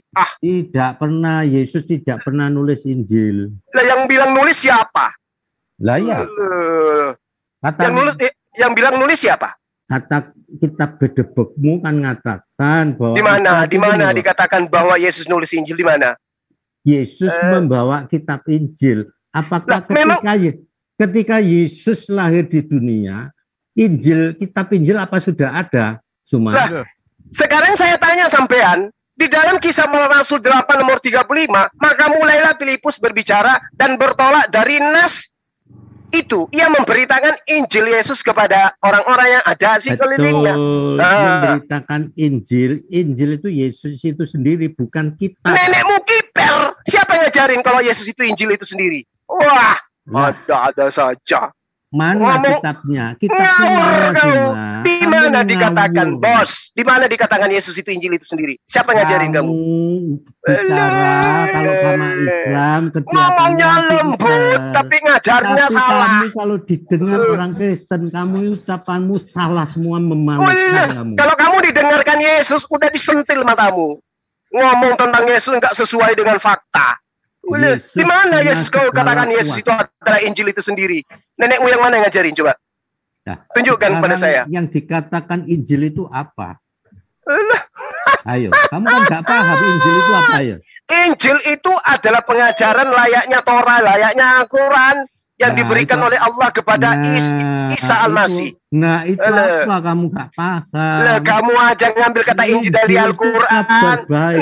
Kabar baiknya adalah di mana itu di mana di dalam kitabmu yang original teks tertulis Injil? Ayo, di mana? Ada gitu di bahasa Yunani Injil ada. Ada. Jadi dari Al-Quran kok buang gak? Gimana sih? Injilian itu kan ada dari Injilian sama Injil itu beda toh? Gimana toh? Apa bedanya? Lah beda lah. Injilian itu adalah surat-surat yang dituliskan mengatasnamakan murid Yesus. Piye to Mas? Piye to Mas sampai ingat. Kamu orang Islam tidak pernah ngajari orang Islam Quran. Kamu sering Islam tapi ngajari Alkitab, makanya menyesatkan. Ya memang wajar toh, karena Al-Quran membahas tentang kitabmu. Kitabmu nggak membahas tentang kitabku ya. Cocok lah itu. Orde Baru bercerita tentang Orde Lama. Reformasi bercerita tentang Orde Baru. Yang salah kalau Orde Baru bercerita reformasi. Itu namanya tahayul. Bagaimana dengan penyempurna tapi banyak salahnya, gimana itu ayo? Yang kamu pakai menilainya apa? Ya banyak. Apa? Kau katakan Quran salah, kau nilai pakai apa? Apa ada Isa itu keponakan Harun? Nah sekarang kau pakai nilai apa? Kau pakai nilai apa itu? Jelas Yesus itu Tuhan, memang Yesus sering menyatakan Yesus dirinya. Yesus Tuhan, Yesus Tuhan. Tuhan dari mana? Kalau ada orang yang berani katakan segala kuasa di bumi maupun di surga ada di tanganku, siapa itu? Saya berani mengatakan itu. Segala kuasa telah diberikan aku, baik kuasa dunia maupun di surga. Sekarang aku kamu punya kuasa kan? apa? Bisa kamu bisa berbuat apa sekarang? Bisa sekarang Yesus bisa berbuat apa sekarang? Yesus bisa berbuat apa sekarang? Menghidupkan orang mati. Terus Nabi Arabmu bisa nggak? Nah, tertawa kan kamu? Yesus bisa apa sekarang? Sekarang nggak bisa Yesus bisa apa sekarang? Gini cuma sebenarnya cuma. Udah. Saya pamit dulu ya teman-teman. Saya akhiri. Kan melarikan diri hidayah. Aku mau tanya nih. Assalamualaikum warahmatullahi wabarakatuh. Pak Christian, habis ini kita lanjut. Saya izin sejenak. Gini cuma. Assalamualaikum. Nggak ada dalil. Jadi gini. Bang Zuma mungkin lagi asar dulu. Bang Zuma lagi asar dulu. Ya oke. Sabar. Jadi gini. Jadi bukan. Jadi kalau bicara tentang Yesus, Anda jangan melatih diri dengan kebodohan gitu loh. Kalau Anda mengakui Yesus itu adalah Isa Al-Masih, Anda seharusnya nggak sembarangan ngomong gitu loh. Gitu. Jadi kalau Anda tidak mengakui bahwa Yesus itu bukan Isa Al-Masih, oke, terserah Anda. Tapi kita sini jangan munafik juga gitu loh. Kalau dibilang Juma apa kuasanya, loh Juma itu bicara tentang kuasanya di Quran sendiri tertulis. Apa yang diciptakan? Apa coba? Ini mau dibawa kemana dulu? Sekarang gini. Saya tanya karena di dalam Bible itu kan jelas Yesus itu tidak bisa berbuat apa-apa, ya kan? Oke, sebelum kita membahas tentang Yesus, kita sepakat dulu sama kamu. Apakah Isa Al-Masih itu adalah Yesus? Kalau mau ngemis-ngemis, Isa Al-Masih itu Yesus. Itu pertanyaan kemarin saya. Menurut kamu, satu-satu. Siapa duluan yang mau mengemis-ngemis tentang Yesus, tentang Isa? Bukan. Sudah maju Bang Emil, Oke, Emil. Oke, kita berdua ya. Tunggu dulu, kita berdua Emil. Kalau mengemis-ngemis. Bukan mengemis-ngemis. Oke, kita dua ya. Mau bahas apa? Oke. Apa? Terserah kamu mau bahas apa. Ayo. Oke, kita bicara tentang Isa Al-Masih. Tentang Isa Al-Masih, tunggu dulu. Mau ngemis-ngemis bukan ngemis-ngemis. Kita bicara tentang Isa Al-Masih. Nanti kau tanya aku tentang Yesus di Alkitab. Assalamualaikum. Bang, ini Waalaikumsalam. Enggak, maksud saya biar enak, mana si Jumat tadi, biar enak. Pak Erwin, saya bilang Pak Erwin. Ngomongnya kan ini ke pihak Kristen. Gini, bentar. Ini kan Bang Zuma lagi sholat asar dulu. Jangan dicari dulu mana yang ada Bang Emil, Bang Emil dulu. Gini. Kita tanya jawab santai saja, diskusi sesuai dengan kitabnya masing-masing dulu. Isinya ada Bang Dewa juga. Bang Dewa, teman saya nih Bang Dewa aja ya, Bang Dewa. Coba tadi dulu topiknya Isa tadi lo bagus. Coba gimana? Isa itu bukan Yesus atau Yesus sama dengan Isa? Coba. Tapi begini, tolong Pak Christian, kalau Anda berbicara pun tolong tunjukkan di mana ayatnya di dalam Bible biar dibantu searching juga. Biar kita juga jelas gitu. Jadi nggak sekilas itu cuma asumsi belaka. Gitu. Oke, sekarang saya tanya dulu kamu. Oke, tunggu dulu. Udah, oke. Saya. Nanti saya bertanya dulu, nanti gantian kita bertanya. Oke. Enggak, dudukkan dulu lah, Don. Ya, tentang Isa Al-Masih, tentang Yesus. Enggak, takut ditanya makanya duluin. Abdon. Enggak apa-apa, kamu orang duluan enggak apa-apa. Ya udah, kamu orang duluan. Kita mau nih. Kalau ngemis-ngemis. Tanya sama saya. Enggak gini, kalau mengemis-ngemis tentang Tuhan Yesus, terus ngemisnya kalau Quran begitu disamain dengan Isa. Kamu bisa nggak? Ini kampungan, ini orang ini Emil ini ngemis-ngemis nggak ada. Orang Kristen ngemis itu nggak ada. Sebentar. Elegan lah, yang elegan. Kalau bicara kan live gitu loh. Ya, tunggu dulu. Kalau bicara, jangan jadi debater jalanan lah. Enggak, saya mau ketegasan si Abdom dulu. Kalau kamu bilang mengemis-ngemis, tunjukkan sama saya, Emil, di Quran, tanpa Injil, tanpa cerita Injil dan Taurat, tunjukkan sama saya apakah isi Quran itu. Maksudnya gimana ini? Injil yang mana nih? Kamu bilang kan ngemis-ngemis. Injil yang mana? Kamu bilang kan ngemis-ngemis. Enggak, Injil yang mana dulu? Bukan dulu. Injil. Oke, Injil kamu itu yang mana? Yang Injilmu yang mana, Injilmu? Oh, Injil yang saya imani sudah ada dibukukan nih, sudah dibukukan. Bisa kamu baca sekarang. Emang Injil yang kamu punya yang udah. Injil yang saya tunggu dulu. Injil yang saya pegang bisa kamu beli di mall. Oh, berarti Injil itu Injil yang di perpustakaan. Tuhan kepada Nabi Isa. Ya udah, oke. Injil yang jangan dulu ngomong terus. Injil kamu yang tertulis di Quran mana? Enggak, yang ke Injil bukan, itu tunjukkan dulu biar imbang, biar cerita kita imbang. Aku udah ketegasan. Biar cerita kita imbang. Tunjukkan dulu, bacakan dulu sama satu ayat saja. Yohanes ke Paulus. Emang itu jangan lari-lari. Tunjukkan biar imbang. Saya kan bicarakan tentang ayat Injil. Lu Bible bukan Injil. Emang di Yohani ada Injil? Oke, Bible saya. Ini Bible saya, bukan Injil. Bible. Nah, ya, Bible, sekarang Injil yang tertulis di dalam Quran yang mana? Ya, Bible lu mana ada dalam Quran? Ngomong-ngomong aja Bible kamu, Emil. Mana ada dalam Quran? Emil ini muter-muter, doa nggak bisa jawab. Oke, ini Bible ataupun Biblos. Sekarang saya pengen tahu Injil yang tertulis dalam Quran. Tunjukkan. Iya, Injil yang tertulis. Maksudnya nggak ada tuh Injil tertulis dalam Quran. Berarti nggak ada Injil tertulis di Quran. Yang tertulis ini gimana nih? Yang tertulis. Kamu bilang berarti nggak ada kitab Injil. Yang oral. Yang Bible itu kan bukan Injil. Emang Bible itu Injil? Oke lah. Injil itu bukan Bible. Bible lah. Oke, saya pegang Bible. Saya pengen tahu Injil di dalam Quran itu, kitab Injil itu yang mana? Coba biar kita beradu dulu Injil dalam Al-Quran. Yang diturunkan kepada Nabi Isa. Surat Maryam. Iya. Mana kitabnya? Ya nggak ada lagi. Kenapa ketawa? Iya. Kalau nggak ada lagi ngapain kita bicarakan? Gini. Pak Abdon. Kami ya. Bentar Pak Abdon. Tunggu dulu ya. Bentar, Tunggu Pak, Abdon. tunggu dulu nanti. Bentar dulu saya Pak ngomong Erwin, dulu. jangan dikeroyok Pak Erwin, jangan dikeroyok. Ini satu Siapa aja. yang ngeroyok?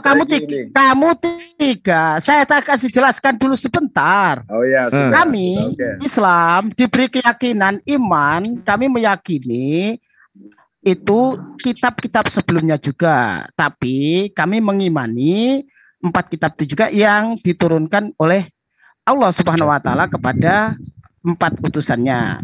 Nah, kami sebagai Islam dijelaskan di dalam Al-Qur'an tentang apa kitab-kitab yang diturunkan sebelumnya. Seperti di surat Al-Maidah ayat 46. Tetapi bukan berarti kami harus dituju mana Injil yang ada di dalam Al-Qur'an. Bukan. Al-Quran datang diwahyukan kepada Rasulullah itu sebagai kitab penyempurna. Tetapi di situ menjelaskan bahwa Allah Subhanahu wa taala itu pernah menurunkan kitab Zabur, Taurat, dan Injil. Gitu loh. Itu loh, Dot. Oke, ya sudah. Oke. Paham ya? Bible lu karangan siapa? Ya udah, oke. Karangan manusia. Oh, karangan manusia. Udah. Sekarang saya tanya. Oke. Ya. Terus Quran itu karangan siapa? Kok Quran karangan? Di mana Quran karangan? Iya, kamu bilang kan karangan, saya jawab karangan manusia. Terus Quran itu karangan siapa? Hah? Al-Quran itu firman Allah. Karangan siapa? Al-Quran itu firman Allah.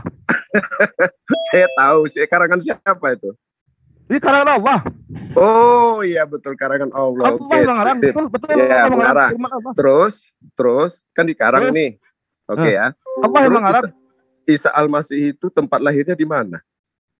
Maksudnya Al-Quran itu bukan autobiografi. Iya.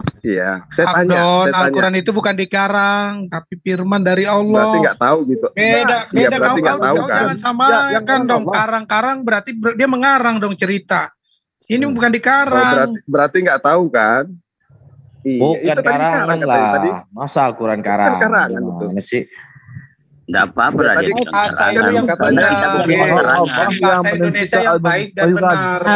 Satu-satu biar tertib, biar enak. Gini, siapa yang mau menjelaskan dulu? Tadi saya jelaskan katanya tadi kan gini. Bible itu karangan siapa? Karangan manusia, saya buatlah, oke. Nah, sekarang saya tanya. Saya balik lagi sama pertanyaan. Quran itu karangan siapa? Kata si Emil karangan Allah. Itu firman Allah. Allah yang menunjukkan. Iya. Yang karangan siapa?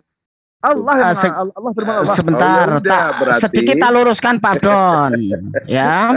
Allah Subhanahu wa taala dengan segala maha kuasanya itu berkehendak berkata. Nah, disitulah firman Allah. Nah, di situ di antara firman Allah, kehendak Allah itu yaitu berwujudan wahyu berupa Al-Qur'an diturunkan kepada Nabi Muhammad melalui malaikat Jibril. Nah, jadi gini loh. Allah berkehendak itu banyak. Ya firman Allah. Berarti wahyu Allah. Kan kita jawab pendek-pendek aja, Bang.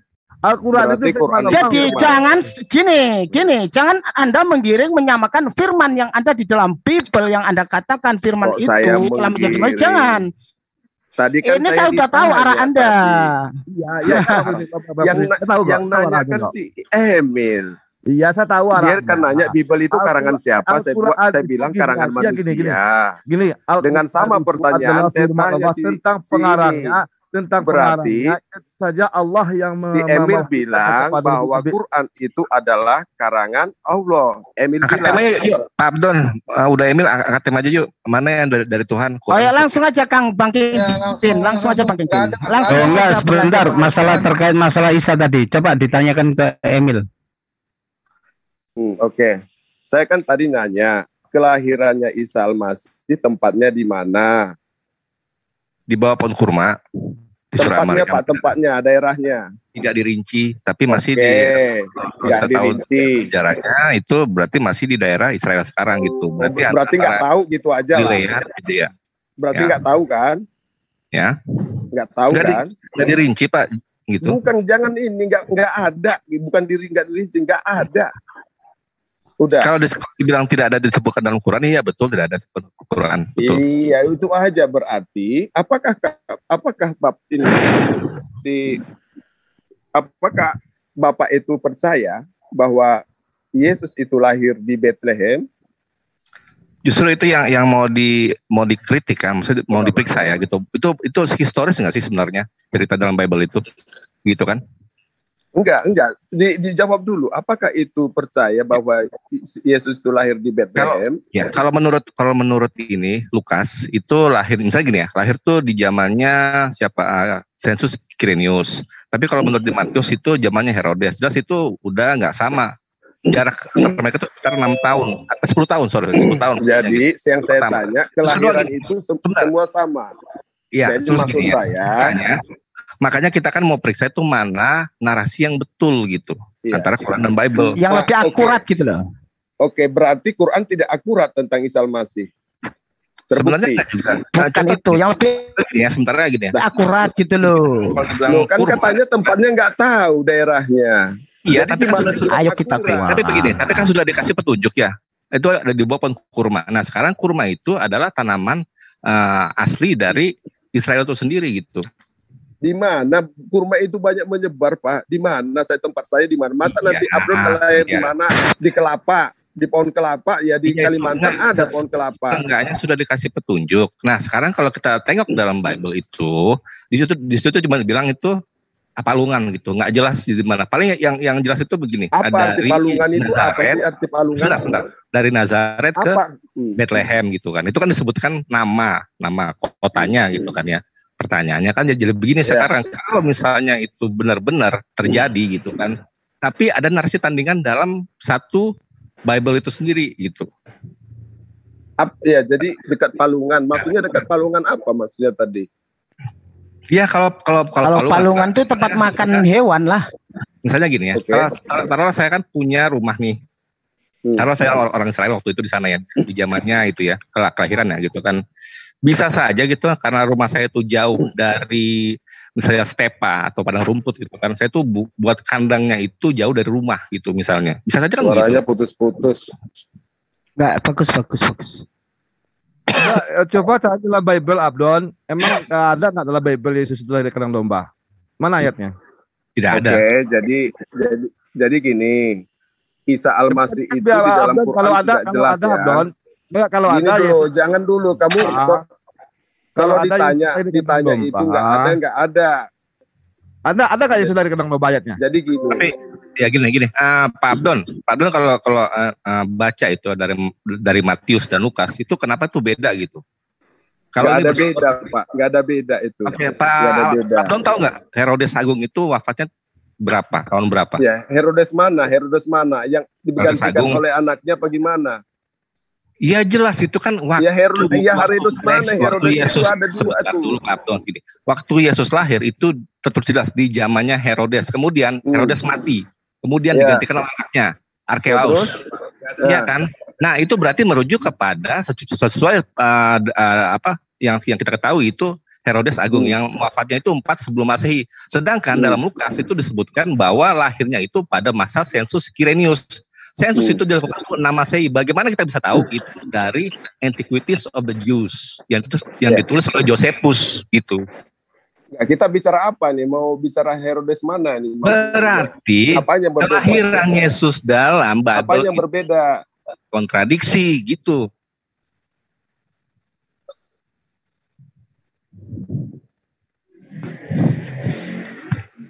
Halo. Iya, itu kontradiksi, Pak. Itu bagaimana Pak Abdon bisa yakin kalau itu datang dari Tuhan gitu? Apanya yang kontradiksi? Oke, saya ayat tanya berapa itu kontradiksi? Yang benar yang mana? Ayatnya. Yang lahir di zaman Herodes atau di waktu Sensus?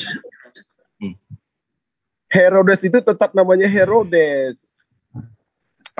Biar enak gini, Bang Emil bantu sharekan ayatnya yang disebutkan Pak Pimpin. Biar apa Bang Emil? Bang Emil, bantu share screen kalau bisa. Lagi bawa HP nggak bisa ini, bawa HP nggak bisa. Kan dulu aja tuh kan ada itu. Oke. Jadi jelas itu Herodes itu ya di kerajaan Romawi ya. Oke. Dah. Sekarang Isa Al-Masih yang disalib yang disalibkan itu gantian dulu, gantian biar satu-satu. Biar satu-satu. Dalam di kerajaan manakah? Di kerajaan manakah Isa Al-Masih itu? Udah satu-satu. Tadi kan dijawab. Tadi kan nggak tahu tempatnya. Sekarang saya tanya. Ini kan lu bicara masalah Herodes.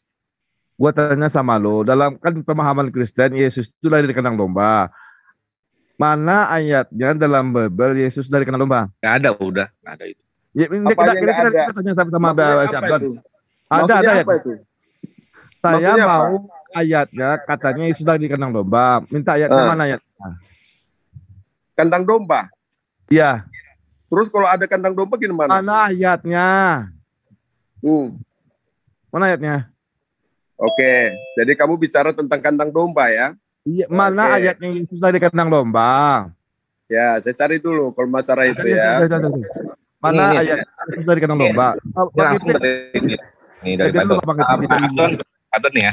Di sini kan dalam Matius itu disebutkan tuh nih. Pertama ya gitu kan. Pada zaman Raja Herodes, datanglah orang maju dari timur gitu, dan ini Jadi ini kelahirannya itu di zamannya Herodes. Penulis Matius itu menempatkan kelahiran Yesus itu di zamannya Herodes. Oke ya. Nah, kalau di apakah yang itu ada Herodes enggak? Dalam ini ya, dalam ini. Nah, ayat 19 ya. Setelah Herodes mati gitu kan. Kemudian siapa yang gantikan? Arkelaus itu. Ayat ke-23. Gitu. Jadi beda antara Herodes dengan Arkelaus itu beda gitu. Itu dari Matius itu jelas. Nah sekarang kalau kita lihat di Lukas nih ya. Di Lukas itu bilang gitu. Jadi waktu pendaftaran itu Maria dan Yusuf itu mau ke Bethlehem karena itu tempat kelahirannya di lahiran si Yosef itu atau Yusuf ya gitu kan. Disitulah baru nanti Yesus itu lahir, tapi permasalahannya antara masa Herodes dengan waktu sensus dilakukan itu berbeda. Sensus itu di 6 Masehi. Wafatnya Herodes itu di 4 sebelum Masehi. Jelas itu nggak sama gitu. Jadi apakah ada 2 Yesus di sini? Coba gimana? Apanya 2 Yesus? Nggak ada bicara 2 Yesus. Anda kan menafsirkan 2 Yesus mana itu? Anda bicara di tahun mana yang apa? Betul, mana yang betul-betul itu menunjuk kelahirannya yang mana itu? Di apa? Bukan. Sebelum Masehi atau 6 Masehi? Bukan. Ayatnya mana? Jangan ngomong aja ayatnya di mana perbedaannya. Bang? Ini biar tak bacakan ya Bang ya. Biar tak bacakan Bang Kingpin ya. Di dalam Lukas 2:1-20 disebutkan bahwa Yesus dalam versi Kristen dilahirkan saat diselenggarakan sensus penduduk di wilayah Syria. Di situ di layar ada pada waktu itu Kaisar, diturunkan dulu Bang. Mana baca total. Turun lagi Lukas berapa itu? Lukas 2. Pada waktu itu Kaisar Agustus mengeluarkan suatu perintah. Lukas 2 pasal 1. Pada waktu itu Kaisar Agustus mengeluarkan suatu perintah menyuruh mendaftarkan semua orang di seluruh dunia. Itulah pendaftaran yang pertama kali diadakan sewaktu Kirenius menjadi wali negeri Syria. Maka pergilah semua orang mendaftarkan diri masing-masing di kotanya sendiri. Demikian juga Yusuf pergi dari kota Nazaret di Galilea ke Yudea, ke kota Daud yang bernama Bethlehem, karena ia berasal dari keluarga dan keturunan Daud, supaya didaftarkan bersama-sama dengan Maria tunangannya yang sedang mengandung. Ketika mereka di situ, tibalah waktunya bagi Maria untuk bersalin. Turun lagi Bang. Dan ia melahirkan seorang anak laki-laki, anaknya sulung, lalu dibungkusnya dengan lampin dan dibaringkannya di dalam palungan, karena tidak ada tempat bagi mereka di rumah penginapan. Tuh. Jadi lahirnya itu ketika waktu sensus dilakukan ya. Gitu. Iya. Masehi mulainya itu Masehi. Bukan sensus itu ketika mereka mau mencari Yesus karena orang Majus menanyakan tentang raja yang lahir. Gitu loh. Jadi pardon. Jadi waktu kelahirnya itu ketika Yusuf dan Maria itu datang ke Bethlehem karena ada sensus gitu kan. Situ ya. Nah, begitu sampai di Bethlehem, lahirlah Yesus gitu kan. Gini. Adalah 6 Masehi. Sedangkan kalau kita baca di Matius itu pada zaman Herodes. Herodes itu sudah wafat pada saat sensus dilakukan. Jadi mana yang betul antara Matius dan Lukas gitu. Herodes mana yang wafat? Herodes Agung yang pertama. Membunuh yang dua istrinya. Itulah Herodes Agung. Tunggu dulu. Waktu sensus dilakukan, itu zamannya Herodes siapa? Waktu sensus dilakukan gitu berarti sudah masuk zamannya tuh Arkelaus. Ya, tunggu dulu satu-satu dulu. Arkelaus, saya bilang Arkelaus. Sensus itu Herodes apa namanya? Tidak ada istilah itu kalau di Bible itu nggak dibilang tuh Herodes, Arkelaus, tidak, cuma dibilang Arkelaus gitu. Ya tadi kan Bapak itu nyebutkan tadi Herodes Agung, bapaknya, udah itu ada lagi Herodes lain. Coba gini Bang Kingpin, dibuka juga di Matius Bang, di Injil Matius, biar ada perbedaannya di situ. Saya mau baca Mas Herodes. Jadi kalau kita baca dari Matius 2, setelah Herodes mati, jadi ada seorang yang Herodes mati yang disebutkan di sini di awal itu ya. Itu pada zaman Herodes. Jadi orang sama Herodes yang lahir yang Herodes yang ada pada saat Yesus dilahirkan. Itu zamannya dia gitu kan. Nah, sebenarnya di ayat 19 saya itu dibilang mana sih? Nih. Herodes mati. Jadi orang yang sama gitu. Nah, kalau dibilang sensus itu dilakukan berarti itu di zamannya Arkelaus gitu. Oke. Jadi ini jelas gitu, dari jelas nggak sama gitu. Saya ambil dalam Alkitab aja jawabnya ya. Biar paham ya. Jadi waktu sensus itu ya kan Maria dan Yusuf itu kan mengungsi ke Mesir, oke? Setelah ada sensus itu. Tapi setelah sensus itu si Herodes Agung itu telah mati, barulah itu kembali diganti. Yusuf dan Maria kembali ke Yerusalem dan itu digantikan oleh anaknya. Kalau Herodes itu namanya Herodes juga, Pak. Jadi apa yang ini? Tapi biar jelas, saya cari ayatnya, gitu loh. Dalam itu disebutkan itu namanya itu Arkelaus, bukan Herodes Arkelaus. Iya. Kalau Herodes itu tetap Herodes ya. Nah. Iya. Dan itu kan disebutkan Herodes yang pertama itu, yang waktu Yesus lahir. Jadi. Itu. Nah, ini kan sudah jelas nih Pak. Dari Matius tadi itu kan sudah jelas. Nah, jadi gini. Jadi di ayat 6, di ayat 7, lalu dengan diam-diam Herodes memanggil orang-orang Majus itu dan dengan teliti. Berarti zamannya kelahiran Yesus itu adalah Herodes ya. Herodes bapaknya itu yang sebelum digantikan. Ya, di ayat Matius ayat 2 ayat 7. Lalu dengan diam-diam Herodes memanggil orang Majus itu dengan teliti. Iya, ini kan sebutkan dulu. Ini kan Anda kan bicara masalah yang mati siapa. Berarti kan ada 2 Herodes itu. Nanti kita bicara namanya siapa. Nah kan? Nah setelah itu penyingkiran ke Mesir. Itu di Matius 2 ayat 13. Setelah orang-orang Majus itu berangkat, nampak malaikat Tuhan kepada Yusuf dan mimpi berkata, bangunlah, ambillah anak itu serta ibunya, larilah ke Mesir. Oke? Itu kan ke Mesir. Nah, baru setelah ke Mesir, di Matius 2 ayat 16, itulah terjadi pembunuhan anak-anak di Bethlehem ketika sudah disensus. Ketika Herodes tahu bahwa ia telah diperdayakan oleh orang Majus itu, ia sangat marah lalu menyuruh membunuh semua anak di Bethlehem dan sekitarnya itu anak-anak yang berumur 2 tahun ke bawah. Ya kan? Itu Herodes yang belum digantikan. Oke? Nah, kembali ke Mesir. Setelah Herodes mati, nampaklah malaikat Tuhan kepada Yesus dalam mimpi di Mesir, katanya. Nah, setelah Herodes itu mati, baru digantikan anaknya, Pak. Kembalilah Yusuf dan Maria kembali dari Mesir ke Yerusalem itu tadi. Terus apanya yang salah, Pak? Gini loh, yang satu bilang itu. Ini kan ceritanya udah jelas. Iya, lahirnya itu di zamannya Herodes di Matius ya, gitu kan. Tapi ya, memang di Herodes. Iya, maksudnya gini, terjadinya kelahiran itu nggak sama gitu. Yang sensus itu dilakukan itu dimulainya itu ke tahun 6 Masehi gitu kan. Sedangkan Herodes itu wafatnya tuh 4 sebelum Masehi. Berarti ada jarak 10 tahun. Oh, 10 tahun. Herodes mana yang itu Anda maksud? Ini kan ini Pak ya. Gini Pak. Tunggu dulu dengerin ini. Kita pakai tadi ya. Antara sebelum Masehi dengan Masehi itu nggak paham kali. Dia nggak paham itu, Bang. Kok nggak Masehi sebelum Masehi? Cuma asumsi doang.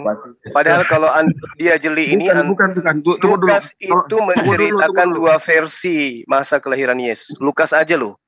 Tunggu dulu. Catatan Lukas dengan catatan Lukas itu enggak. Kamu orang bicara masalah kelahiran sebelum Masehi dan Masehi. Emang Isa Al-Masih di Masehi apa Isa di sebelum Masehi sih? Ya tergantung. Kamu pakai Lukas, kalau pakai Lukas sebelum Masehi. Jangan pakai Lukas, jangan pakai Lukas. Ketawa dia tertawakan kitabnya.